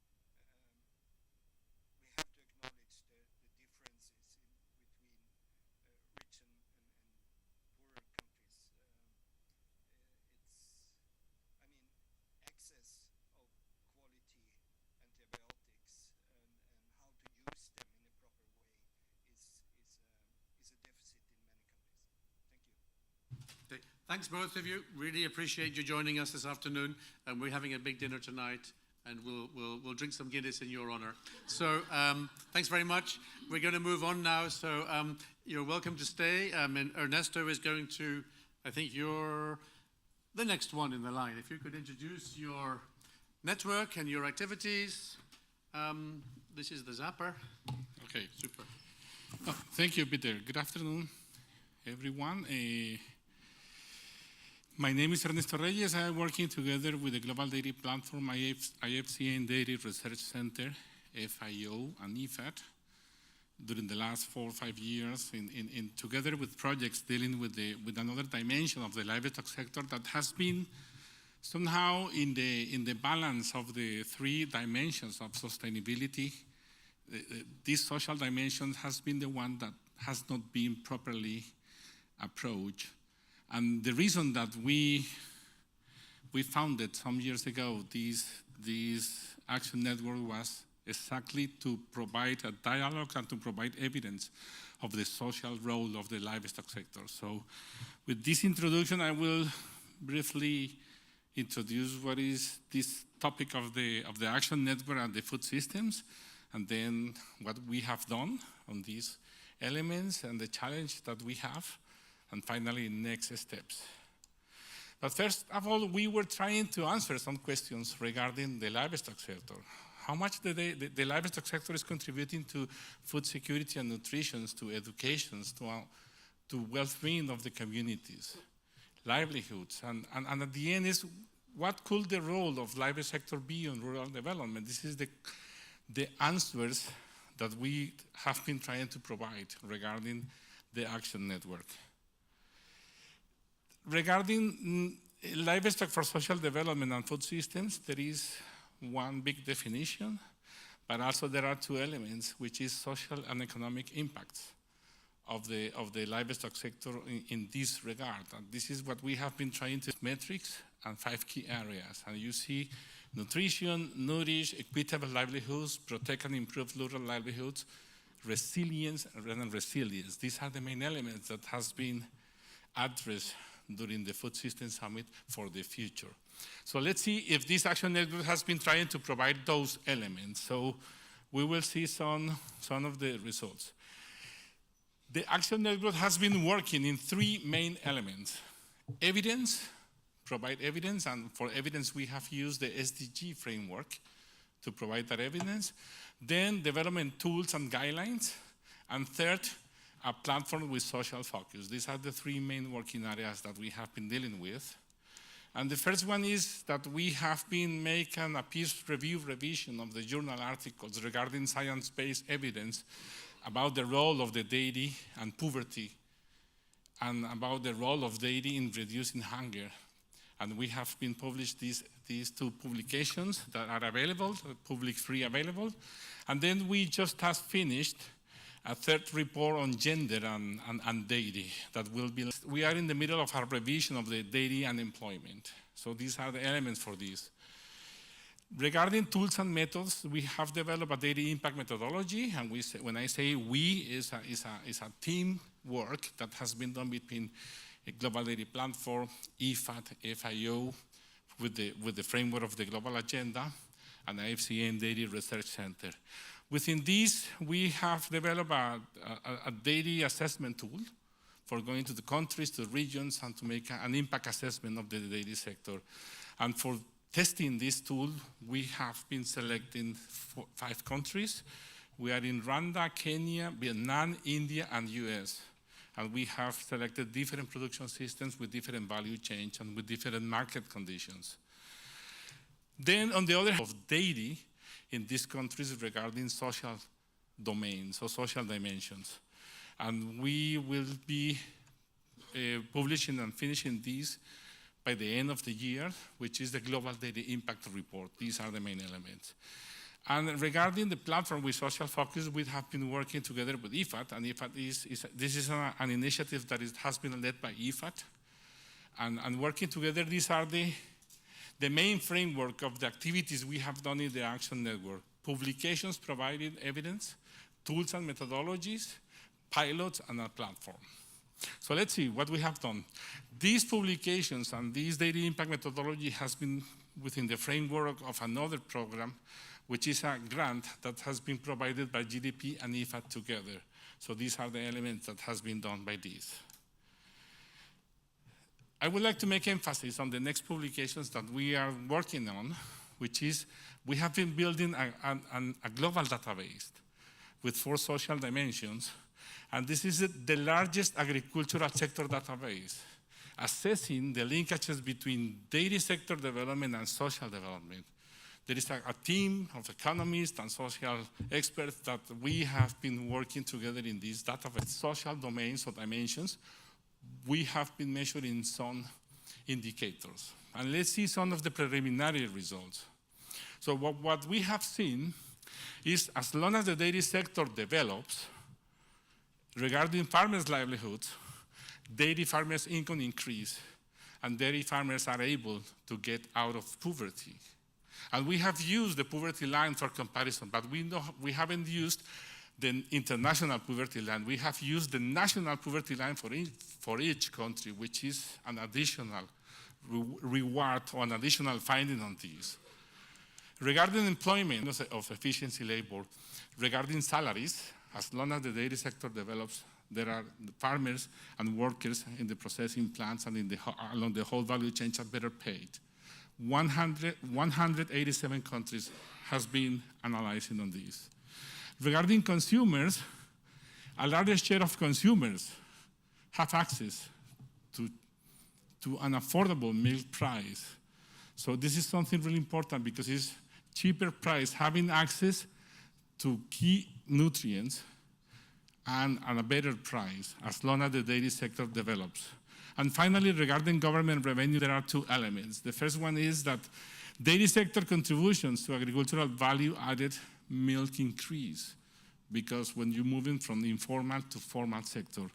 And also that the dairy sector grows faster in value terms than a typical sector in agriculture. So these are the main elements. When we make that publications, we will have a huge annex because we have the same bank of results by income level, by regions, by ecozones, and we have the whole analysis and the whole methodological approach we have done for this. We are working in evidence and practice change, and dialogue and policy change. I have already mentioned the publications that we have done. In dialogue, we are going and we are in the moment implementing the pilots of the data impact assessment tool, working in those countries, and we are running validation workshops with the stakeholders. Regarding this dialogue, we already have started with IFAD, a platform with many stakeholders has been contacted. Regarding policy change, in this analysis, in these pilots, governments are participating actively and are being part of this process. And ones that food, the economics and livelihood and nutrition. These are the main domains that we work on this. Which challenges can we see in this process?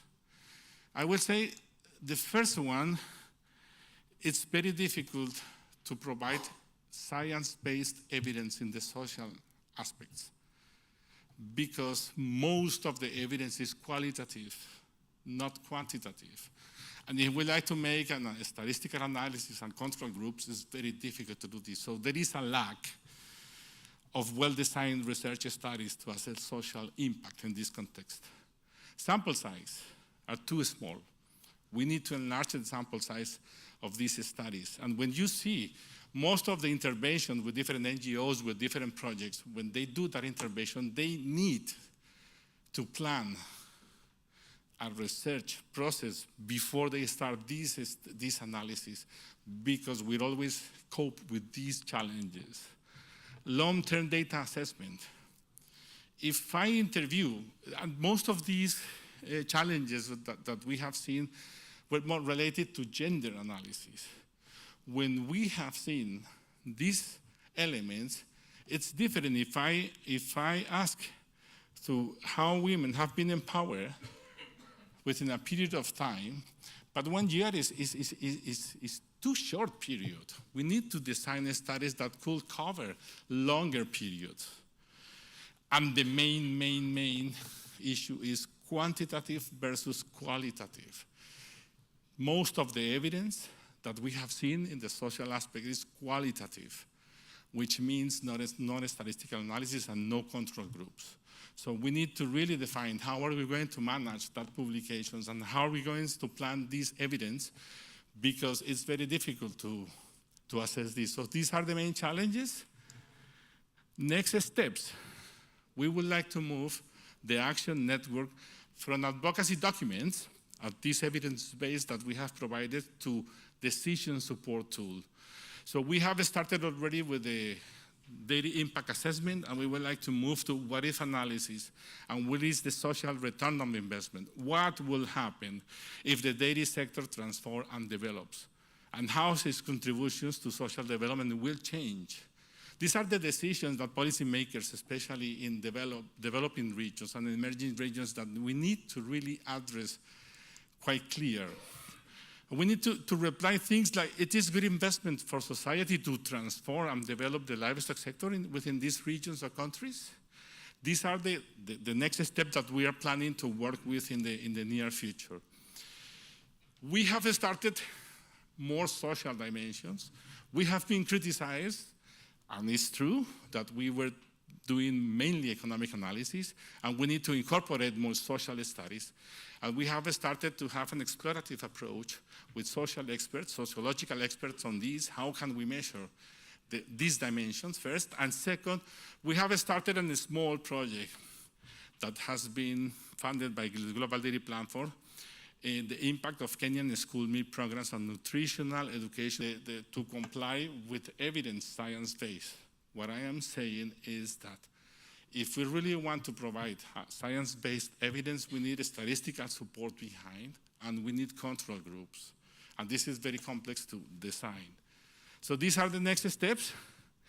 Regarding the Livestock for Social Development platform, I have to say that IFAD, with the new reallocation of priorities, have somehow put in the fridge this platform. But during the rest of the year, we are going to start the process of how can we better improve, how can we start with this process. The idea is that during the pandemic, our priority was to focus on products, on outcomes. But I think now is the time to institutionalize the major outcome that we have done with all of you together. So we will go to a wider audiences to share these studies and to share what we have done. Last but not least, with IFAD, the plan was, with these pilots, with this platform, was to make what we call, let's make the invisible visible, which is, besides main production system, there is a large number of social benefit that has not been identified, but not even quantified. We need to make this visible. And this is more related with pastoral system. And it was the main intention of the project that we planned with IFAD together. Some examples: preserving genetic banks with different biodiversity. Gender, as I did mention, is still not properly quantified. Side production systems, guinea pigs in some regions or other species.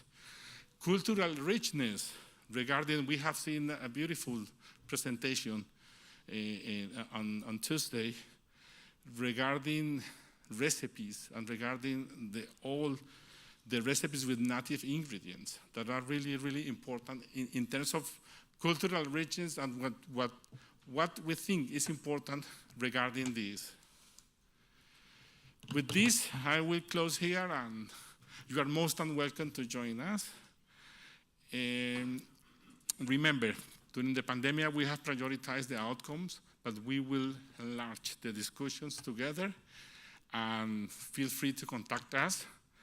And the next publication are two: Gender and Dairy, and the next one is Global Dairy Impact Report. Thank you. Thank you, Ernesto. Good. Rogerio, this is going to be the most efficient presentation, right? So we're on to the last one, everybody. I hope you keep your energy levels up. We have one more to go. It's the most efficient. Over to you. I try to be. Thank you very much. The action network that we are coordinating is Close the Efficiency Gap, and my name is Rogerio. So during the preparation for the action plan 2023, we divide our actions in operation management, efficiency matrix exercise, and pilot project and evidence, and later communication strategy, because at the end we need to publish. So during this year, we coordinated 3 seminars. The first one was silvopastoral system in Brazil with around 300 people. Second one was in Argentina with around 200 participants. And as Julian said, the next one will be in Colombia. And also, at the end of this November, we have another one in Uruguay, when we also talk about grassland. We did a coordination of the Latin America and Caribbean regional chapter. We did 3 meetings, and the first steps is already planned with GESO, and I think that we already know the direction to improve the chapter in Latin America. We coordinated the Latin America regional meeting, around 200 participants. Let's say those 3 activities were very important for us in terms of operation management. Now we jump to the efficiency matrix. At the beginning, we worked with productivity, land and animal productivity, and economical performance. We analyze these two aspects, but also include the emissions in that scope. In terms of challengers, we need to include also resilience aspect, which is not easy and is a big challenge for us, but I try to show you how we are trying to solve this problem. Second, we plan to include also some water use aspect, some indicators. And for that, I'm in touch with the Dairy Sustainability Framework, and that's the next step, and it's also a challenge for us to include that. For those 2 phases, I've had a very nice opportunity to work in Tuning Institute in Germany. They have this matrix, and we are working together, and I hope also doing an interaction with the action network that we saw with Ernesto. Social aspect could be included also. Labor, family labor, income, social security. That's our plan for future. But it was very important for me to be part of one interaction between Closed Efficiency Gap, Global Silvopastoral System Network, and Livestock for Social Development. We did that interaction 2 days before, and let's say we are trying to develop solutions together, and I really appreciate the opportunity that we got from GESO for that. So, projects, pilots, and evidence. As I mentioned, I'm working tuning, and we decided to analyze 3 scenarios in Brazil. The first one is a conventional system that we have only brachiaria. That's what we have in almost 100 million hectares in Brazil. The second one is a system developed by Embrapa. That means we have brachiaria and also some lines of eucalyptus, which is one scenario that we have been working for 20 years. That instead to seed the trees, we develop this natural regeneration without put money, but working very smart how to build up the system again based on the seeds in the soil. For that, the third one, we already published some data, and it's another collaboration that we did with Tuning and GESO and my university in Brazil. So, just some ideas or results about this project. You can see on the first column, the conventional pasture, you have low cost for the production. For the second one, that we call ELPF, you have medium or to high cost in terms of beef production. And for the natural regeneration, you have medium costs.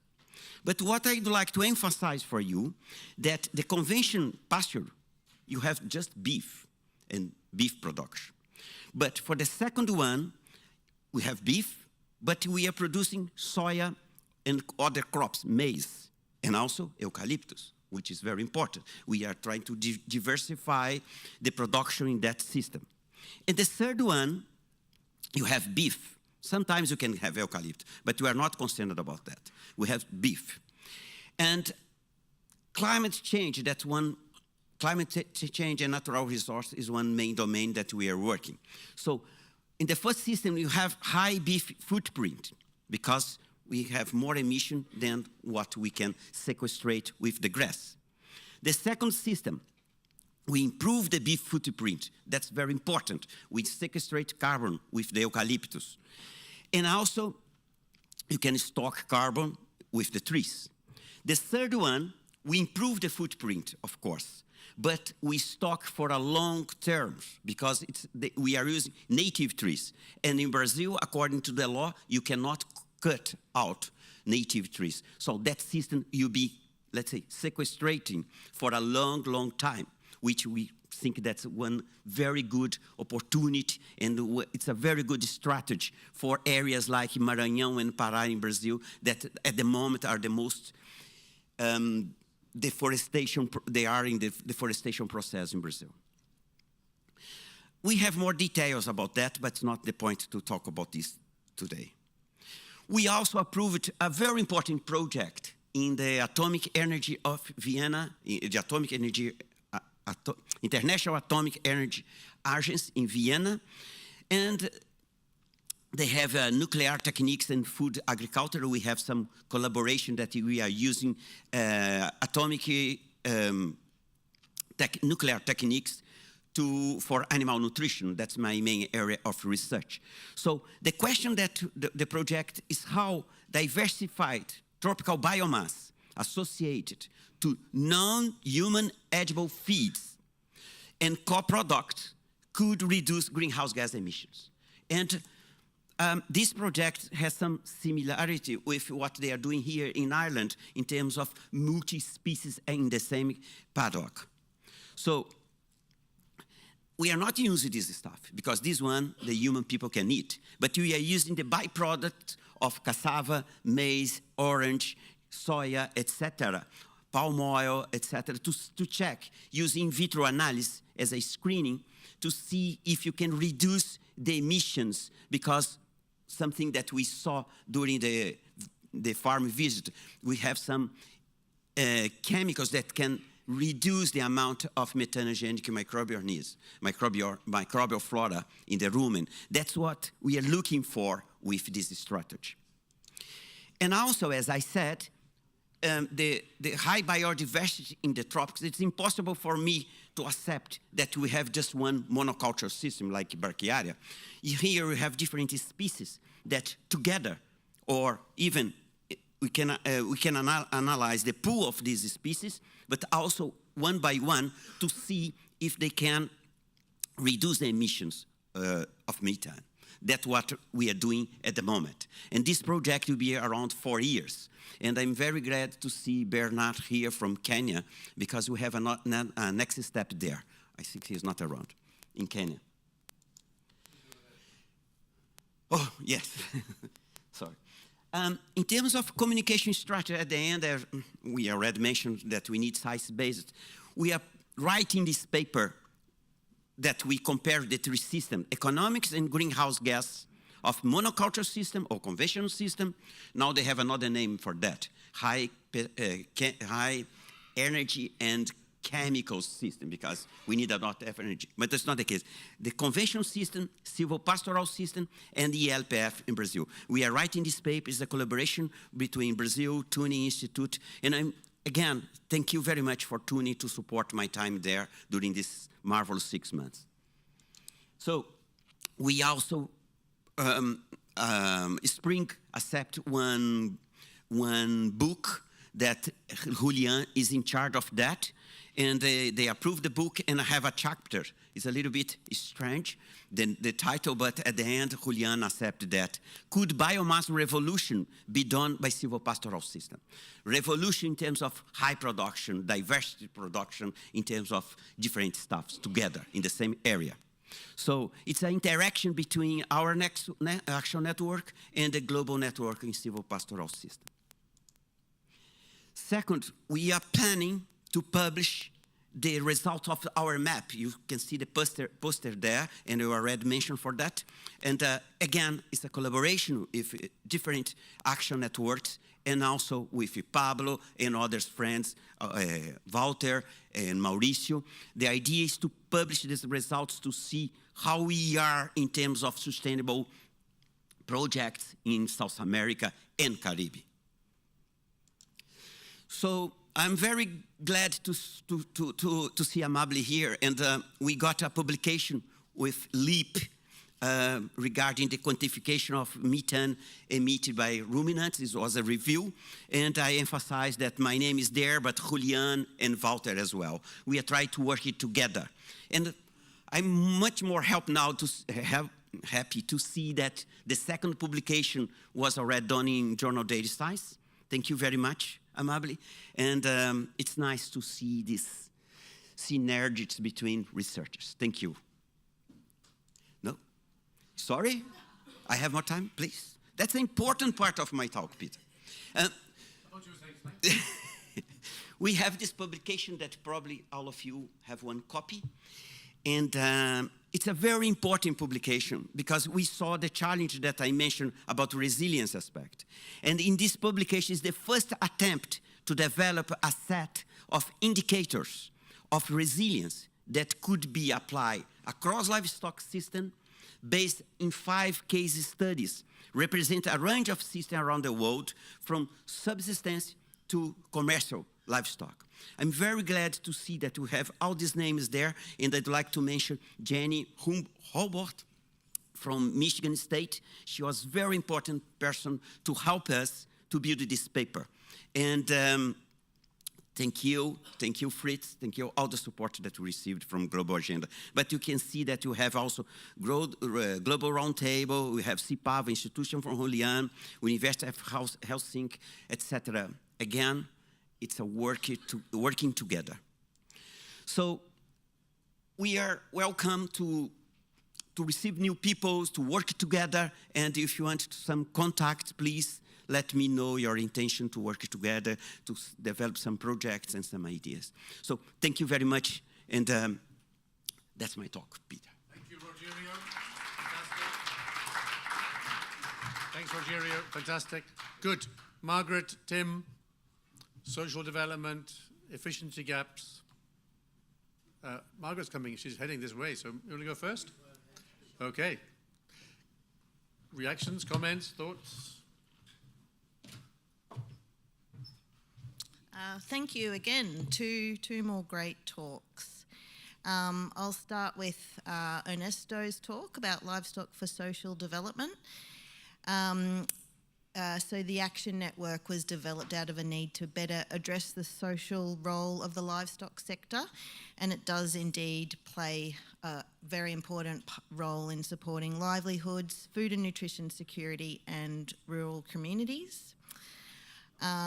There are 2 elements that have been the focus of a lot of the work that has been done, and I also wanted to say the network appears to have been extremely busy. There's been lots of productivity, and it's very interesting, and it seems like the momentum is really behind this network.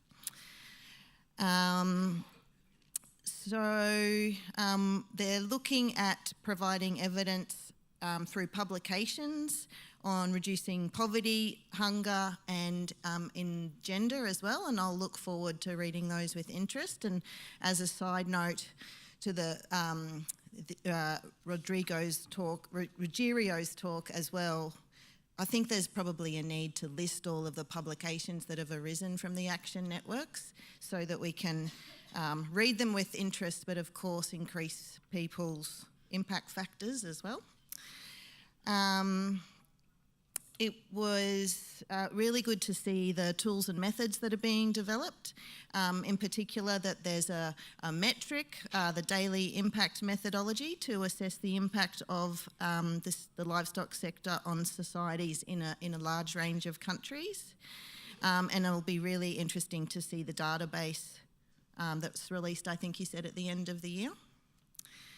And also it will be interesting to see the platform with the social focus. I think that's going to be a really good inventory of all of the work that you've been creating.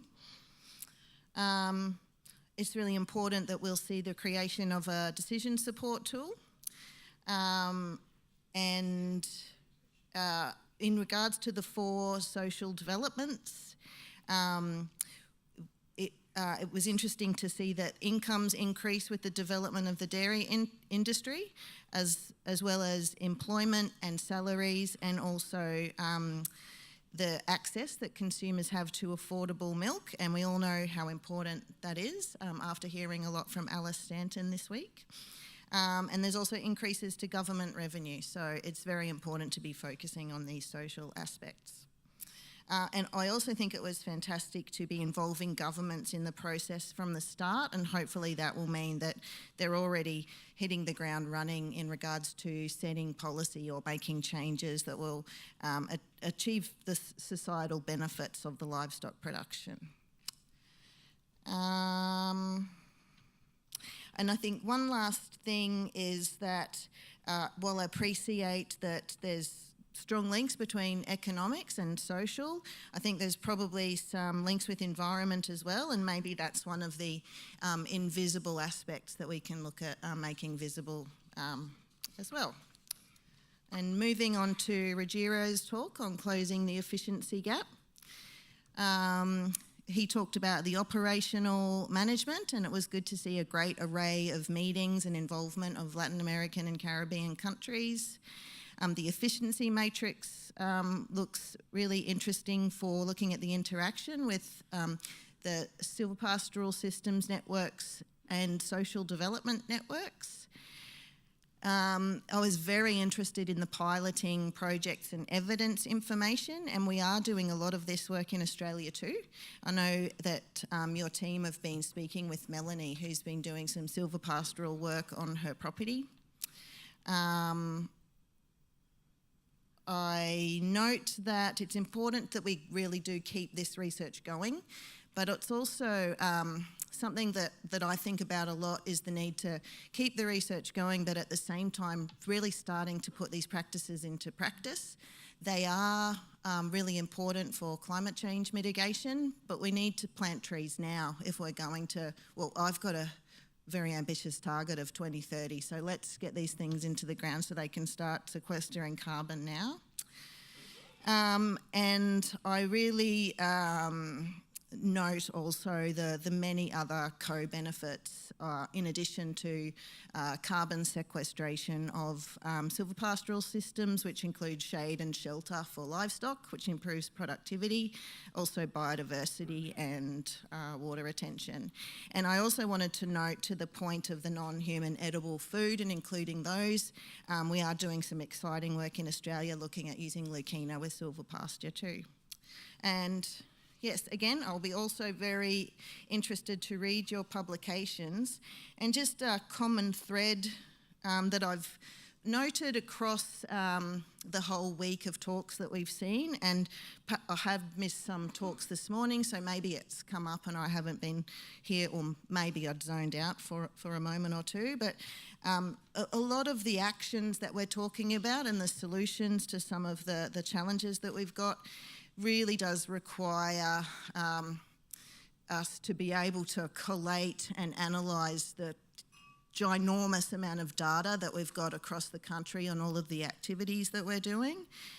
And also I think that there's a really to be successful. That's it. Thanks, Margaret. Super. Tim, last word. Thanks very much.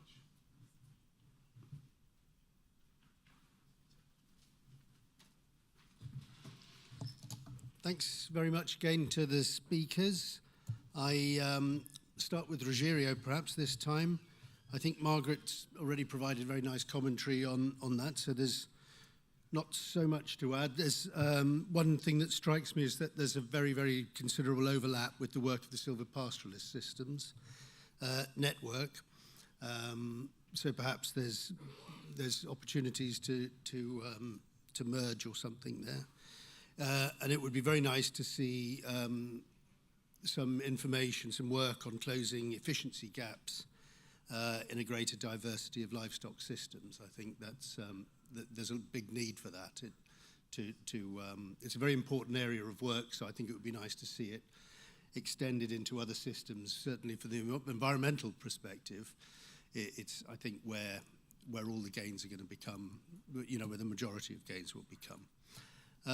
Ernesto's Yep. Regarding Ernesto's presentation on livestock for social development, some very, very impressive outputs to date. It's nice to see a very business-like documentation, lots of useful analysis and reports. And it's particularly nice to see the network taking on the challenge of extracting robust data from qualitative and semi-quantitative data, because that's a significant challenge, and it's good to see that being addressed. And I look forward to seeing similar analysis, from other livestock systems and other livestock sectors joining that. It's obviously everything I think was about dairy today, so it would be nice to see meat and poultry and other sectors also looking at these important social benefits. Thank you very much. Thank you, Tim. Thanks, Diana, Tim, Margaret, for stepping forward and giving us those little commentaries to help us reflect ourselves. We have a super commentator. Fritz, where are you? There you are. So just like on Tuesday, Jimmy Smith gave us a red threads. Fritz, who was, what do I say, the pre-chair, the last chair, past chair, maybe we should say, past chair of GASL. Fritz, over to you. If you can summarize all of that, that will be a fantastic job. Of course. Well, thank you very much for all these very interesting Action Network reports. And as you have seen, all the Action Networks are inviting new membership. You have seen now everybody, and kindly contact these people and sign up and help them to further this very first, the clusters representing the multi-stakeholder dimension of the global agenda. Second, the action networks, as we have heard, and focusing on establishing scientific evidence on a broad array of livestock issues at stake. And third layer, much developed during the last 3 years, the regional dimensions. We have heard that earlier this week, leading in some parts to regional chapters of the global agenda. It will be a challenge for the global agenda to bring all this together and develop consistent messages. We are trying this week, but I think there's a lot of work ahead of us. Before I briefly focus on the action networks, please allow me 2 subjective observations of this week. The very interesting contribution of Professor Alice Stanton, illustrating the urgent and important need for evidence-based decision-making. Her contribution clearly shows that on its road to sustainable livestock systems, or even better, to sustainable food systems, GASL has to join forces to demand scientific evidence from all the voices blaming livestock based on often fictitious evidence, or even worse, no evidence at all. We have to meet the negative global narrative with positive facts and messages. The second and also subjective observation, we, representing the livestock sector here in this MSP meeting, in this room, GASL livestock sector, are still defending the sector too much. Instead of positively and effectively communicating the merits of the livestock sector and efficiently communicating how we are tackling the challenges of the sector, which are by no doubt there. And we should effectively communicate our progress based on scientific evidence. But now back to the networks. As we have heard this afternoon, the action networks are the GASL structure with a wide range of activities. The action networks are extending the reach of the global agenda to a very wide array of researchers, institutions, scientific projects, and applied projects.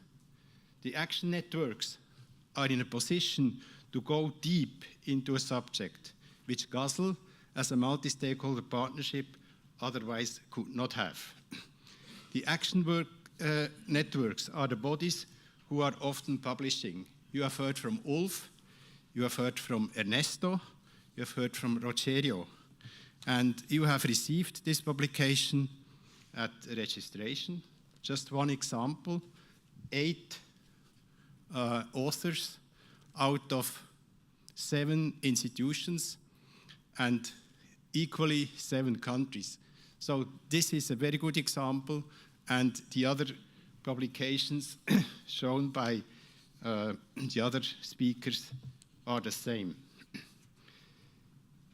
The action networks will be crucial to implement the 2022-24 action plan of the global agenda, which is based around the GASL theory of change, so to speak, the heart of the action plan. The action network thus are amplifying the effort of the global agenda globally. The action networks will also contribute to ensure that the global agenda can focus its action to be true to its mission and to achieve its objectives as stated in the 2022-2024 action plan. Again, all the action networks are welcoming new members. This is my second commercial. Thank you very much for your attention.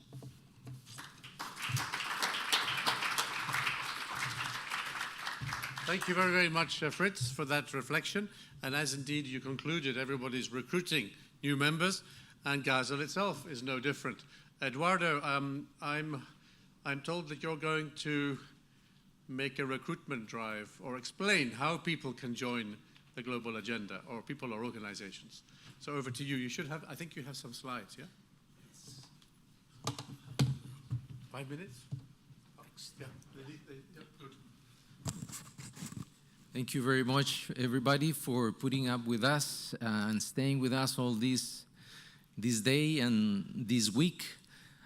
You know, GASL is a very open organization, but we have a way to join formally if you want to do it.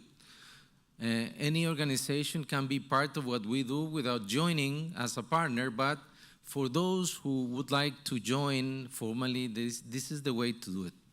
So let me give you a 5-minute briefing on this. GASL is about principles, and these principles are summarized in a consensus document that is the document that we use to recruit or attract new partners. What do we have in this document? In this document, we have the main guidelines and the main principles we hope our partners are going to defend and to hold while they are active in GASL. The first is that GASL is open and voluntary. We don't charge any fees for a formal joining or for a formal affiliation with GASL. GASL is inclusive and consensual, so we do not vote on anything, but we try to raise consensus on the important aspects and important decisions that we would like to foster. It is change-oriented. As you have seen, we are convinced that if we want to help the livestock sector to become more sustainable every day, we need to be open to change. Of course, we need to do that based on evidence and based on knowledge, and we welcome knowledge and evidence from all sources. Finally, we have great respect for different views, so no one will be banned to come to GASL and speak their minds. We are open to that. And the last one, which is very important, is we are aligned with the Sustainable Development Goals under the umbrella of the 4 sustainability domains that we have mentioned already in the different presentations. So if your organization would like to share these values with this community of partners, this association, with this partnership, please consider joining GASL as a partner formally. Of course, we also have a strategic framework which is going to give you more information on how we approach this initiative. We have a vision, and that is that by 2030, we hope that livestock systems across the world will be sustainable, inclusive, resilient, and diverse, and they will be contributing to the UN Agenda 2030 and are integral to sustainable food systems. What is that, or what does it mean for us? It means that we are going to do everything we do with the intention of contributing to the different sustainable development goals, and also that we are going to frame our activities in these 4 domains that you have there, in the food security and nutrition, livelihoods and economic growth, animal health and animal welfare, and climate and natural resource use. These domains were proposed by FAO in 2018 during the Global Forum for Food and Agriculture in Berlin, and they were endorsed by 69 ministers of agriculture from around the world. How do we do that? We have 3 main outcomes that we foster. Number 1 is what you have experienced this week, facilitating dialogue among all the stakeholders. Number 2 is also what action networks and other stakeholders are doing, is generating, assembling practice, change, and evidence. And then the last outcome is advocating for policy change in support of sustainable livestock. All this is done at global, regional, national, and local levels as much as we can, although this initiative began 10 years ago with a global dialogue or a global perspective. We soon realized that that wasn't enough to be able to make change happen in local areas. And what is the enabler of our activities? Well, the GASL theory of change, as Fritz mentioned, and the action plan for the period 2022-2024 that we have entitled Embracing Change and Harnessing Diversity, the Roles of Livestock in Future Sustainable Food Systems. So with these elements, we are able to attract partners and also stakeholders that for any reason may not want to join formally, but with these is that we attract. And if your organizations are interested, this is what they need to do. First of all, let me clarify that we only consider offering the partner status to legal organizations, or legally established organizations, although you as physical persons are really welcome to participate in anything we do. And in the case of the private sector organizations, we don't offer the partnership to individual companies, but to platforms of private sector firms that agglutinate many industries or companies. So we don't have specific companies, but we have important world and regional platforms of private sector initiatives. So what you need to do is you please ask me for a consensus document in this email that you have here on the screen. I will be very glad to send it to you. And if you still would like to join formally as a partner, you send this consensus document signed by your legal representative. And also in the same consensus document, you can appoint a focal point that is going to be our contact for everyday communications. Then you have to indicate in this consensus document what is the cluster that you would like to relate to. We have 7 clusters. I think you have heard about them. And voluntarily means if you want to, you could also relate to any of the action networks that you heard this afternoon we have active in GASL. And from that moment on, we present this to a cluster coordinator of the cluster you choose and also to the guiding group, and we get you as a formal partner in the global agenda. So I really encourage you to keep participating as you feel more comfortable being a partner or being just a stakeholder. We are very glad to have you. But if you are motivated to get closer and to join formally, please send me a request, and we will be very glad to help you join GASL. It will take just a few steps, and also you will be able to participate in all our activities.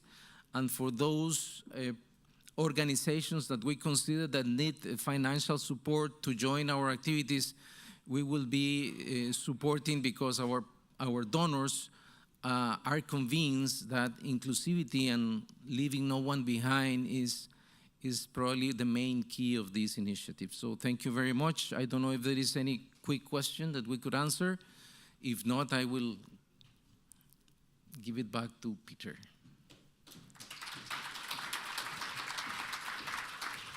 Thanks, Eduardo. That was very clear, I think.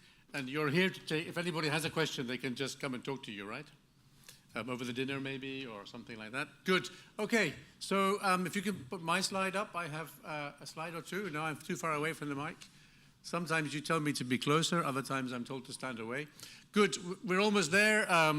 What I'm going to do is just explain a little bit what happens now. We've had a very long day, a very long afternoon, a lot of conversations, a lot of interactions. We're going to have a little bit more interaction before we have the dinner. So can I have my slides up? I just got a couple of slides for you. They're all just process slides to tell you what happens next. I can see the rain has started, that's already happened. So we have two things. We're dead on time in terms of our agenda. We might be able to start a little bit earlier. We have a series of parallel sessions for you. This is the last set of them. People have prepared put a lot of time into organizing them, so I really hope you can take the opportunity to join. We will be having dinner at 19:45, which will be, I think it's in here. So after this, almost immediately in a few minutes, we will all have to clear out of this room, because this room will be turned into the banqueting, the big dinner tonight. So make sure to take away all of your personal belongings. Parallel sessions, we've got a few for you tonight. There's one in the Castleknock suite, which runs for an hour, and this is basically One Health investments in livestock. So if you're thinking about One Health, that's a very good place to go. If you are more interested to know more about Dairy Asia, Batar is going to run a session with the Action Network, again, if you want to know more about that, and that runs for half an hour in parallel.